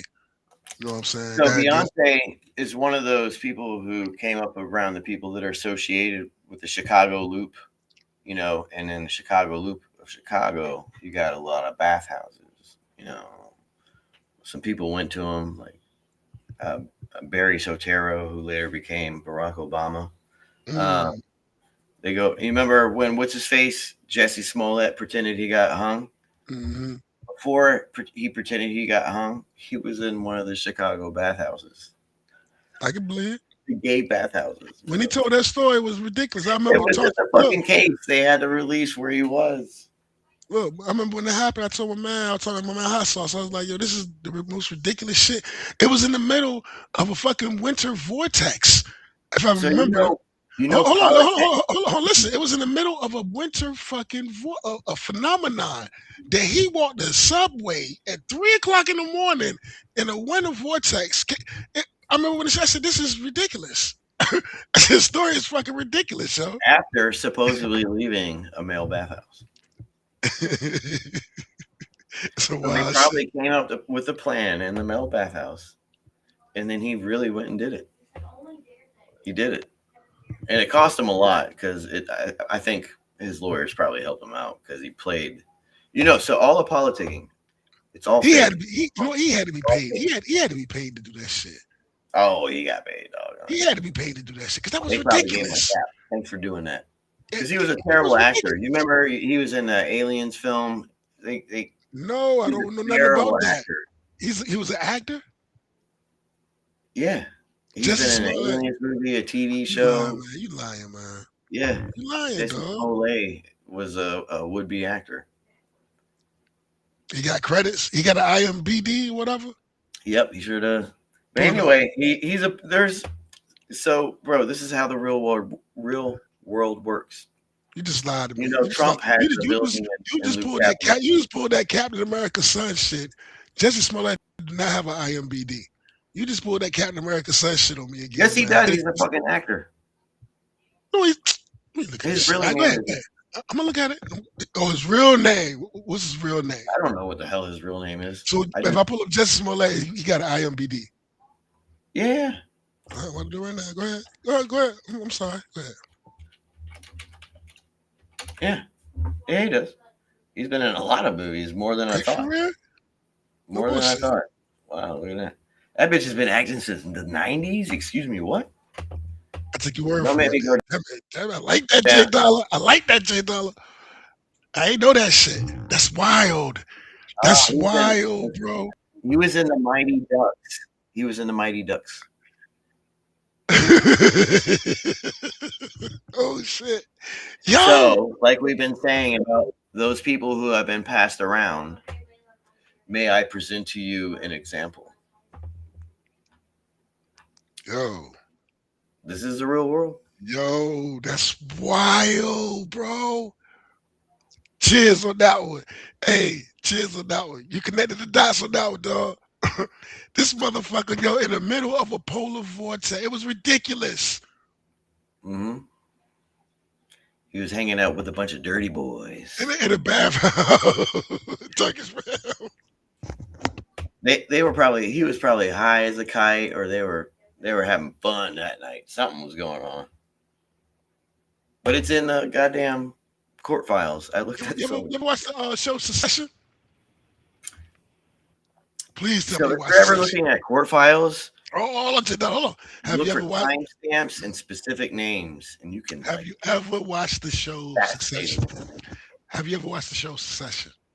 I don't think so. Or where they go up from down. No. It's about corporations. It's about the Fox News. It's based on the Fox News. It's like a playoff on the Fox News network. It's on HBO. It's called Succession. You got to start. What? You try? I got my daughter hooked on this shit. The intro bang. You gotta watch Succession. You talking about Wild Boys and the kids and and power and shit. Watch Succession. Bro, so if you know all this, why are you? Where am I? What? We gotta. You know how you said you watch Zeitgeist. You know how you said you watched the Zeitgeist documentary. Why am I? What? You and I are here. Finish that statement. If no. You say if you know all of this, TJ. This is what you say. If you know all of this, then why are you? Responsibility to do what I'm doing. Say that again. It's your responsibility to do what I'm doing. What are you doing? Changing the paradigm, I suppose. I don't know. Nothing. I refuse to entertain the bullshit. This supposed new orthodoxy. I don't want to participate in it. And so that you're asking like, you don't want to play the game. Yeah. You don't want to believe a lie. You don't want to believe a lie. You trying to say I'm acting like I believe a lie. Yeah, because you said you just want to keep your head down earlier and live longer. I think Yeah. by understanding all this, you'll actually live longer than you think. Because you remember in this war, like in Plato's Closet or whatever the fuck, you're not tied down by chains. You're tied down by like sheets of paper. And they don't mind you leaving the cave. What is that? Plato's cave? What is that stupid fucking cave story? I've heard of it, but I'm not sure. I've heard of Anyway, it, but I don't you're know. really not strapped down, and you're allowed to leave the cave, but don't try to come back in the cave and rabble everybody else up. So I'm gonna yell outside into the open air, I suppose. Well, no, it's, with me, I'm looking at things for practicality and peace of mind. You know what I'm saying? So, I mean, if it's useful, I mean, if I find it entertaining, like right now, I'm playing video games and mildly fucking with this board, and I got this dog that keeps me busy, that keeps my mind, whatever. Go to work. You know what I'm saying? Do what I'm supposed to do. See my kids, see my son. When I see my son, talk to my kids. I mean, just live. You know, eat good. I'm happy. I'm happy with just. You know what I'm saying? I came a long way. You know what I'm saying? I've lost friends. I got friends. I got people that don't have things. You know what I'm saying? And I'm happy. You know That's what I'm none of saying? your concern, though. So what I'm saying is, with stuff like knowledge of this, and you're saying that, why am I not doing what you're doing? You know what I'm saying? Like, why I am think I? you are, why am I and you're living that having life? trouble with grappling doing it. Excuse me. I mean, I tell you what, I say on this my attitude about the internet, which we're doing right now, you know, this platform, my attitude with the internet is I don't I don't agree with the quote unquote internet rules. I play with Yeah, it's none of my concern, though. It shouldn't be none of yours. no, That's how I'm saying we got to go in our own realm. I'm talking in general with me. My position with the internet is I play by the platform rules, not your rules. You know what I'm saying? I would. So there's no need to be. No, I'm just being. I'm just being honest. You was, you know. Well, yeah, you're just kind of Jewish. Should be none of your concern. What should be? And like some people, like so I can be. What should be none of my concern? What do you mean? Like what everybody else is doing. I'm not talking about that. I'm talking about me in general. You know what I'm saying? Like if I'm gonna be here, for my understanding is this. This is my understanding. Now listen, my understanding is this. If you're going to be here on the internet, this is my understanding. All right. This is where we at right now. This is our reality. This is me and your shared reality. Right now, where we at is the internet. This is our shared reality right now. If I'm going to be here in the shared reality right now, then these are the rules that's being told to me. I'm saying, fuck your rules. I'm going to go by the terms of service. That's what I'm telling you. Ain't got nothing to do with everybody else is going on. Service for YouTube. It don't matter. DARPA. Okay, that's cool. That's cool. I gotta take a piss and grab a beer. I'll be right back. Okay. I didn't see that movie. Yeah, dude, the very beginning of that movie, I found to be very funny. I know Heidegger's a dick. What was it called shit, again? but We'll pull it up. Tim and Eric's $1 billion movie. Tim and Eric's $1 billion. So they got the. They build a set like they call her daddy. Also, set. I think that like costs like $200K or something. I assume Doug Pound is involved in. Very raunchy, going for it type comedy over the past year, internet wise, has exploded by 6,000%. And that's Well, what probably, do you mean? Like what? Well, give me examples because I don't know anything. Things that would have got you fucking banned in 2 seconds 2 years ago. Now it's just like that's your meme at 9 a.m. I called it. Here's the thing that I did call, but woke died. Whether or not the corpse of it was still shambling about on October 2nd.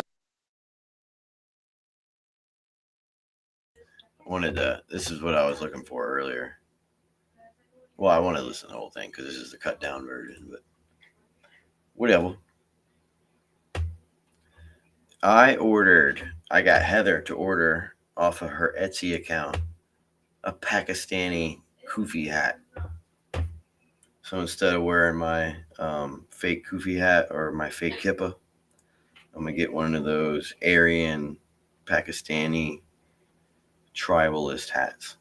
It was like $8 off Etsy and it's handmade. Yeah.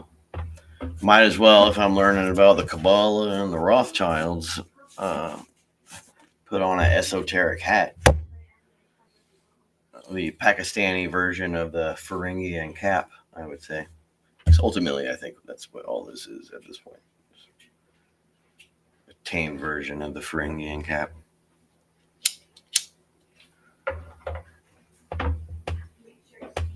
Can't be bothered with fancy headdresses anymore. In your cool suit with a tie. Mm-hmm. I suspect that it goes back to biblical times. There's reference to all of the prophets, for example, in the Bible, and it seems to be the case if one reads the Pentateuch carefully that there was a school of prophets, that they came together and trained. Yeah, there is evidence. The references are subtle but very tantalizing that prophets studied under other prophets, and in a sense, there were mystery schools within Judaism where one teacher with a very small number of students, 2, 3, maybe 5, would meet over a period of years in intensive study to develop what we today might call psychic powers or transpersonal abilities. And I certainly find that fascinating. Mm-hmm. Well, what we refer to today as the Kabbalah is actually a much later development, isn't it? Yeah, historians refer to that as more or less beginning with about the 13th century, the 1290s or so. Well into the Middle Ages. Yeah, but I like to think of it in a broader sense. Kabbalah, if we think of it as Jewish mysticism, it almost certainly goes back 4,000 years to the beginning of Judaism. Mm-hmm. Well, where do you trace it then? To Abraham? Well, I think so. I think there's good evidence looking at the oral tradition that this goes back to the very founder of the Jewish people. Kabbalists themselves say that it antedated Judaism, and it goes back to the very beginning of our species. Well, if you read the book of Genesis, I believe, and the story of Abraham, it suggests that he met a character called Melchizedek, who was a non-Jew, but who walked the way of God, sage, a master, and who apparently initiated Abraham into some of the mysteries. Yeah, he's a very mysterious figure in the Bible, but he's referred to as a high priest and as a wise person, a spiritual master.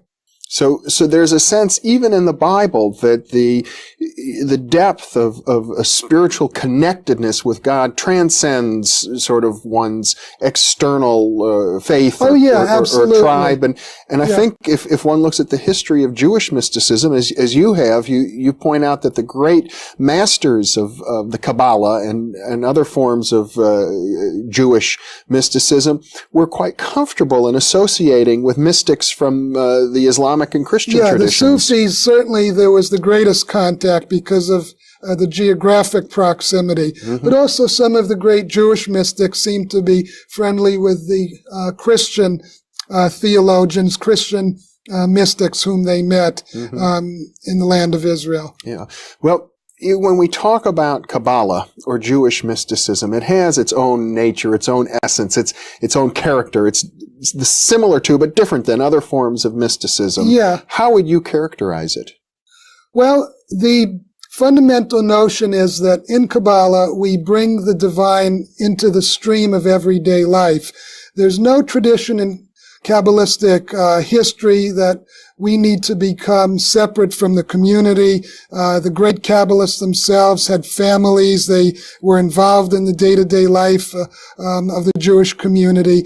So the great emphasis is on discovering God, discovering the divine in everyday life. It's a path for people who are involved in the world. It often involves singing and dancing and a sense of joyousness. Yeah, that was through the Hasidic stream, which came about later. But certainly the emphasis has been on achieving a state of joy, achieving a state of fulfillment through one's everyday life. The simplest gestures, the simplest activities, Kabbalists believe, have the potential of bringing us to a higher state. You've also written Ed, that a lot of the Jewish mystical tradition seems to come from the period right after the destruction of the Second Temple in the 3rd century AD, at a time when the Jewish people were being dispersed throughout the world. They had lost their homeland. It was a very sad time. And yet the tradition then was one of finding great joy in the radiance of the divine everywhere. Right. It's interesting because in our terms, we would say that there was a paradigm shift. The temple was gone. The structure of the priest caste. Jews were not permitted to even enter Jerusalem for several centuries. And in order for Judaism to survive and to have meaning, the shift went inward to each individual becoming close to God in his or her own life, and not looking to the great temple and to the great rituals associated with the temple. And of course, that paradigm shift was successful because it's been with us for 2,000 years. Well, and when one looks at the history of the Jewish people, a small group of people without a homeland who have been persecuted by the Romans, by the Semitic peoples, by the Christian peoples, one might fairly say, Jewish or not, that it's miraculous that that the Jews have somehow survived all of this time. Many other peoples from the biblical period didn't. Right, absolutely. Survive, and perhaps this sense of the inward path to oneness with God may have been relevant to their survival. Yeah, in a sense, it was no longer necessary to have a homeland and an external structure. One could carry the divine presence through one's everyday life, whether one lived in Poland or in Turkey, anywhere in the world. And I still believe that that's true. When we use the word Kabbalah, which is most commonly the word associated with Jewish mysticism, what does it mean and where does it come from? It's from the Hebrew word to receive. And there are two aspects to this, Jeff. One, the idea being that this is a body of knowledge that we have received from the transcendent world, that human beings have not invented it, they've transmitted it. So it comes to us through revelation. Very raunchy, going for it type comedy over the past year, internet-wise, has exploded by 6,000%. And that's what do probably, you mean? Like what? Well, give me examples, because I don't know anything. Things that would have got you fucking banned in 2 seconds 2 years ago. Now it's just like that's your meme at 9 a.m. I called it. Here's the thing that I did call, but woke died, whether or not the corpse of it was still shambling about, on October 7th. That was the end of woke. That's when woke died. Why do you say October 7th? Well, that's because, when let's say your Vermont Jewish liberals that are also very Zionist, then, BLM always supported Hamas. Right? So right then, and then all of a sudden in the higher education, suddenly it's a problem. They're mostly Chinese and they're pushing the Jews out. Remember? That's all around the same. Then I'm watching this thing at Harvard. I can't remember that professor. I have no respect for like Harvard, dude, at all watching these people. I mean, I hope they understand how much even a fucking jerk off can see that they're like nothings. I'm watching this woman. Now, clearly it's some weird plot against her, and looking back now has everything to do with something with Zionist horseshit to take control of the higher education. All these fucking fascist types do that, right? So then they're asking her about, is it okay to fucking say something? It was something that this bitch could have just said, yes.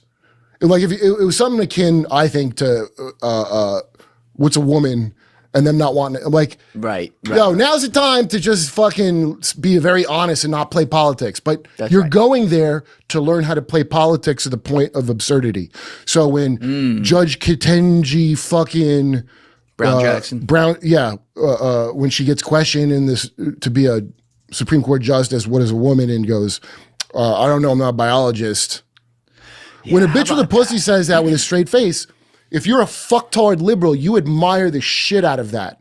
Look at how she did, because, I don't know how I feel about what a woman is, because I want to be my bona fides or whatever the fuck I get out of this nightmare clique I'm in. all my income and pussy and whatever I'm into comes from it. So I have to toe the line. Yeah. You know, Patton Oswalt, who stuck up for a lot of free speech shit, dude, when a lot of people didn't.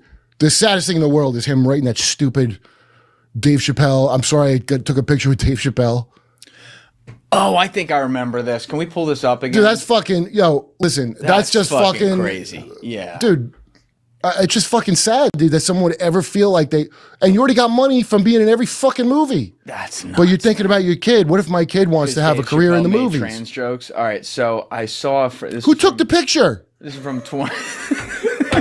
Is it that fucking 80s movie wife, dude? I bet it was.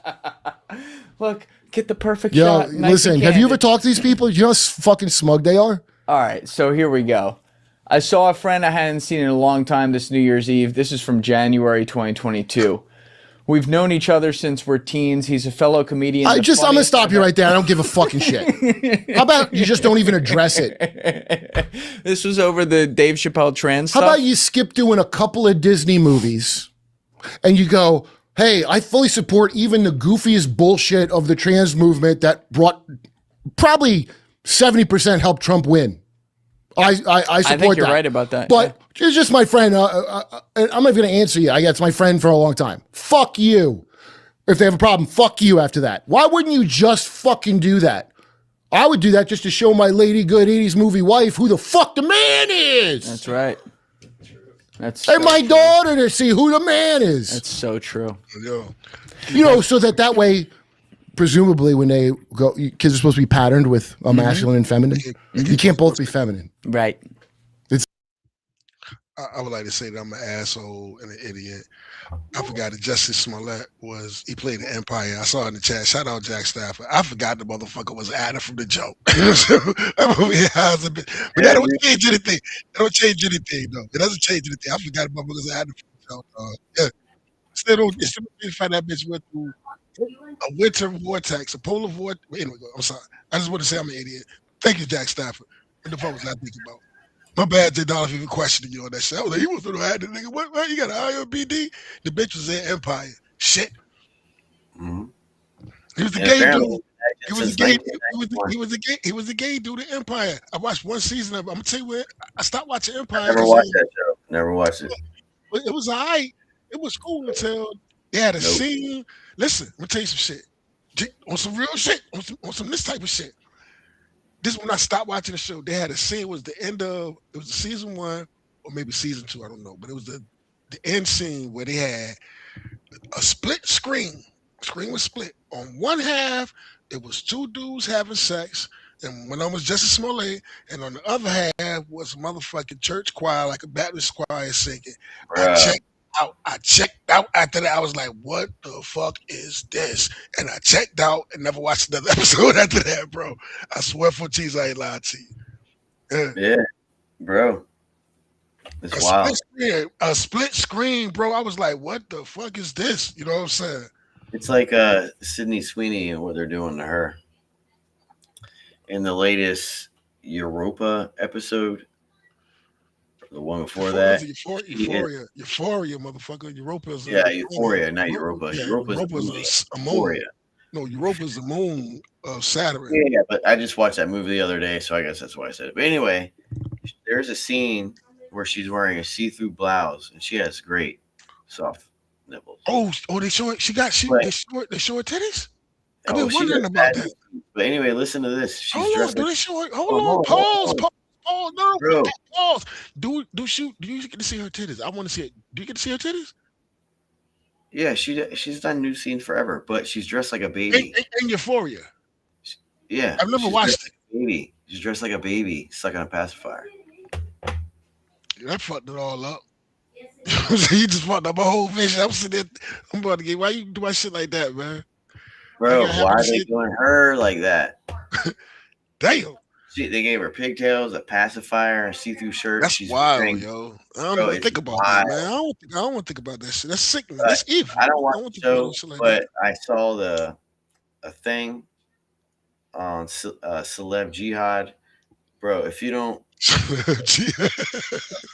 Yo, Celeb Jihad has all the nude actors. And every nude scene they're in, they update it. But the dude who writes it writes bro, the dude who writes the articles writes them like a pious Muslim. But the shit that he says on Celeb Jihad about these women in Hollywood is spot on. But he plays like a pious Muslim. He calls them, bro, it's hilarious. But every day of my life, I go to Celeb Jihad to see new. Yeah, dude.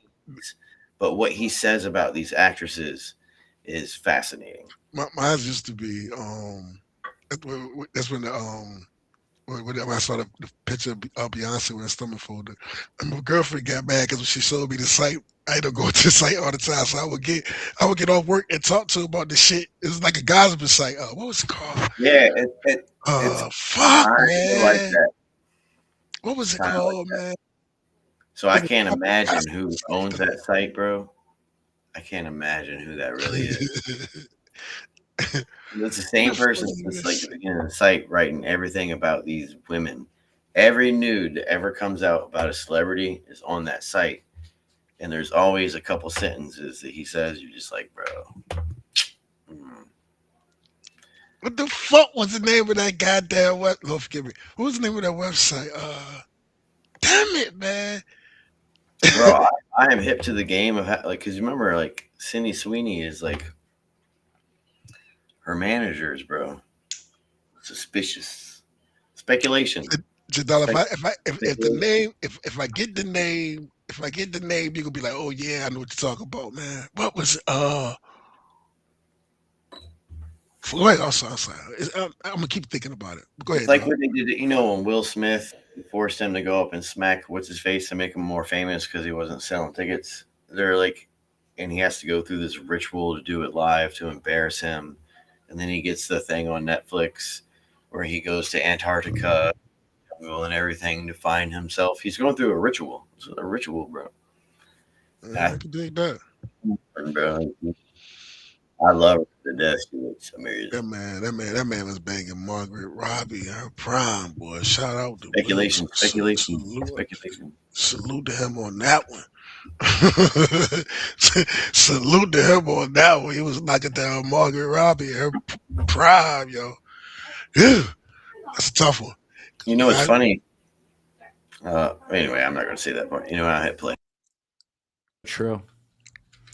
So that way, presumably, when they go, kids are supposed to be patterned with a masculine and feminine. You can't both be feminine, right? It's not good for the boy or the girl.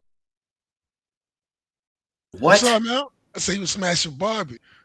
It's like Will Smith for Margaret. I was like, salute as. All right. Anyway, I'm hitting play. Listen to what he's saying. My daughter to see who the man is. That's so true. So that way, presumably, when they go, kids are supposed to be patterned with a masculine and feminine. You can't both be feminine, right? It's not good for the boy or the girl. You need both. It's like taking too much. Testosterone gives you tits. If you take too much of certain steroids, you get tits. You right? do? Yeah. I've never taken a steroid before. I know, because your tits look great. Thank you. You look like a young. I told you. I appreciate that. Right in the swamps of Dagobah. Isn't it supposed to do the opposite? It's supposed to build muscle. Doing your best, trying to lift that fucking Wait a minute. X-wing out of that swamp. With a fucking Leslie Wexner on your back. Just the way Jeffrey Epstein did the best, trying to lift that fucking X-wing out of that swamp. With a fucking Leslie Wexner on your back. Just the way Jeffrey Epstein had to do. The same rite of passage that Epstein did with Leslie Wexner sat on his back and he had to do flips in the swamp. James Bond of Israel. Don't ever forget that. James Bond would tell you his real name and then fuck everything. Am I wrong? Oh, I guess Coleman Hughes will have to fucking come and debate me. Coleman Hughes kicked your ass, Dave. Oh. How bad was that, dude? I've never had worse secondhand embarrassment for someone than watching that. I've never number one, I don't give a fuck about any debate ever. I think debates are like, what a waste of your fucking time. If I was doing a debate, I want you in the Oxford debate, Kurt Metzger. Well, I want to lose the debate. Here's what I want someone to understand. I say it at every fucking thing. I don't want to win the debate. I want you, okay? If I'm going to get upset about a thing, right? I want you to convince me that I don't know what I already found out. I want you to win. I don't give a fuck about the audience. I'm upset. You understand? So I can't debate like that. Right. So I've seen Dave do it. Once you fucking make your point, I think you're wasting your time to keep doing it. You're just doing a thing where now it's a UFC thing. And that's how you get, now, admittedly, real slow motherfuckers. It does help bring them into thinking about debating ideas, you know? Sure. All right. Would you say that's you and you got caught into it? That's me. Do you hear what he said? I heard exactly what he said. I agree with what he said. Yeah. I agree with everything he just said. Yeah. I don't even find it funny. You know what I'm saying? Yeah. Now, I'm not saying, you know what I'm saying? They were laughing and shit. I mean, I got the Swamps of Dagobah and all that, but when he said that, I mean, I agree with what he said. Julian Dory, he knows Kurt Metzger in real life, and Julian has a huge YouTube channel, and it's like there are certain people who aren't on the SPLC, the Anti-Defamation League payroll, and all that stuff. And some of these YouTubers want to survive, and you got Kurt Metzger coming on here. But it's beautiful because YouTube is allowing it as long as you're like Christian Slater and Mr. Robot. And each season you make an episode that's funny and ridiculous before they cancel your show. Sure. I don't want to say slow. Just people wouldn't be interested in that shit. Sure. I got you. But like, what do you get out of it? You go, oh, you either like, because nothing fucking, by the way, yo, never mind debates. Go fucking vote, dipshit. Nothing ain't gonna be anything except how John McCain wanted it. Yeah. So like a fucking debate. Fuck you. Dave is not where I'm at, which is, as I said, well, maybe I didn't say this to you. I was probably saying in the car to somebody else. Where was he at? Maybe you're But I used to think like the Bible is a bunch of fairy tales, but now I think fairy tales are a bunch of Bible. Pause. If I had to sum up my belief system. When he said Dave, he's talking about Dave Smith, I'm assuming, right? He's like, Dave ain't where he's at. So I guess where he's talking about like a higher plateau of understanding. And he's trying to say like Dave Smith, you know what I'm saying? What he see, this whole thing is wrapped around a higher understanding of consciousness and understanding or whatever. That's why he made that statement of what Dave Smith. He was like, well, Dave Smith, he ain't where I'm at. You know what I'm saying? Yeah, it's him and Dave are regular at Joe Rogan's comedy show. So him and Dave are always yelling at each other at Joe Rogan's thing. That's why he's saying that. Okay. Yeah. So Dave Smith and Kurt Metzger are personal friends with each other. So Kurt Metzger and all these guys. So when Joe Rogan moved to Austin, Texas, all these comedians descended. I know. Yeah. Dave is one of the dudes. Kurt is one of the dudes. So they are legitimate friends. They smoke weed together. You know what I mean? I got you. Yeah. So that. And what's the other dude? Bert. You got the fat guy he's like gay, but he's always like dyeing his hair. Like, bro, you should listen to Kurt destroy Dave and that gay dude, because Joe Rogan has liberal, but they're comedians. I know. You know what I'm saying? So they Tom what's it? Tom bounce off each other. It's great. Tom, what's the dude that went and played basketball and broke his leg? Tom, oh shit, I don't know. He got a show, Your Mama House. He's married to the female comedian. I know you're talking about. I know you're talking about. Yeah, but anyway, Joe Rogan that's why he's getting so amazing with his skills. And also he's on the Jimmy Dore show. Skills what? Is that the show? See, this is what I mean to come off aggressive. I apologize. It's no, because it's what he's doing. I find this. You need to get like him, and then you'll be great. I don't understand the point of it. Shut your mouth. As I said, well, maybe I didn't say this to you. I was probably saying in the car to somebody else. Maybe yourself. But I used to think like the Bible is a bunch of fairy tales, but now I think fairy tales are a bunch of Bible. If I had to sum up my belief system, that would be it. I'm never gonna look at the Epstein files the same again. Yeah, that's what we learned about fairy jerky. Yeah, beef jerky.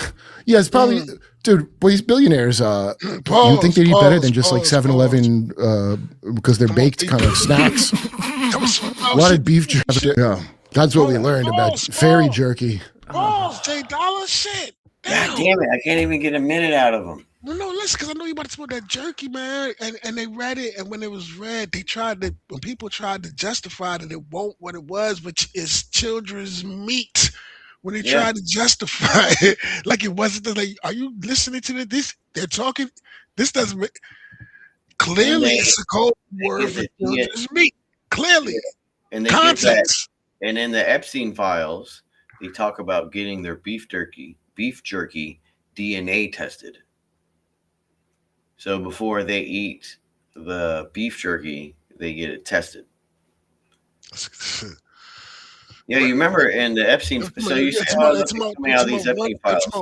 about running it over to other people. Like, yo, like somebody was like, he's running. Oh, he's on his way. It was wild. It clearly wasn't talking about fucking beef jerky. If this was beef jerky, it had to be the greatest beef jerky to ever be beef jerk ever in the billionaires had to have.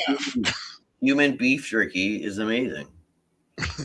And also what you learn in the Epstein files, like you said, bro, you got to read these things. I know that's what I know what you're talking about. That's what I'm telling you. You don't know nothing. So in the Epstein files, listen. In the Epstein files, you learn that. That's why I got what I'm talking about, J. So you know how Ethan's always talking about going on these all meat diets and everything.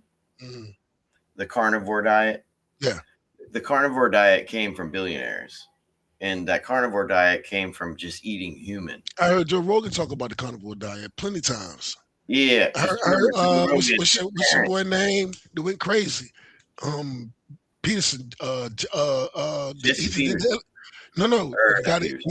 Ethan did the illustration for the lobster book. Yeah. You know what I'm talking about? You know who he met? You know who he met? Princess of Taxenthun of Germany. Who? Princess of Taxenthun of Germany is Steve Bannon's boss. Bro. And then he has some of the most vicious, mental, cerebral annihilation of I mean, he would sit down and let them make their own argument and use it against him. And in his prime, hold on 1 second. You know what he's called, right? In his prime, clinical psychologist, something like that. In his prime, when he was getting trained. When I found out about him, I used to watch him and I was like, this dude, like I was like, he knows what he's talking about. And he won't mean with it. Yeah, I agree with everything. I agree with everything you were saying. He's basically a wizard jester. All right, so he has had, I think, what I know publicly, at least 2 meetings with the Princess of Taxenthun. Princess of Taxenthun, she has the largest castle in Germany, / church. And it has over 500 rooms. She tried to start her own militant order under Steve Bannon. And the Pope denied her. Steve Bannon has to pay pittance to her. And she who? Princess of Taxenthun, TXE / I know it's real. I know it's not. I know you're not bullshit. And her family, listen to this wild shit. Her family is the families who used to birth popes. Oh my God. Hey, Heather, is it up? Yeah, so the people, that fucking Canadian dude you're talking about, Steve Bannon, she's the boss. They used not only has her family birthed X amount of popes, but they make bishops, archbishops, and all that. And when Pope Francis came in, her power was removed from the office, and Pope Francis picked a different family. And so that's why you got Steve Bannon going crazy. Bro, makes sense? I'm listening, man. I know exactly what I'm looking at, J Dollar. Sure you do. Absolutely, I do. I'm not irritated. Picking up when I'm down. Yeah, absolutely. We've been doing this. We've been doing this for a long time. I'm not talking about right now. I'm talking about over just knowing you. You know, so we always been talking about shit like this. But I'm just saying, like you saying that I feel like you saying like I need to get more like him or get more like you. I'm good, you know what I'm saying? I'm cool. And I'm not offended. Not like that, but I'm just saying I'm cool. If I just sum up my belief system, I know what I'm looking at. That would be it. I'm never gonna look at the Epstein files the same again. Yeah, that's what we learned about fairy jerky. Oh. Yeah, beef jerky. Yeah, it's probably, dude. Well, these billionaires, you would think they'd eat better than just like 7-Eleven because they're baked kind of snacks. A lot of beef jerky. Oh, get some beef jerky and grape soda and some pizza. Yo, Whitney Webb, I wasn't on that when Jimmy just did it with interview with her. Oh, we had her on? And, Whitney, I gotta say this, Kurt. Hold no. on. I gotta say this. You love her and you one want of her the to marry most you? vindicated people. Oh, I think you're gonna ask her to marry like you. crazy, for sure. I gotta say this, Whitney, will you marry me? You were right about those. I was wrong. You were right. Will you marry me? Okay, shit. I'm always okay. So, the way she put it is the best way. Is these fucking dipshits, like your Tracy's and Shelly Burgers and your fucking you know what's this? They're all like defense lawyers for Epstein. Oh, it's nuts. They're all Dersh. They're all the Dersh. The Dersh. Now you know Jamie Deluxe. No, I'm just. Dude, Jamie can you Deluxe? bring? Okay, dude. So on Derb with Kerp, so he found on the way back. Yeah, he's got a great channel. He found on the way back machine. His channel has been taken down many times and back. I like randomly found it. But he had Alan Dershowitz in 2002 writing about cheese pizza. We'll call it. Wait, talking about there we cheese go. Typical douche fashion. Okay, he calls him Douchewitz. I don't think that's tasteful, and I think. A little bit anti-Semitic, Jamie. I'm having a hard time following this dude. Yo. I guess it's deluxe and anti-Semitism. All right, wait, yeah. So click on that, and the typical douche fashion. At the end of it, he has the. Okay, click on that. Let's just see the letter. Right, cool. And the letters from Okay, go back. 2002? Yeah, it's from his Substack. Middle name is fucking Amaru. It seems like The God in America's name. It seems like he has too much. You don't get like him. I don't want to be like that. He seems like he can't. He's like somebody you can't sit down and have a coherent conversation with because the motherfucker's all over the place. We don't want to have a coherent conversation with you. What are you talking about? I'm talking about him. I'm talking about this guy, Kurt Messer. Bro, you stuck in this paradigm as nah, man, dude. It's like he's just all over the. It's like he's all over the fucking place. Totally normal. All right, go ahead and play. I'm listening. All right, we're going to the Tupac section for you. Be honest. It's just to break down your fucking man back about things. Okay, so they're already getting black people. Back when I was younger, you wouldn't see no fucking guy named Young Thug wearing a dress. You wouldn't see no. That's what Kurt Cobain wore. You got hand-me-down archetypes now, black people, as always. So anyway, gay theater Tupac here, who I think probably is alive. I always thought that was preposterous. But a lot of things with number 7 with him. That's the one thing. His middle name is fucking Amaru. The God in America is named after. Yep. The serpent god. Yeah. So, and you know his family pedigree of CIA bullshit. Fucking black. If you think Black Panthers weren't like almost immediately compromised, you know they killed. He wasn't Black Panther. I don't think. Hampton, Fred Hampton. But you know they murdered him. I remember the day Fred Hampton died. Real lengths just multiply. Well, so I mean, it couldn't be more obvious, and that's when they really could get away with just killing you. Pre-internet, right? Right. But now, I mean, it's because of the internet. A lot of that shit backfired. That's meant to do like we're breaking out the mass control. All right. So here's my question. Shit with lighting. Yeah. Here's my question. How could the same people who are constantly planning 2 to 3 decades ahead and that have technology in places like DARPA that's 3 to 4 decades ahead not be able to see the phenomena of the internet coming in 1990s and 2000s? They did see it coming. Stuff happened. So why'd they do it then when they made it? Yo, you know why we have the internet, right? For CERN. For CERN. Yes, because the data from CERN needed to be spread immediately to learn about whatever the fuck they... Explain CERN to people, please. It's actually making sense. Oh, my God. This motherfucker's actually You got all making day. Okay. I got to take a shit real quick. The particle collider? Wait, do you have... What's up? Nothing. I was sitting here. I had to close my eyes. I got ADHD. I got it. I had to close my eyes. And I was sitting here rocking back and forth in my chair and just close my eyes and listen to him. The motherfucker's making sense. Yeah. It sounds like he's all over the place when I wasn't paying attention. But then when I started paying attention, okay, he's making sense. I had to get to the Tupac section for you. Yeah, you did, man. I appreciate you. Thank you. It worked. It worked. Good job. He dissects, bro. Shit, hit play. Fuck it. All right. You got all Close day. my eyes. Okay. I got to take a shit real quick. Okay. All right. The particle collider? Wait, do you actually have to take a shit? No. Okay. No. I thought you were serious about No, that. I just went now. I went. All It's right. fine. Explain CERN. It's a particle collider. You know, they smash atoms together to see what kind of smaller atoms they get.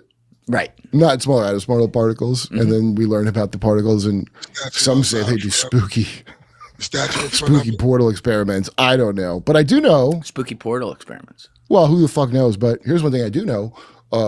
You can get metamaterials from a particle collider. So that's how the Russians made element 115 that Moscovium it's called now, that Bob Lazar talked about. They made it in a particle collider. I first heard of this from Nathan Reynolds, who I keep saying. The guy told me a bunch of shit that checked out. And I want someone to tell me about Neptunium, what the fuck that, because he said that, he said the maglev that they've had, of course they had the whole fucking time. The thing that Elon was going to dig a tunnel and make in LA and it didn't happen. Yeah, what happened to that? Well, it just failed, but I want to say that either I dreamed it or I saw it, won't paying attention, or something where somebody admitted that we created anti-gravity. We got anti-gravity. We got that technology now. Yeah, and that girl you were talking about earlier, she was working on anti-gravity. And she said that this is the 4th time these handful of individuals who have completely demolished people who have found out anti-gravity in the actual math. So she was saying technically that she's aware of 4 people who have been smashed down, or 3 people in her who've been smashed down with this anti-gravity. And I think that's why Elon is doing the mass production of his spaceships and everything, because he'll just be able to apply all that technology to the assembly system that he creates. And then, because the problem with getting shit out into space is their weight. And you don't, and there is math that can prove you can take weight off things. If we can fix this shit as a people, I mean human race, Homo sapiens. It's a race of Homo sapiens. If we all fucking get along and fix this shit and travel the stars, I'm gonna be mad that I ain't there to see it. For real. We're alive right now. We're on Mars now. I guarantee. Yeah. I'm saying we're the generation that's seeing footage of another planet. Think about 200 years ago, and we sitting there saying, "Yo, there's video footage of the surface of another planet." Imagine going 1,000 years ago and saying that. You know what I'm saying? Like shit, they saying now, man. They dropping so much information on us. That's why I said this movie Disclosure Day better not let me down, bro. Because as soon as we sent people to the moon, like right as there's a certain point where as soon as they were coming, the military took over. I'm putting the hat on, J Dog, before we see the movie, J Dog. Yeah, the military took over at a certain. Hold on, man. I'm putting the hat on. Holy. There's no way that this movie is coming out right now at this time when we're getting dumped all of this information about everything. I mean, from demonic entities to UFOs to just all of it is being like, yo, what's happening? And nobody's denying nothing. And at this same time, this fucking movie comes out. That's why I said this movie better not let me down, man. And I ain't trying to say it's gonna be like that, like it's something, but it better not be no bullshit, bro. Apparently, Steven Spielberg spent a lot of time on this. It was very interesting because you remember Steven Spielberg is a part of, all these people like T for some reason. And Spielberg used to be a part of this little mafia group in their little T spot. And if you know about like the movie industry, they work heavily with the Pentagon and everything. And they specifically will work with movies and sometimes free to get the. Am I back? I was talking about too much.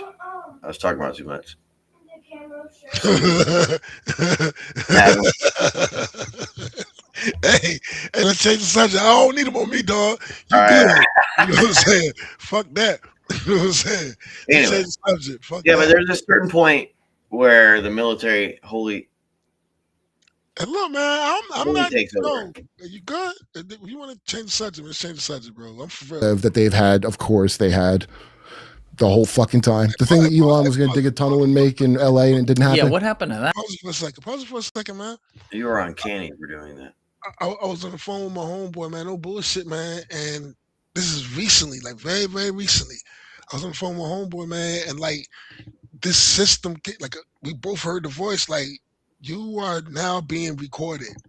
You know what I'm saying? And I'm on the phone with him, like, yo, is that your shit? He was like, nah. Was that your shit? I was like, nah. I was like, well, yo, I'm getting off the phone. Fuck that. You know what I'm saying? And I got off the phone and I called him back. I was like, you heard that shit, right? And he was like, yeah. So I don't know what's going on, bro. For real. You said they just came in, they listening. We all know that. They listening. I mean, your Wi-Fi, every Wi-Fi sends out a pulse, and that pulse can be mapped into 3D figures. And then you have Wi-Fi 6, and the Wi-Fi 6 on your phone, if you can accept it, and the one is in your house. That's exactly what I got. Instead of sending a broadcast signal that pulses outward, it sends an uncanny amount of beams, and those beams bounce off of every single fucking thing in your house. And somehow Wi-Fi 6 can record the actions of the beams they sent, so it provides a more precise figure of like what like they can make out your eyebrows with Wi-Fi 6. You might be right, dog. I always thought it was an exclamation point up until like recently. I really looked at it. I wasn't really paying attention to it. I really looked, I said, that's a 6. But I thought it stood for signal strength. I thought that's what it was saying, for like signal strength. Well, that's the version of Wi-Fi I got. Because I got the 6, is a little 6 on it. Like on my phone. So if I get on my phone right now, look at my phone. That's the pulse speed. It literally fragments out X amount of beams, and they just literally bounce around your fucking house. They'll even bounce outside of your house and hit a tree. And you can read. I want your honest opinion. I need your honest opinion on something. I want your honest opinion on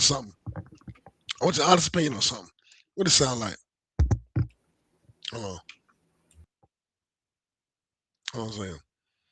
I got you. I know. I'm a derailer, the great derailer. TJ, the great derailer. Not the defouler.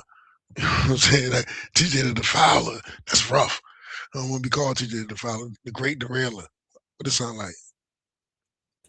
Sound fine. What are you doing? I don't even know what you're doing. Oh, it sounds like shit.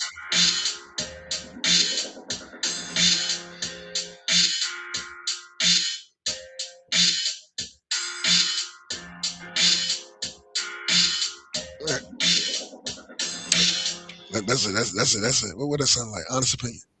Sounds like trash. You need to have it go through your. You need to have it go through your computer, not through your microphone. Bet. Gotcha. All right. Let's get back to the shit they watch you for. All right.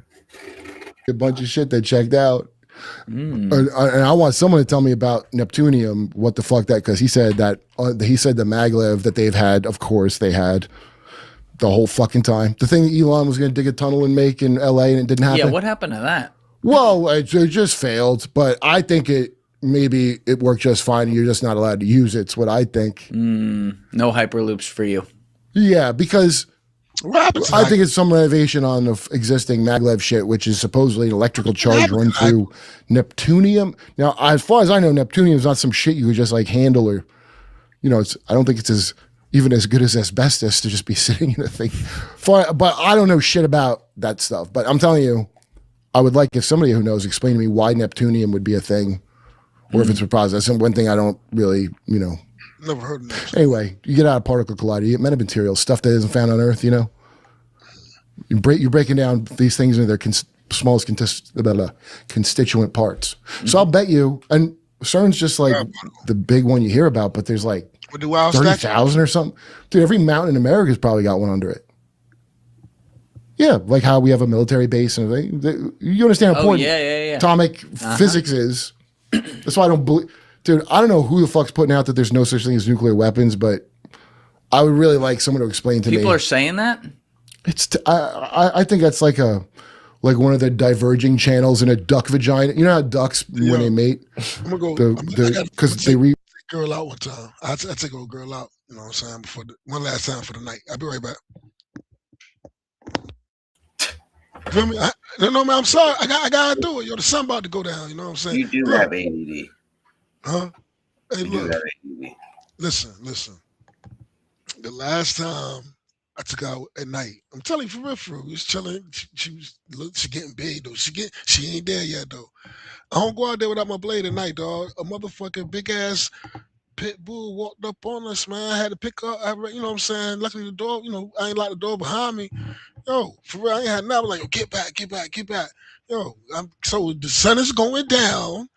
I need to take her out one last time because I'm not going to take her out later on because I don't like taking her out there at night, because I ain't trying to shoot a dog and I don't want to know how to poke a dog. It's preventive maintenance. I'm training her. I'll be right back, dog. All right. They reproduce, let's just say, the Epstein way through grape. And they have barbed duck wiener, it's a corkscrew. And then the female duck has... I'm telling you a real fucking thing. True. The vagina of the female duck has fake channels in it. So if she was like, hey, this guy, I don't like this guy for this, they can divert the duck penis in the wrong to not get pregnant. The female duck has the females got a lot of control there. That's what, remember in Congress, the guy said that like the woman's body has ways of shutting, duck woman's body has ways of shutting things down. That's for sure. That gives a whole new meaning to walks like a duck. I classify at the moment, but unless you got a great explanation for me, but I ain't heard one yet. There's no nukes as a fake channel in a duck vagina, as I do flat Earth. But I do believe that dinosaurs were flat now. Dinosaurs were flat? No, I'm just saying. Okay. I'm just trying to have some fun. Yeah. Is that like on par with like plasma theory? Well, that's wait. What do you mean plasma theory? What's the theory? I feel like I've heard you talk about that, and I wasn't sure if that's similar. Plasma physics? Yes. Oh yeah, plasma physics is the one that they kind of tamped down on for a while, right? Talk about stupid fucking string theory. Yeah. You know how many years I spent trying to fucking understand what the fuck string theory was? I mean, not a lot. I was doing other things too, but the fact that I even, because this one high-pitched fucking nerd said so. Which one? Ed Winton, the most respected fucking dork I've ever seen. He's pretty smart. Yeah, I know, but like, I want results, nerd. I'm a real Steve Jobs about it. Yeah, give me results. Fuck you, nerd. Yo, you get late. Remember, you ever see that movie where he's like mean to the nerd for not getting put? He's mean to the incel. Also, why is it people go, I don't even want to get pussy, are called incels? I thought it's involuntary. If you're volunteering. Oh, so vols? So you're or celibate. It's called celibate. The one where you wanted to do it. It's called celibate. Like being a priest, you fucking trad-cath weirdo. I was just saying that based on your Jesuit hair. You got nice Danny Sheehan boy hair. The kind a guy could really grab him. The kind of fucking a Jesse could really fucking get busy. Oh my god. Oh, he could take a Wampa hand and smack you in your... Can you please Dude, you don't ride motorcycles, do you? I'm going to employ you. I employ you. Never get on a motorcycle, Julie. Oh my god, dude. I don't want you to suffer the fate of... You got Mark Hamill motorcycle looks. Remember Mark Hamill? They had to write in a Wampa hit his face to fucking make a... supposedly that's not true, but I think it is true. Because his face was all fucked People up. do call me Hoboken Luke Skywalker now because of you. Yeah. I like it. I think it's a great name. Oh, the greatest protagonist in all of modern history. Yeah, I think it's pretty fucking awesome. Oh, are you holding up okay? But your face wasn't mangled by a goddamn chopper. But you still got your fucking a New Hope face. Call me when you got Empire Strikes Back's face. Okay, I will. When you got Return of the Jedi face. That's right. Go back to the CERN thing, though, because we got off that. Why did you bring that up again? You said they were doing something for CERN? That's why the internet was created. The internet, that's what it was. Yeah. I got that from Joseph P. Farrell. You talk. I don't know who will talk to you, Joseph P. Farrell. I would like to get him on my show, though. Joseph P. Farrell? Yeah, the guy's the best. Yeah. Dark Journalist has him on all the time. But that guy, so to disseminate the data from CERN to the world, it's a world project, CERN. Do you understand? It's like a Vatican of a sort. It's not exactly, but it is kind of. There's one of them like it's a sovereign like particle collider. Right. It's I don't know how to describe it, but it's that. Fuck you, it's that. And so, but the purpose behind that is so that all these countries, it's not a thing of war. It's for the mankind's. So just so you know, none of the pieces of shit who run this world care about the future of mankind in any way that you would recognize as something that you would want. Right. They think about it in the way of like, how can I breed this dog into this dog? That's how they look at you. Well, I wouldn't even want to say, well, and if you ate dogs, also they eat you. Eat the rich. That's a funny fucking shit. Man, eat the rich. No, they eat you fucking chump. No, yeah. They're gonna eat you forever, and you'll wear a dumb shirt. Remember? Did fucking AOC at the Met Gala? She put she wrote it in like red period blood on her dress. The most potent blood there is. That fucking Jennifer Lopez, Rio Sanchez. What is that? Their voodoo called? Rio Sancho. What is it called? The one. I look like I know. Oh yeah. She did her dirty Santeria. Eat the rich. You mean eat a baby, AOC, and then cover it up, you fucking dumb bitch? You Harvard construct. They're all constructs. Going back to Reagan's, I think is like the real ultimate prototype of Reagan. Yeah, of course, a fucking actor. Why do you like him again? I got a good feeling from him. Well, what did you? He got his. He fucked you in the ass, you fucking idiots. And then when he tried to stop for 2 seconds, that's when Hinckley shoots him. Courtesy of Poppy Bush, I think. Oh, you think Poppy Bush? This is all just in my opinion. I don't have any credibility. You see him wearing a hat that says Skankfest? Best comedy festival there is, dude. Yo, there is no comedy festival that I can think of that is. Skankfest is the best one. Why did Poppy Bush try to put the Hinckley hit? I don't know specifically, but I know Kathy O'Brien says that. She's very forgiving towards Reagan, which I wouldn't be considering what's in her book. But I guess she has a perspective that's different than mine. Why is she forgiving towards Reagan?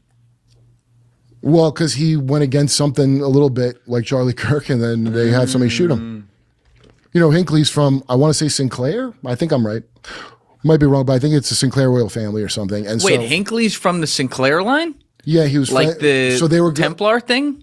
Well, yeah, I guess I didn't. I think that but so wait. I'm gonna forget what I'm saying. So Hinckley, because remember the reason they said he did it was to impress Jodie Foster. Yeah. Wait, do you think that's a good explanation? Wait, was that Hinckley or was that the guy who whacked John Lennon?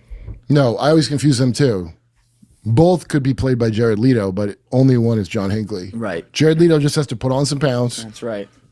It was Hinckley that wanted. Can we find that, Dave? Hinckley wanted. So wait. He was supposed to have dinner with Neil Bush the next day. So they're family friends. So the way these fucks work is sacrificing a child to the thing, like the Chuck Palahniuk book inducted something.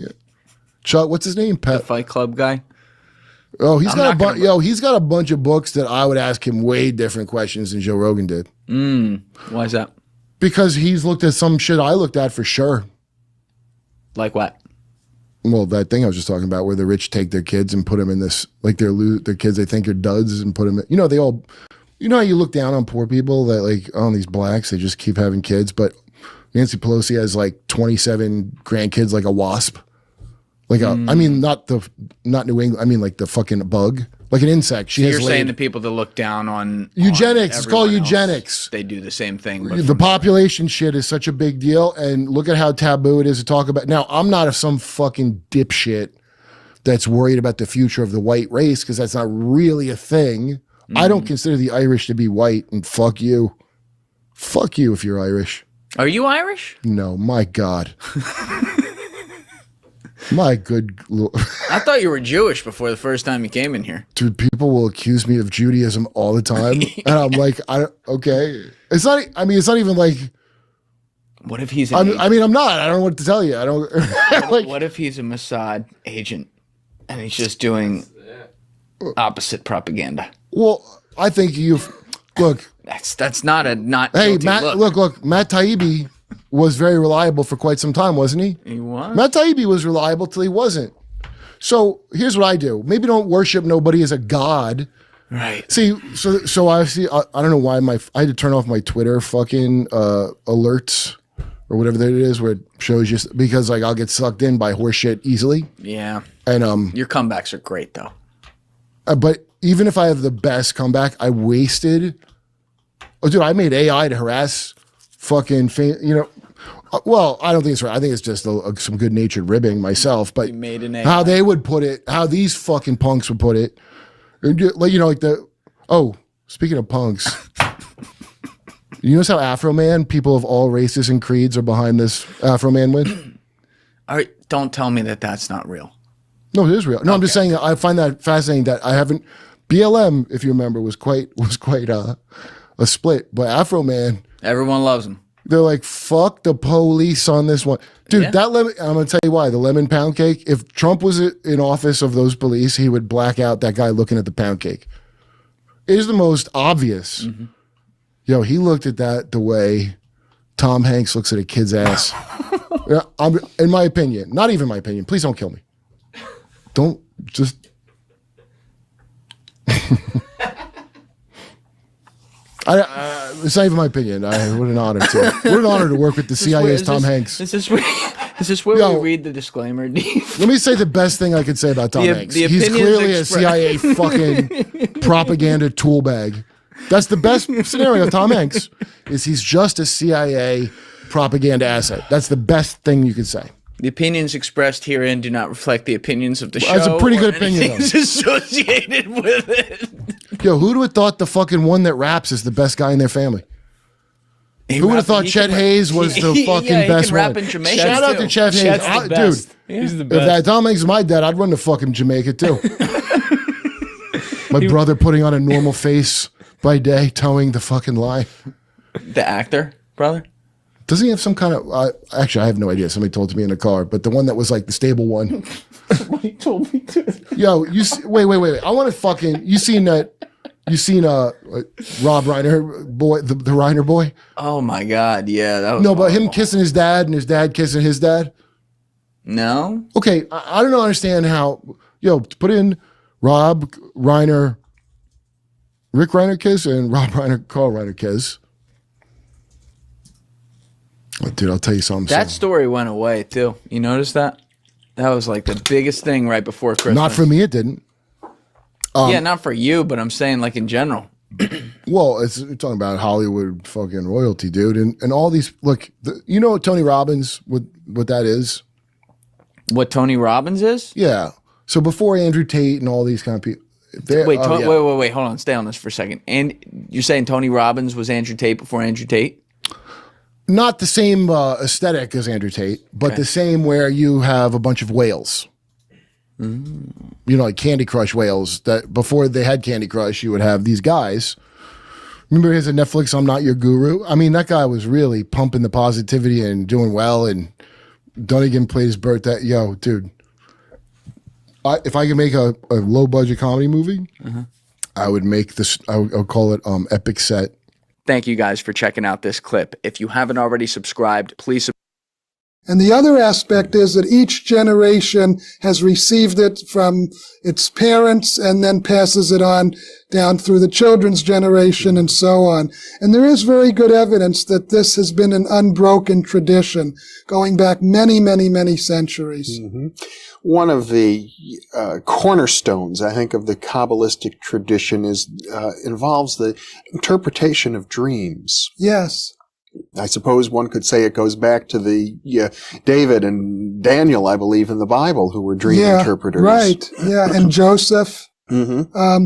It's an aspect of Kabbalistic thinking that I have found fascinating and very relevant to my work as a therapist. Over the years that I've been teaching this material, many, many hundreds of people in fields like clinical psychology and social work and psychiatric nursing and psychiatry and counseling, I think have also discovered that Jewish mysticism has a great deal of knowledge about dreams and how dreams can be understood and how dreams can help us through everyday life. In fact, it seems quite ironic in a way that since this tradition is so many centuries old, that many people would credit Freud with the discovery of dream interpretation at the beginning of the 20th century. Yeah, well, we know that that's not true now, and there have been some books seeking to understand where Freud's theories came from.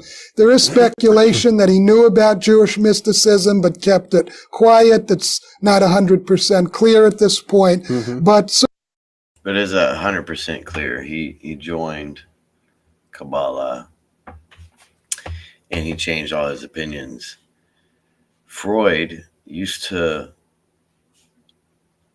be the psychiatrist for rich families who were being molested by their father, their mother, their uncles, their aunts. And as soon as he got of age, he changed all of his writings. You have to be a certain age before you can read Kabbalah, and that ultimately means before you can be introduced into the crew. Just like in Senate, you got to be 34 years old, 30 something years old before you can join the Senate. Same principle. certainly Freud grew up in a culture, in the Jewish culture, which honored dreams and honored the importance of understanding dreams. Mm-hmm. So I think it's clear that that was the backdrop for Freud's interest in this. Well, mysticism within the Jewish community seems to have its own cycles. I think you point out that there were times when the great Kabbalistic rabbis dominated the Jewish community in many, many different countries. This was considered mainstream Jewish thought, and perhaps in more recent decades, as Jews have attempted to assimilate into Western culture, it's been almost completely suppressed. So it seems to weave its way in and out of prominence. And now it seems to be making a comeback again. And certainly I find not only among Jewish people, but people of all faiths and backgrounds are interested because it is such an ancient system of knowledge, and it does seem to speak to us so clearly today. There are many techniques of meditation, visualization, and concentration that have been developed. Right. The basic Kabbalistic view is that meditation is a great tool for all of us, and that we should seek one particular form. It's not necessary to do 20 different kinds of Jewish meditation a day or even half a dozen. The basic idea is to pick one, and there are many dozens which exist, and to stick with that. And Kabbalists believe that meditation is one of the best tools for self-development.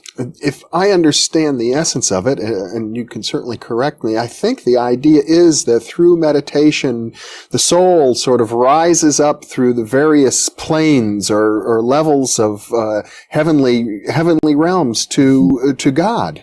Yeah, that's the ideal. And certainly when we start this practice, it's not something we should expect to happen quickly. But I think you're right. The ultimate goal is to achieve a much greater state of closeness with the divine. And in every step along the way, the Kabbalists teach we can achieve greater joy and fulfillment through meditation. And, one of the things I found quite striking, and this may be a surprise to many people, is that Jewish mysticism incorporates to a large degree the notion of reincarnation. Right. This is something that even many observant Jews don't know much about. It certainly isn't taught in the synagogues. Only a rabbi who has a background in Kabbalistic study would know anything about this. But it's clear the first written records go back to about the year 1100. That's already almost 900 years. And there's evidence that orally this goes back much further than that. So the notion that the soul comes back to earth in order to continue to grow and develop seems to be authentic to Jewish mysticism. Another aspect of Jewish mysticism is a focus on the moment of death itself. Yeah, Kabbalists believe, and here there are some interesting parallels to Far Eastern teachings, that the moment of death is a gateway to other realms that follow.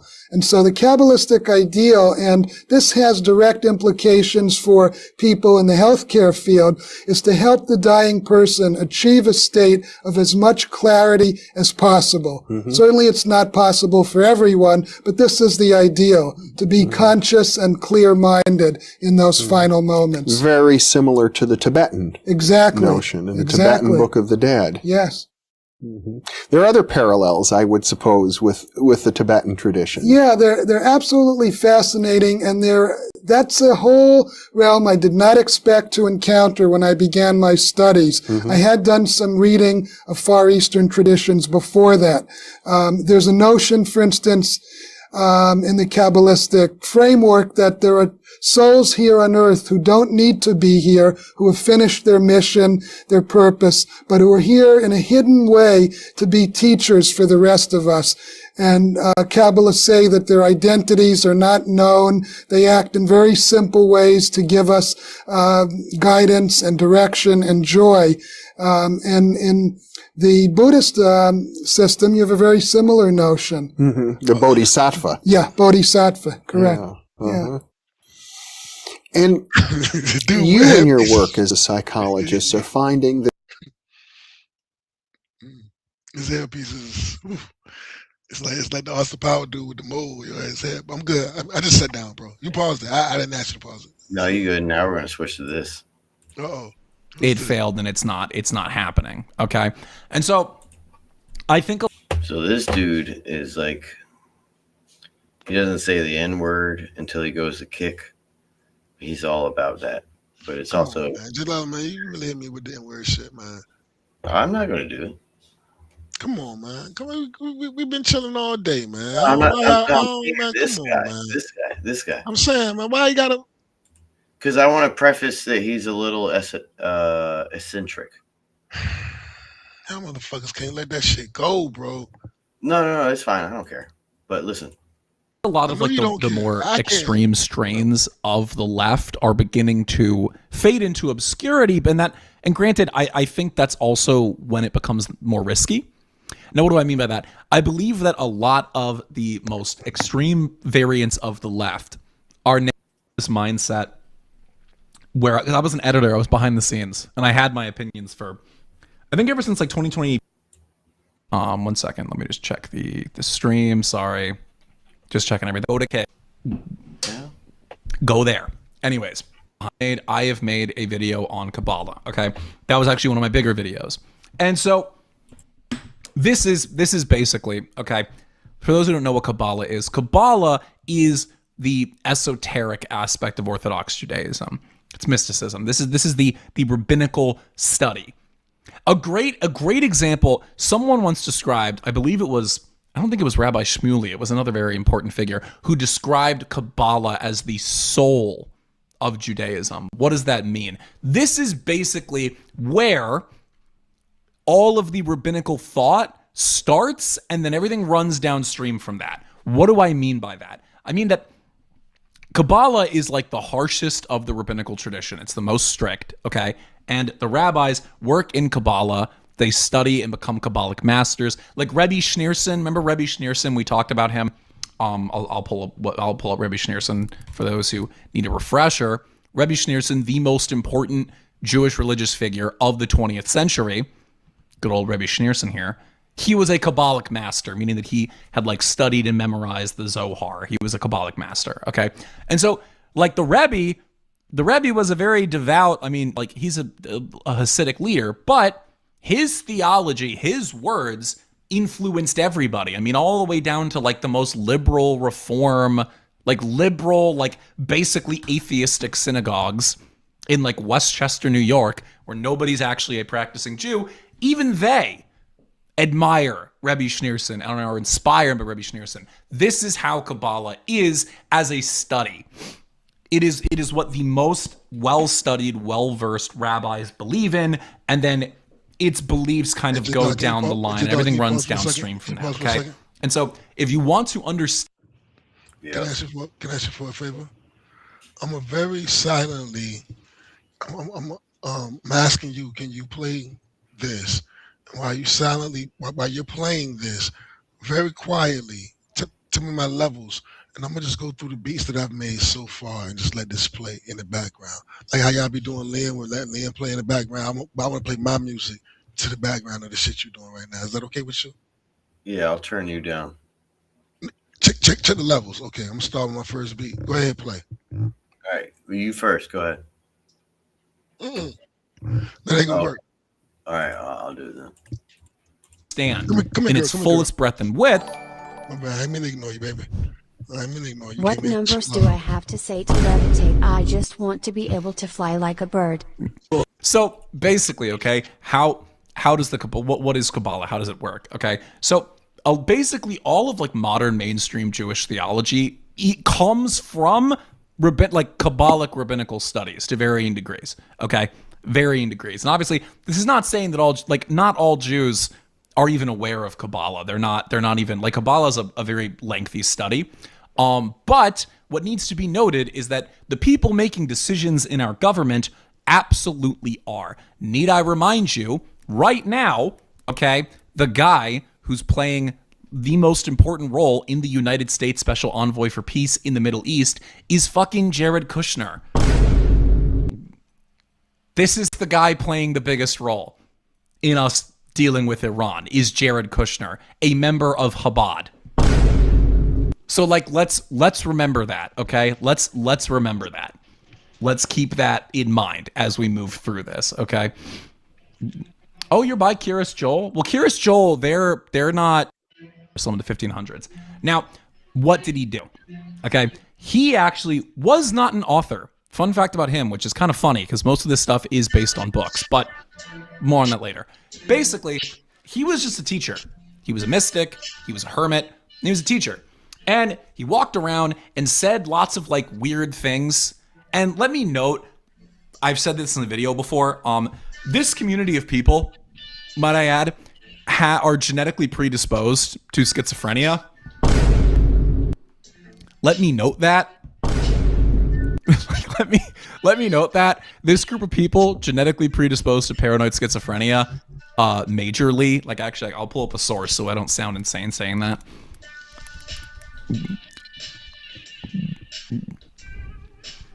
Like, okay, like let's note that. So, if we're being real, this guy was probably just schizophrenic. The secret 33rd degree Freemason knowledge that you get at the top, do you know what it is? A hole's a hole. That's a joke, okay? I'm making it, but it is their secret, by the way. By the way, that is the real secret. It's also your opening conversation with a new person, right? It was in this case. Yes, it was. It absolutely was. Well, look, I'm very excited to have everyone on the panel today. It's going to be a really, really great show. The big news that's happening right now is that P. Diddy has officially been arrested. Kurt, you've been As you remember, I broke the story on Legion of Skanks. Well, Kurt did break the story on this show. Well, Kurt, wait a second. I always tell this. I don't know if I've said it on a show, but it's one of my favorite. When I saw you at Netflix Fest out in L.A., we don't get to see each other very often. And when you came in, we were in a pool, and you took a White Claw out of a book bag, took your shirt off, and walked into a pool. And your first words to me were like, "You hear that Meek Mill and P. Diddy fucking video? It's completely real." That's why Usher couldn't sit down for a year. That's why he went to the hospital, because he couldn't sit down for a year. All news that I know you're interested in.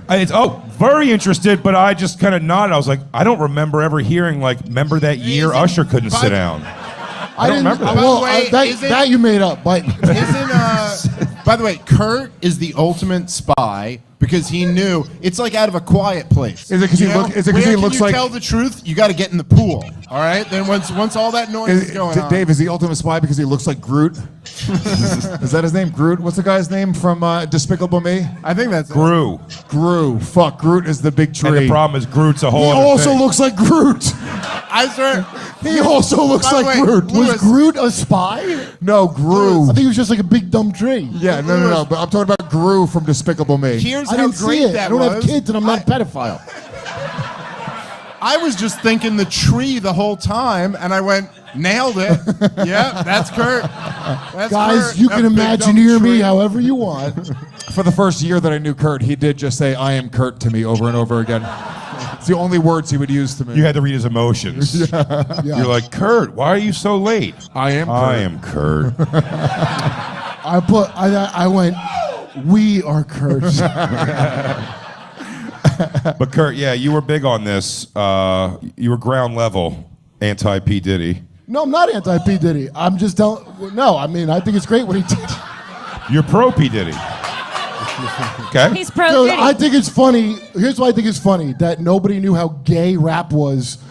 Because you make fun of old people for not knowing Liberace was gay. The great And Wendy you didn't Williams know rap tried to was tell us. gay? The great Wendy Williams tried to tell us. She was the Alex Jones of who's gay. And we didn't listen to her.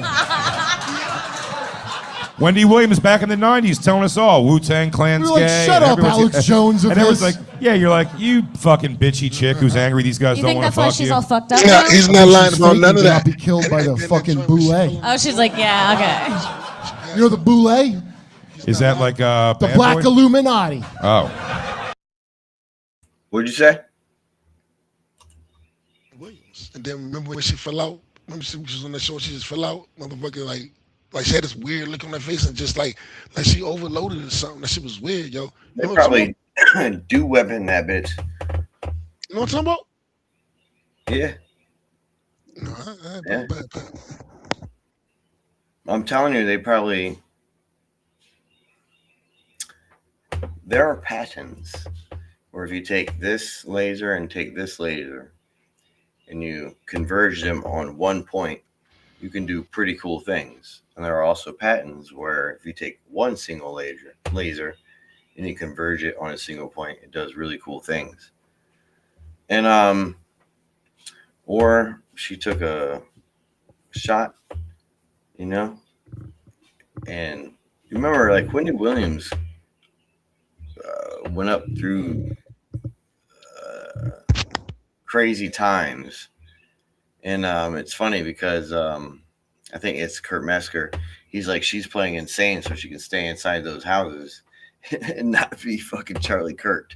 You know what I mean? So it's pretty funny. But anyway. I think we always knew diversity would destroy the Illuminati. The bootleg? No, not the bootleg. The boule, which is the bootleg Illuminati. Bootleg? Boo? Can I'm sorry, I hate to be. Lay. I don't want to ruin this boule bit. Can we turn off the air that's blowing directly on my bald head right here? This is the fucking worst place for an event. I am freezing right now. Dude, I would give anything to have air blowing on my bald head. What a lady's complaint. What? Hey, Greta we have a Thunberg over here doesn't like the weather. Alex, do you have a shawl maybe that you could throw over Lewis's shoulders? It's fucking freezing. It's crazy. I'm gonna catch my death in here. It's a vent that's exactly the shape of my head. Look Me at oh it. my! I mean, what's happening? Are we cooling off the whole neighborhood?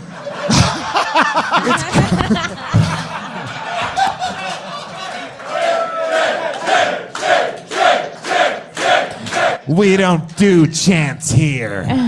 We're Kill Tony. It looks Now like bring out a.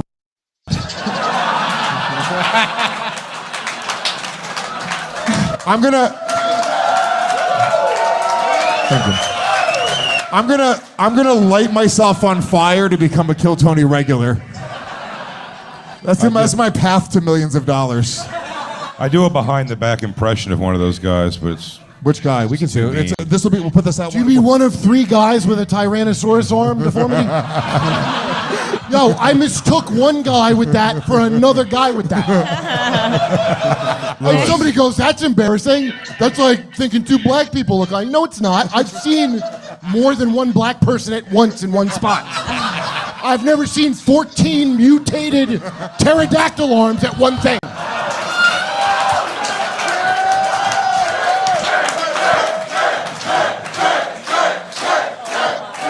Dude, we just found a new audience, which is the Austin, Texas Furious with Kill Tony audience. Lewis, if you'll help me, I'm pro Kill Tony. if you could do what when I type, when I act like I'm typing, it's that kid. I don't know his name, but when you type in the machine. Okay.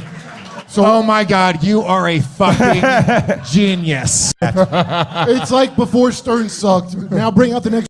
Make a show called that. So another guy that went up there had that. I was thinking of jokes he could say when he was up that I wanted to tell him, right? And he was like, hey, you want to know how I got like this? My mom smoked during an abortion was the joke. I wanted to give him that line. I'm telling you the real story. Not the guy you're doing an impression of, another guy. Okay? So That's I a run great down. joke, Kurt. Yeah, I didn't want to. Dude, that guy, and the guy was funny. Him saying it would be great. So I run down to find him. Well, guess what? His legs weren't retarded because he had run right out of there. Okay? He was gone. So I was like, that's a good line. I want to tell him. So then Aaron, the guy you're talking about, came in. But I didn't really know Aaron that well. I thought, I just saw an arm. I go, so my I'm like, oh, good, he's here. I could tell him, he's like, dude, here's the line I got. Here's how my arm got this way. Now, I genuinely thought it was this other guy. I didn't know Aaron doesn't talk. So he's just looking at me while I'm saying this to him. And then fucking, what's his name? Ahmed goes, that's a different guy, dude. Did he go like this? Did you just talk and he went? Yes, and I thought he was fucking with me. Huh? Yo, no, he's looking at me. Hassan corrects me. He goes, that's a different guy. And then he hits the thing, and I go, you fucking don't talk? What the fuck is happening here? How many of you are there? I didn't know. I mean, I literally freaked out. That's like the 3rd guy. Well, together it's like 1, but. At MSG. Yeah, how do they call black people 3/5 of a person? I'd be offended if I were you, sir. And then they get away with calling these guys full people? That's fucked up. At Madison Square Garden, they had like a pen with a gate in front of the door for all the handicapped comics in the back. They were just grazing and smelling each other's injuries. Yeah. Oh my goodness. You could feed them and pet them. They were really Yeah, nice. you could touch them, but it's at your own risk. You put your hand in that room, it might not come out. Yeah. All right. Hell yeah. We'll take that. No one's safe. Yeah, right. Nobody's safe. Yeah. How are you gonna be? You can't be mad at us. So Bill Cosby was most of his. That was so wrong. Explain it to me. He's Epstein. What did he do? He threw parties? No, dude, it's a blackmail opera. Like Hugh Hefner in the Playboy Mansion, same deal. So They get famous he was people blackmailing people. So it's Hugh Hefner before Diddy. That's where Bill Cosby was. Most of his are from the Hugh Hefner Playboy parties. Duh. Wait, hold on. Oh, there was at Yo, the I'm gonna Playboy tell you this. Mansion. Whoa! Wowzers! You call yourself a Playboy? And on Thursday nights. Hold on, Kurt. I'm sorry. Because even me, So I knew kind of the Epstein thing was a blackmail scheme, and then I heard about Puffy. I call him Puffy because I'm from the '90s, and that's what we call him. Dude, he changes his name when he has a new crime. So every time a new crime happened, that's why his name changed. Yeah, but at the same time, I bet he started sucking dick when it was Puffy, and then he was like, "It's too close. It's too close. We got to go somewhere else." All I'm saying is that if you're a fan of Biggie Smalls or you're a fan of Puffy, I can respect you. If you're a fan of Diddy, you're a so you're not my people. That's not what hold on.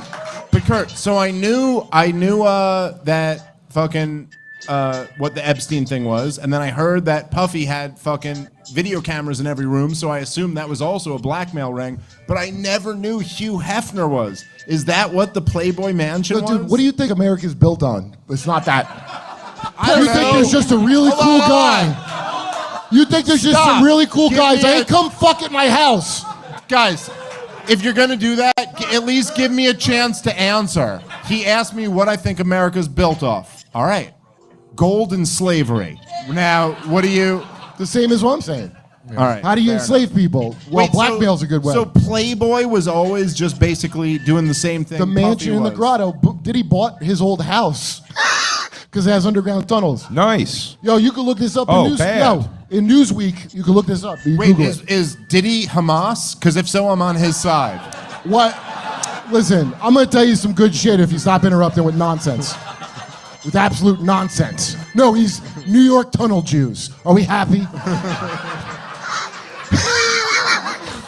So every Thursday, I found this looking it up. Every Thursday at the Playboy Mansion was pig night.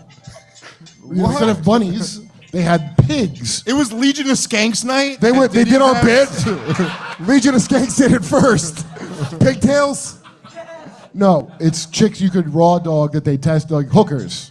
They brought them to the tunnels, and famous people come fuck whores in the underground thing. Oh, they weren't ugly? No, they're That's not as much fun. Okay. Hold on. Play- I'm playing getting to it- the fun. The fun's really fun. Yeah. While everybody's fucking, there's a chick dressed like a nurse that comes around with a syringe. This is Newsweek. And she's called the Bleeder. And she comes up and draws blood out of you while you're fucking. Doesn't tell you why she's doing that in the article. I had to go find that. You're just hard, so it's hot.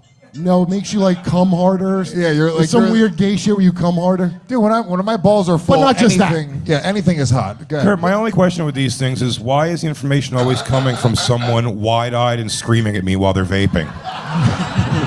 Because I know it and you don't, motherfucker. What do you...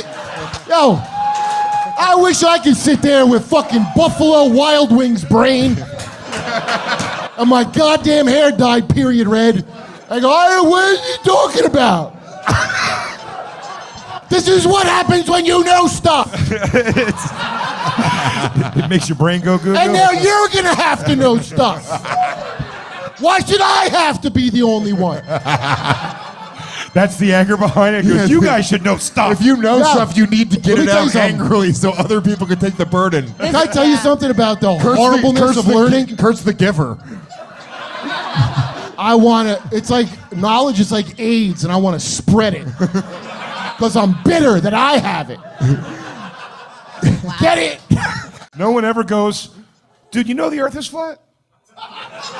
No, but I admire that, because that's such an argument, but I like the vehemence. Where they're like, they call you a...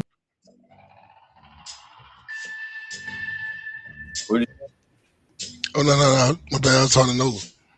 You hear what he said? Yeah. I was zoning. What are you talking about? I'm listening. I'm listening because everything was so cute. I was zoning. What are you talking about? All right, I'm gonna go back a few seconds so you hear it again, and you can hear that. The young What boys, the young. the music sound like though? What the music sound like though? Hey Naz. No, I don't hate. I keep changing the volume to go with the pitch of like how they're yelling. So I'm being a producer over here. Okay, my bad. Appreciate you though. Appreciate you giving me this opportunity. Thank you, sir. To display my shit. All right. Yeah, Gas Digital. Good YouTube channel. Clearly knows Joe Rogan. I think they own the rights to this. So. I wish I could sit there with fucking Buffalo Wild Wings brain and my goddamn hair dyed period red.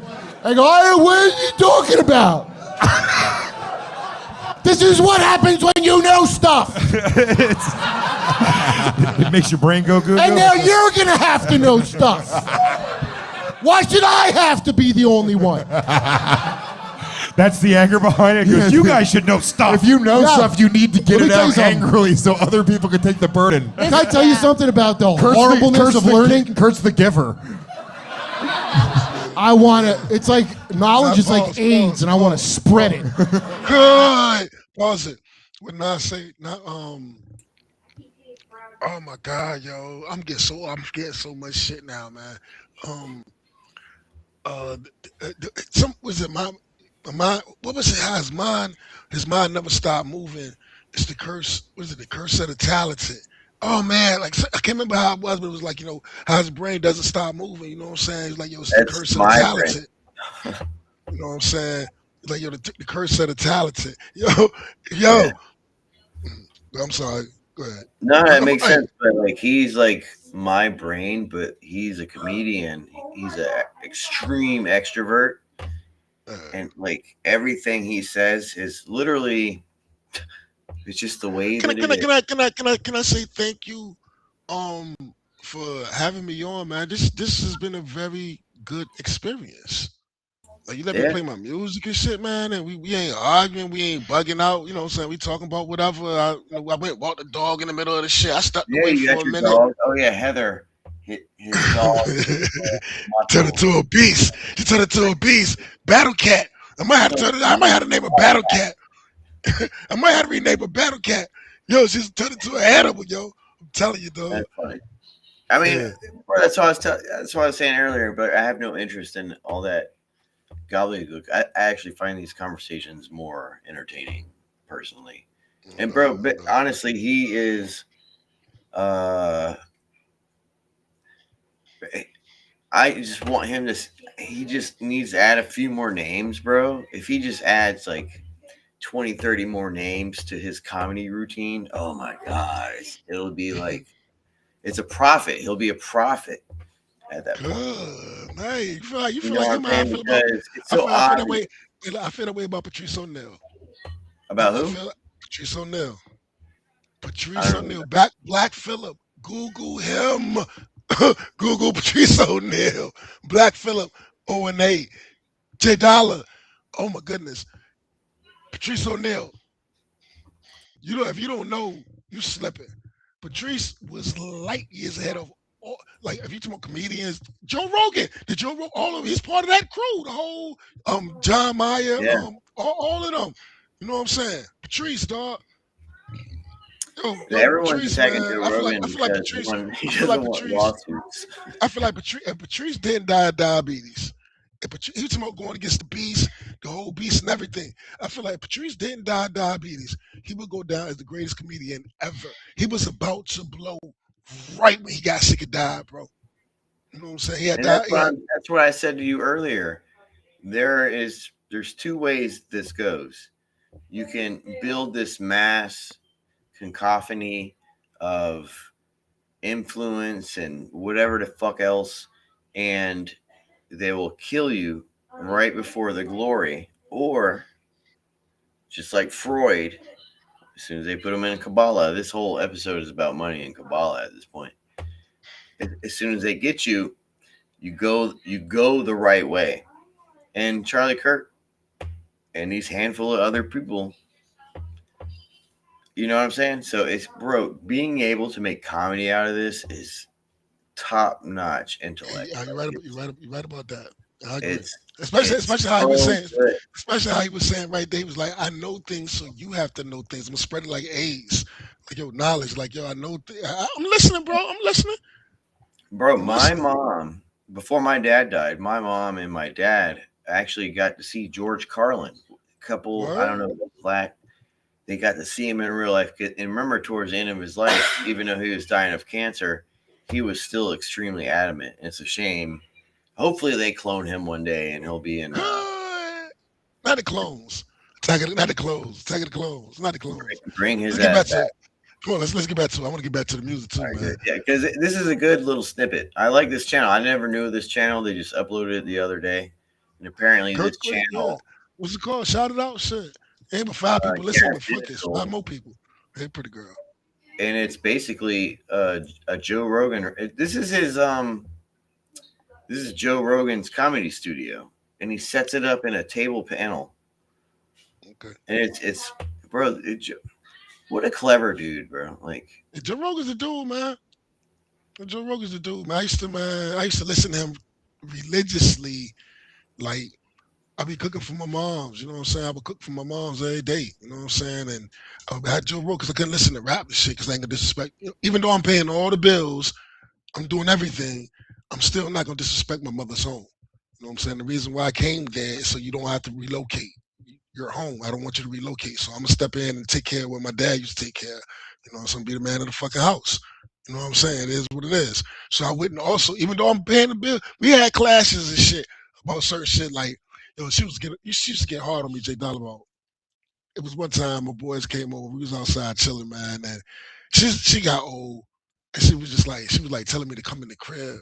And I'm just like, and my boys was clowning me like, yo, you better get your, but they were clowning me in a good way. You better get your ass in the house. Cause they said when she comes to the door in the wheelchair, oh, TJ better get in the house, I'm just like, yo, Mom, come on, man. For real. She was like dead ass serious, like, it's 12 o'clock at night. You out here, nobody should be out here but hooligans. You know what I'm saying? like, yo, about chill. You know what I'm saying? Yeah. Man, but yeah, I'm sorry. But I'm sorry I used to listen to Joe Rogan when I used to cook for her. I mean, it all ties in what you were saying. You know, I used to listen to Joe Rogan when I used to cook for her because I want to sing. Yeah, my bad. I listen to Joe Rogan depending on his guest. I like to listen. I'm in my own world with, like, I don't know who the fuck these guys are, but there are specific people, and I watch all of them. I have no interest in watching all of them. I keep leaning on this. That's obnoxious.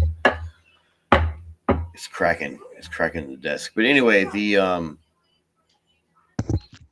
I don't watch all his shows, but I do watch his shows where he has certain guests. I guess that's what I'm saying. But let's continue on. Because I'm bitter that I have it. Get it? No one ever goes, dude, you know the earth is flat? No, but I admire that because that's such an argument that I like the vehemence where they're like, they call you a globe-tard, dude.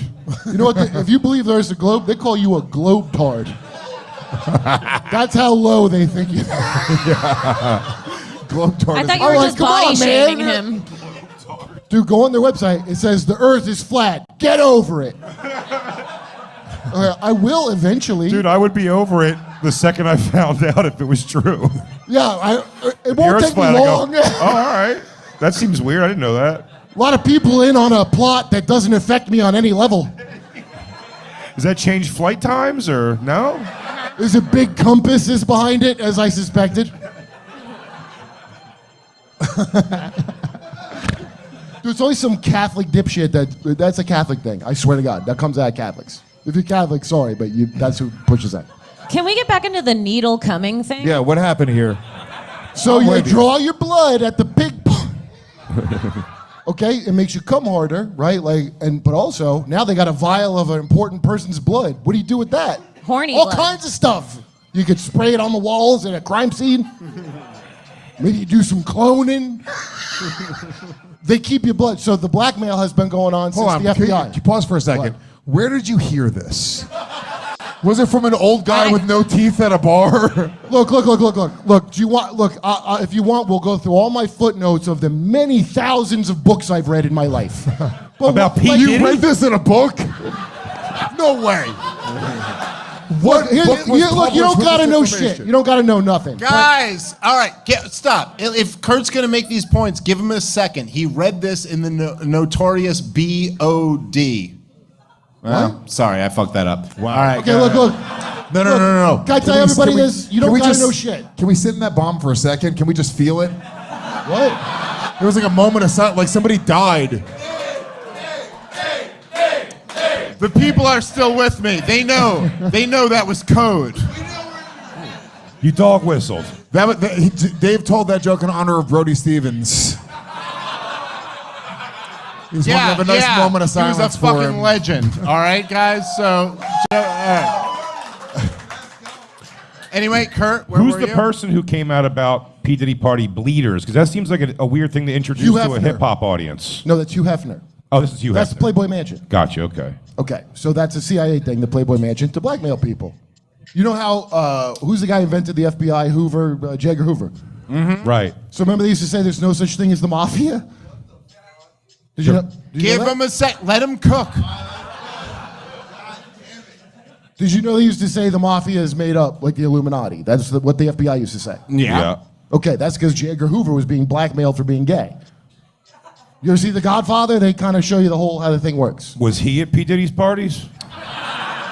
Is this the oil we've been fighting at war over? What's going on? It's like, all right. Kurt, stop condescending us. This is crazy. I'm sitting here. Fine, we're listening to you, and we agree that maybe there's something to it, but you can't look at us like we're lunatics. We were talking about blood orgies. I'm talking about real shit. She just asked me some bullshit. I don't even remember what the fuck Dave said, but it sucked. Nah, you condescending first because you don't like what I'm saying to you. And I'll tell you another thing. I love what you're saying. Stop painting your goddamn nails like a woman. Let's talk about the elephant in the room. Damn. You could do it. I don't care. I felt piled up on. No, by the way, Kurt, the only thing you're misreading here for sure is you're wrong. I love everything you're saying. I just find it to be like, I don't know how this trickled down from someone doing this wacky shit to you that I haven't heard. I believe you. So I just want to hear believe out the whole thing and don't interrupt it. No. So going back a long way, everything's built on blackmail. Do you understand? Sure. So every time there's an operation That's the first word Lewis has understood this whole time. He's like, blackmail, I know that one. Okay. But Lewis thought it was 2 words. You think he's talking about black males? Yeah, I think we're talking about slavery. What are we talking about? No, not the entire blackmail. country. The entire country was built on blackmails. Not half black males from Puerto Rico. I'm Afro Latino. Did you see somebody trash you with a fake thing that you're pretending to be Eric Andre? Oh, total yeah. bitch. Total bitch. He's great. Oh no, don't even mention it, dude. That guy I have a lawsuit against him. So I consider it stolen valor pretending to be the brother of Eric Andre. I'm gonna take that guy down, dude. The Total Bitch channel. We're gonna edit this out of the podcast. We're not giving that guy any shine. He'll be crushed for his actions. Oh yeah, he'll be hearing from my Jew lawyers. Yeah, we copyright strike in this friend group. That's All right. right. So anyway, Diddy's. Why do you think he's allowed to operate like that? It's just like white and bolt. T-O-S, so gay, T-O-S, yes, T-O-S, yes, T-O-S, yes, T-O-S. Turn that shit up. Oh, yes, yes. You meant that as a joke. T-O-S, yes, T-O-S-O, yes, T-O-S-O, yes, T-O-S-O, yes. Have you been to the South ever? T-O-S. Ever been to the South? Yeah. When? The South? Yeah, the South. Yeah, I stayed, when I was a little boy, I stayed in South Carolina. Oh, so you've never been here. Okay, I've been to Atlanta, Georgia countless times. What are you talking That about? doesn't count. My family's from North Carolina. My mother's from Rich Square, North Carolina. I'm from the South. You know what I'm saying? What do you mean? My dad's Ports. I'm from the South. Have you ever been to the real South? The real Alabama? Not no, What's the no, real South? What's the real South? You said Someone say Atlanta. Atlanta's the real South. Georgia. No, Sweet it's not. Georgia. Atlanta, Georgia Ray Charles sung a song about it. is a Georgia. mafia stronghold of bankers. Georgia. Georgia ain't the Atlanta, South. Georgia ain't the South. I've been to Florida. yes, I've been to Georgia Disney is the World. South, but not Atlanta. Not Atlanta. There's a highway that runs through, goes all the way to I-95. Texas, through Mississippi, Louisiana, Georgia, Alabama. I did that backwards, but you get what I'm saying. I get what you're saying. Those are not southern areas. Those, like, if you were to run up through the highway going through Virginia down to North Carolina, like all the fast food restaurants are like full of nothing but Mexican employees. There's no white person or black person in sight. It's like the strongholds are real, and Atlanta is a part of that whole symbiosis. It's literally Venom, like Venom stretching his tentacles. Instead of an octopus, it's Venom. Because technically, you could say it's alien. Keep on. Or something. The feds and the intelligence agent, or Epstein, they let him go because he's intel. They're all the same thing. It's a blackmail thing to get him incriminating shit on important people, which they have, and that's why it's allowed to go on. Is that hard to understand? No, but what important people do you think were like? I mean, all your favorites. But like, yeah, not like Marilyn Manson. Not like old white men going like, "Okay, come to P. Diddy's freak off." Doesn't seem like he would be showing up for that. Some people went to Hugh Hefner. Some people went to Epstein Island. Some people go to Bohemian Grove. So everybody goes. They have every corner of the famous and powerful people covered. Well, think of what degenerate you are. Now imagine if I had $1 million, you have all the money. If I had, and I mean this, if I had.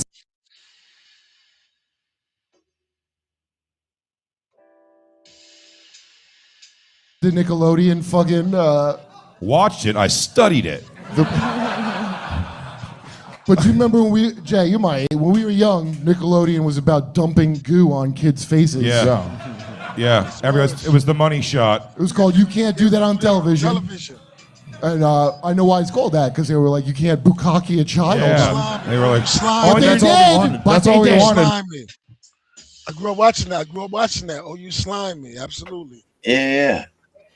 And you remember that the whole Nickelodeon, supposedly speculation, the whole Nickelodeon industry was like a jag-off version of what Disney had perfected. And all of those guys, the Nickelodeon files should be a thing. Early Nickelodeon are in trouble. Yeah. I'm sorry for talking over you. I gotta take a piss, but yeah. I'll be back. But yeah, you can't do that on television. Yeah, and they were so obvious and in your face at this point. When you're older, you're like, damn, that's crazy. Yeah, that's fucked up. Damn. All right, go pee. How was your day, babe? Fun. Any crazy things you can talk about online? No. NDA. I mean, nothing real crazy happened today. Okay. Figured. Shh, don't say real names. It's Tleilaxu. Do you know what a Tleilaxu is? They are out of a sci-fi novel where they breed people who change their faces all the time. Face changers, face dancers. That seemed like.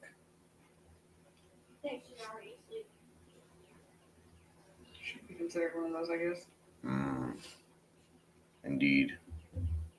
Clearly feeling the being off all 2 days. Oh, was she in her feelings? Yeah, it was very quiet today. Oh, was it? Was it? She was quiet. That's what. Never mind. And you said that, and I said, was it? And you would be like, yes. Sympathy, words, concoction of senses. It's a shame, but it's good for her to understand. Yeah. As that bird chirps. She audibly sighed when she saw my time off request on her desk. Really? Yeah. Make sure you print your. I got 3 beers left, and after that, I got to call it something. I'm gonna finish shit, you know what I'm saying? But after that, I'm going to fix Sunday and call it something. I had a great day. I've really enjoyed chilling with you, dog. Real talk. No homo. I really enjoy. I mean, I've been chilling with you all day, for the most part. I have literally designed some of the videos that I've been saving for months over trying to get you to interpret how reality specifically for you. Thank you. Which videos are there? Send me the link or something. You got my phone number. Send me the link. Send me the link so I can watch some shit. See what you're talking about. What are you talking Dead about? ass. What No, you I'm just talking said. about just my streams in general. Yeah, I'm saying send me the link to the streams. You can send me the link to the Oh, streams. it's on my YouTube. It's on my. No, but you can send me the fucking link. You can go to your YouTube. So what You I've can tell me learned. this. All right, listen to this. Listen to this. Yeah, What I've no. learned is to not make a point. There What? is no point. That makes no stick. No, there is no point in making points. And what you have to do, if you have an idea in your head, is espouse upon your understandings through if you're on YouTube, for example, and I'm not a rabbi or a priest, of course.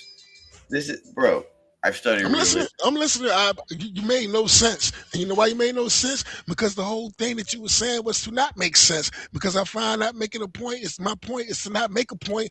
What are you? That is a conundrum. That is. It's not a conundrum. Is if you so Pandora's box. I staring have, to the abyss. The staring to the think about this, abyss. think about this. That's like I saying have- talking to Jay Doll is like staring into the abyss. No, shut up. So there are some things. My point is not to when I'm make a on point. screen- Did you hear what you said? Fuck that. Yeah, slide with that. You said my point is to not make a fucking point. Fuck that. Yeah, No, man. there's That's no point in insane. making a point. There's no Okay, point. bro. All right. Because that assumes that there's like an answer. I have no idea what the fuck I'm doing. Because you don't have an idea. That's what I said. You don't. And that's why you're propagandized. Wait, like the meme with the dude connected the dots with the strings. You that dude. And I'm not hating. I I'm think just there's talking. this fallacy.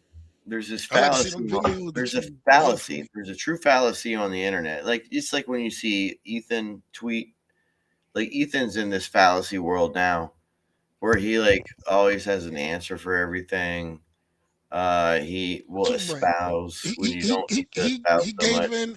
Listen, he gave in to his reality that this is my new reality. I can't go anywhere. I can't work for anybody. He leaned into it. There's nowhere else for me to go. I'm going to play the Venom. He's Dr. Doom now. You know what I'm saying? He's Robert Downey Jr.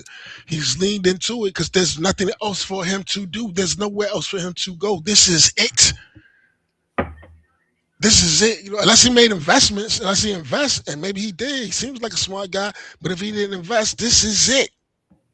Well, really, ultimately, the answer is such is life, and don't assume so much. And if you ridicule in a a pretty clever way, and when you become obvious, or when your obviousness becomes too much, it becomes exhaustive, and it's just annoying. And that's why at this point I literally only watch Finn. That's it. And then I watch everything else. The only way I know about any like you and what's going on. So much so. Ain't nothing to know about me. No, I'm just saying, for example, people in the chat. I only at this point watch from Finn. But anyway, I don't even know. Why are we talking about this? When we On were your children. knees, Alanis Morissette. I just wanted to get onto it was Double Dare. You'd get slimed in Double Dare as well. So that was like the dream. Yeah, you slime a little girl right in front of her dad. There was never a single Puerto Rican on the game of Double Dare in the history of Double Dare. And it was probably green so they could make it white in post. Oh yeah, that's right. They You make it whatever you want. Sorry to be a producer about it. Give it up for Kim.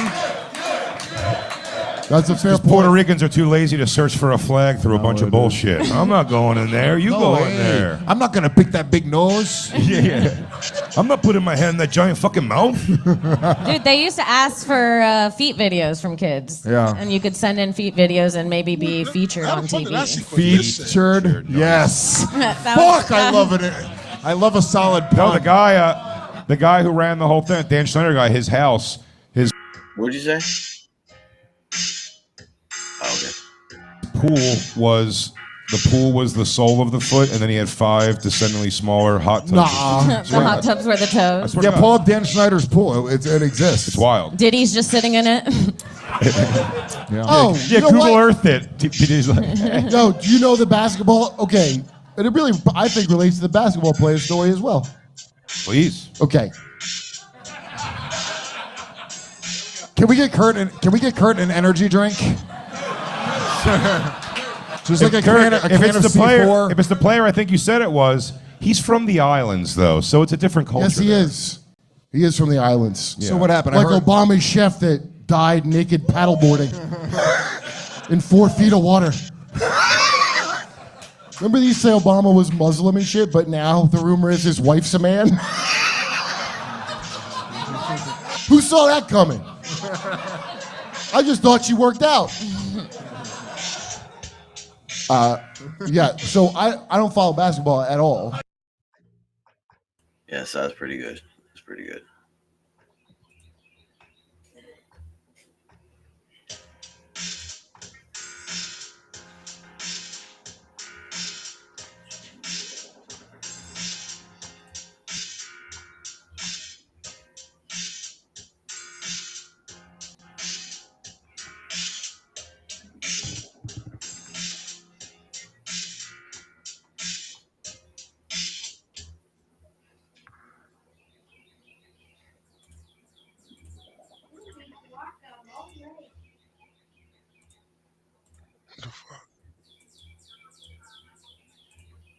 What's up?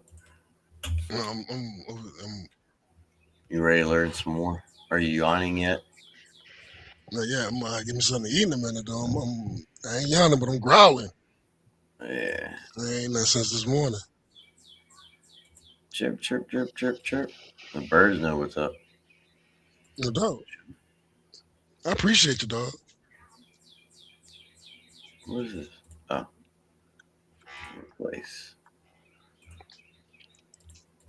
And look, I had to, because on my phone, if I go on my phone, for some reason, the Restream ain't gonna let me do it from my phone. It just like kicked me out. I tried to come in earlier, and they got me under like Blitz, my old hip hop name, Blitz. But on my computer, because I guess I use Restream, Restream, I can come up here, ain't no problems. Yeah, it's fine. It's fine. It's fine. All right, so I was talking about Hercules earlier. Ferrari sign. What is that? A dog fucking a cat? What is that? A dog and a cat? A wolf in a sheep's? Is that a wolf in a sheep's cloak? What the fuck is that symbol? So this is the Fabian Society. The Fabian Society descend from the patriarchs who created Rome, or not created Rome, created the Holy Roman. This amalgamation of things when the patriarchs were doing their thing when Christianity started to bloom and blossom. When Christianity started to bloom and blossom. Why is it showing that? That's weird. What is this in the middle? Hold on one second. How do I hide? That's weird. I don't know that. That was weird. I didn't know you can do that. You can have a tab.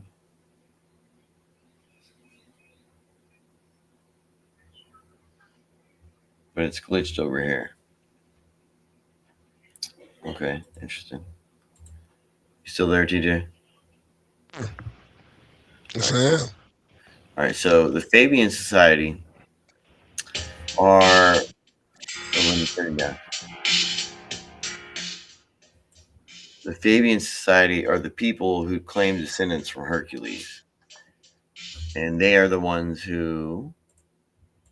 That has supplied every Labour Prime Minister in history.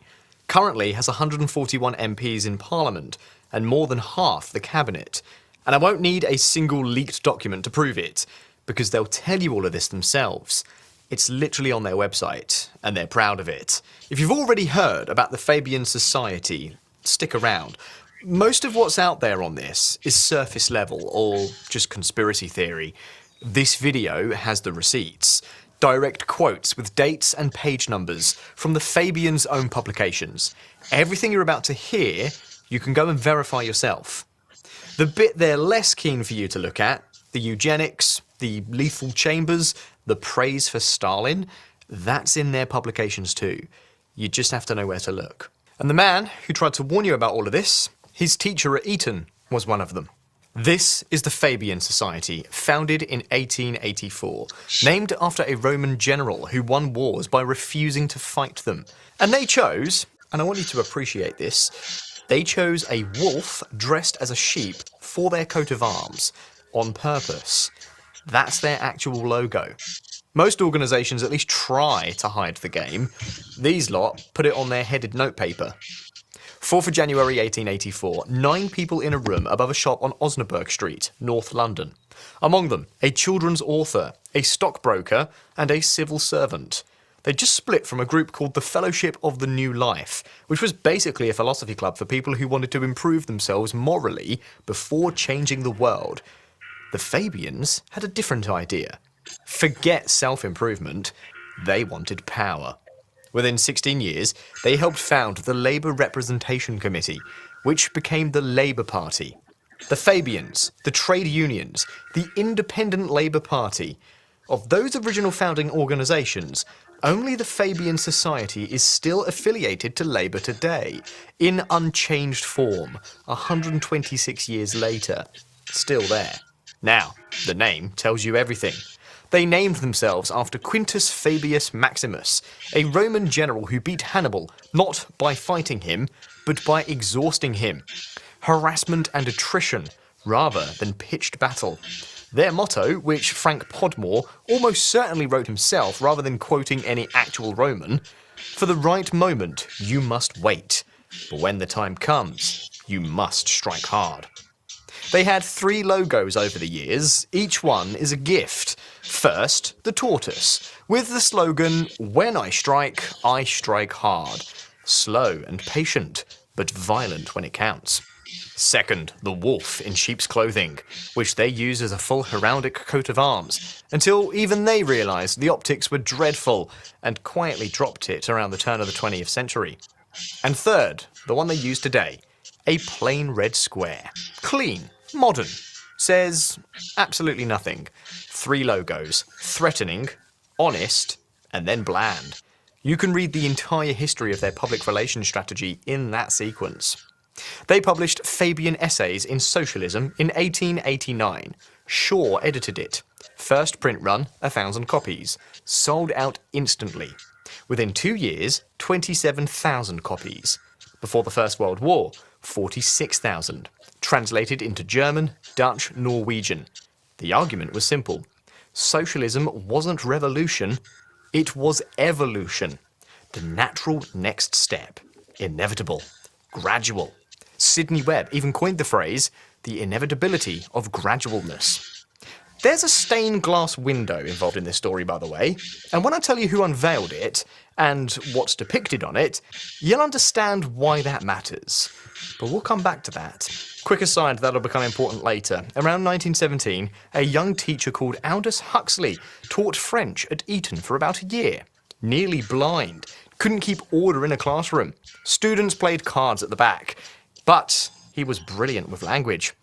One of his pupils was a boy called Eric Blair. You know him as George Orwell. Huxley's brother, Julian, would go on to become the first director of UNESCO, the president of the British Eugenics Society, and the man who coined the word transhumanism in 1957. Aldous would write Brave New World, drawing directly on the eugenic ideas circulating in these exact circles. Remember those names, we're coming back to them. Right, so you've got 9 people in a room in 1884. Within 20 years, they'd founded the London School of Economics, started a major political magazine, and written the Labour Party's constitution. How? They called it permeation. That's their word, not mine. The idea was simple. Don't build your own institutions, get inside existing ones. George Bernard Shaw, Fabian member from 1884, Nobel Prize winner, co-founder of the LSE, wrote this in 1892. We permeated the party organisations and pulled all the wires we could lay our hands on with our utmost adroitness and energy. That's a direct quote from their own published tract. He's boasting about it. In 1908, Shaw went further. He wrote that the Fabians had set themselves 2 tasks. First, to provide a parliamentary program for a prime minister converted to socialism. And second, to make it as easy and matter of course for the ordinary respectable Englishman to be a socialist as to be a liberal or conservative. Normalise it. Make it the default. Make it so ordinary that questioning it seems eccentric. That was the explicit plan, written down, published, and distributed. And this is from the descendancy of the patriarch family that started Rome and the Holy Roman Empire, that claimed to be the descendants of Hercules, who is the most masculine,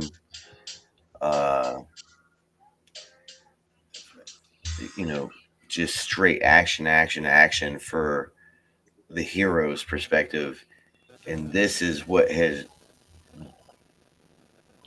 time has dwindled this down into this Fabian society thing, where it is slow as a turtle. Yo, strike like it. Yo, did you hear what he was saying, bro? I'm gonna tell you something. I got ADHD. I got it. I realized I got it. You really solidified for me today, because I was able to listen to him this way, where before I would eventually tune it out. I would tune it out because my mind would be thinking about something else. But because I was focusing on this, I was also able to listen to what he was saying. Thank you, man. Thank you. I'm not trying to be funny. I'm being honest with you, bro. Yeah. I think, they trained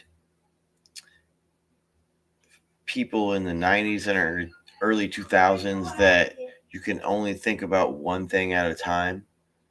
And I think that and it has to do with ADD and ADHD, which is adding things up, as we explained earlier, through a military program. No doubt. We actually did it, no doubt. And bro. What it is, that's why fidgeters got popular. Yeah, yes. My girlfriend says that, yo, no doubt, bro. Yeah, Right. it's a fascinating, I'm telling you, once you step back in a 5-dimensional perspective and look at this 3D web of bullshittery, it's crazy. It's crazy the link. It's a lot though, man. This is what me and my man's back in the day, because I'd be like, yo, it's a lot, so I don't know what to do with it. So what you want me to do with it? More and more and more. You saw Kurt Metzger. You got to spread the AIDS. Fair enough. I'd rather spread the gospel. Yeah, If I'm gonna to be honest. No, I'm gonna keep it honest with you. This is me being honest with you. If I'm gonna spread anything, I'm gonna spread the gospel. That's coming from my heart, dog. I believe in. Yeah, and that's kind of what he meant. But what he meant from I know what he meant. I know what he from meant. a jester point of view. Yeah. You know what I'm saying? Keep Kurt it real. Metzger is because you remember, jesters are controlled by the king and who sits next to the king. And every once in a while, there was a jester who would get out of hand. Spreading the gospel. Yeah, and he believes in God, bro. He is. You believe in God? Do you believe in God? Yeah, bro. Yes, there is clearly Abrahamic. I don't believe in this whole Kabbalah stuff. Alien, no Kabbalah, but you believe in this. I don't know what aliens are. Can't tell you. See, you believe in. Please show me what they are. Are you telling me you believe in a great programmer like your boy Philip? Oh no! I don't. That would be. Do androids dream of electric sheep? That was ill. Yo, we came along. Yo, we was wilding today. Yo, we've been wilding today for real, yo. On some deep shit. It would take an uncalculable, the amount of math you would have to. I don't think there's a programmer. There's clearly not. So what do you believe in, J Dollar? Here it is. This is how I used to get my man. Well, you remember the programmer is the AI. That's what he was saying. I don't believe it's. I'm asking you. I think. I gotta calm down because this girl matches my energy, man. Every time I raise my voice, she comes in and check on me or whatever. She's getting solid too. Look, when I say she's getting hard, I think I got a show dog. I'm telling you, dog. Well, you can train him. Yeah, hey, bro, she's good. She's good. She's learning.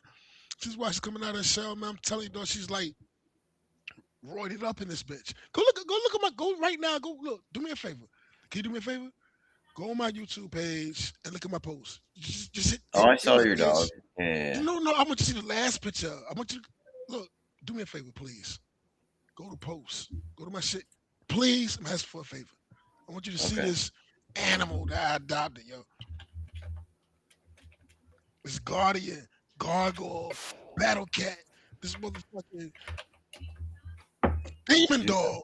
Demon dog. Lord forgive me, I didn't mean it like that. Lord forgive me. No, I know what you mean. Post. No, I wasn't saying that to you. You know what I'm saying? Lord forgive me, I ain't addressed to you. Okay, here we go. Bring this over here. Fucking dogs. You're like one of the, like a cat mom. You're like a black. But you know what? cat. But you know what? I'm in retirement. I already had my 5 kids.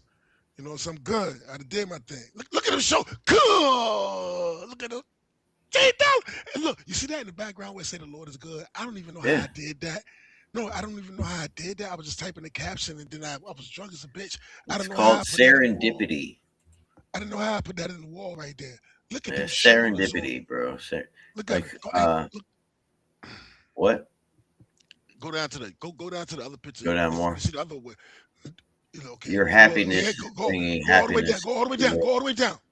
More. Go all the way down. Go all the way down. Go all the way Oh down. my God. Keep going. Watch this. Okay, this is her. Okay, you see how small she is? You see Yes. the big ass head and the big ass ears? Okay, now scroll up. Look, you see me Now saying she's getting older. Look at her growing. This is in the same week. Seems like she grew a lot. Look, listen, look. Watch the vest get tight. And I got mad at her because she bit it off, so I had to go bite it. Wait, look. Boom. Look at that. You see the line? She was alert. You know, you hear about people say the hair standing on the back of it. You see the line right there? Read the caption. Read my caption. Look at the hair standing up, my lioness. Keep going. Okay. Look. What it say? Now she lays by my feet. You're working. And look, and she's right by my feet right now too. Right this second, right now. Now, watch this. Watch the muscle show. Look at the muscle show. Look at the muscle show. Yo, the Lord is good. The Lord is good, dog. That's what's up. I got an animal. Oh, my bad. I'm sorry. Fault make it so ordinary that questioning it seems eccentric. That was the explicit plan, written down, published, and distributed. And their historian, Margaret Cole, explained the system even more clearly. She said permeation meant converting key persons who were in a position to take action.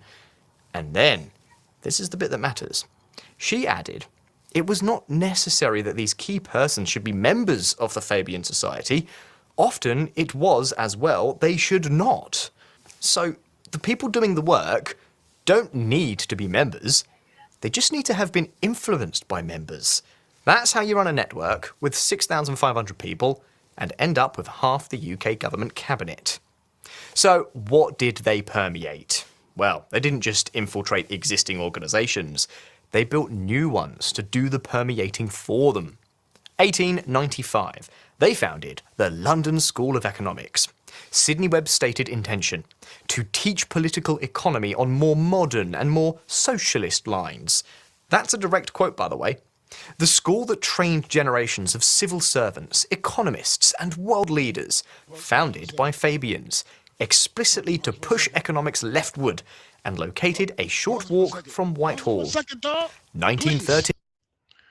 I promise you, I've never used Photoshop. I've never used ChatGPT. I'm a boomer when it comes to that. I've never used that. Yo, that timeline of seeing this little thing that I adopted a month ago turn into Battle Cat.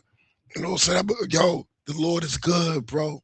The Lord is good, bro. I'm telling you. You see her shoulders. You don't want none of that. You ain't gonna want none of that. She's so pretty. All right. Well, listen to stream.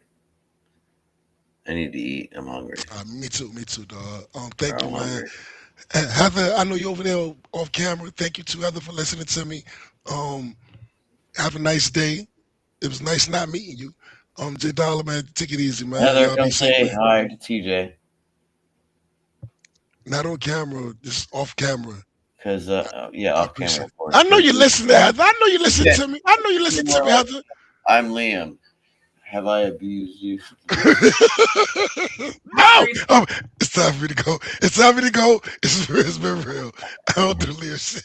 Peace, dog. Thank you, sir. Thank you, sir, man.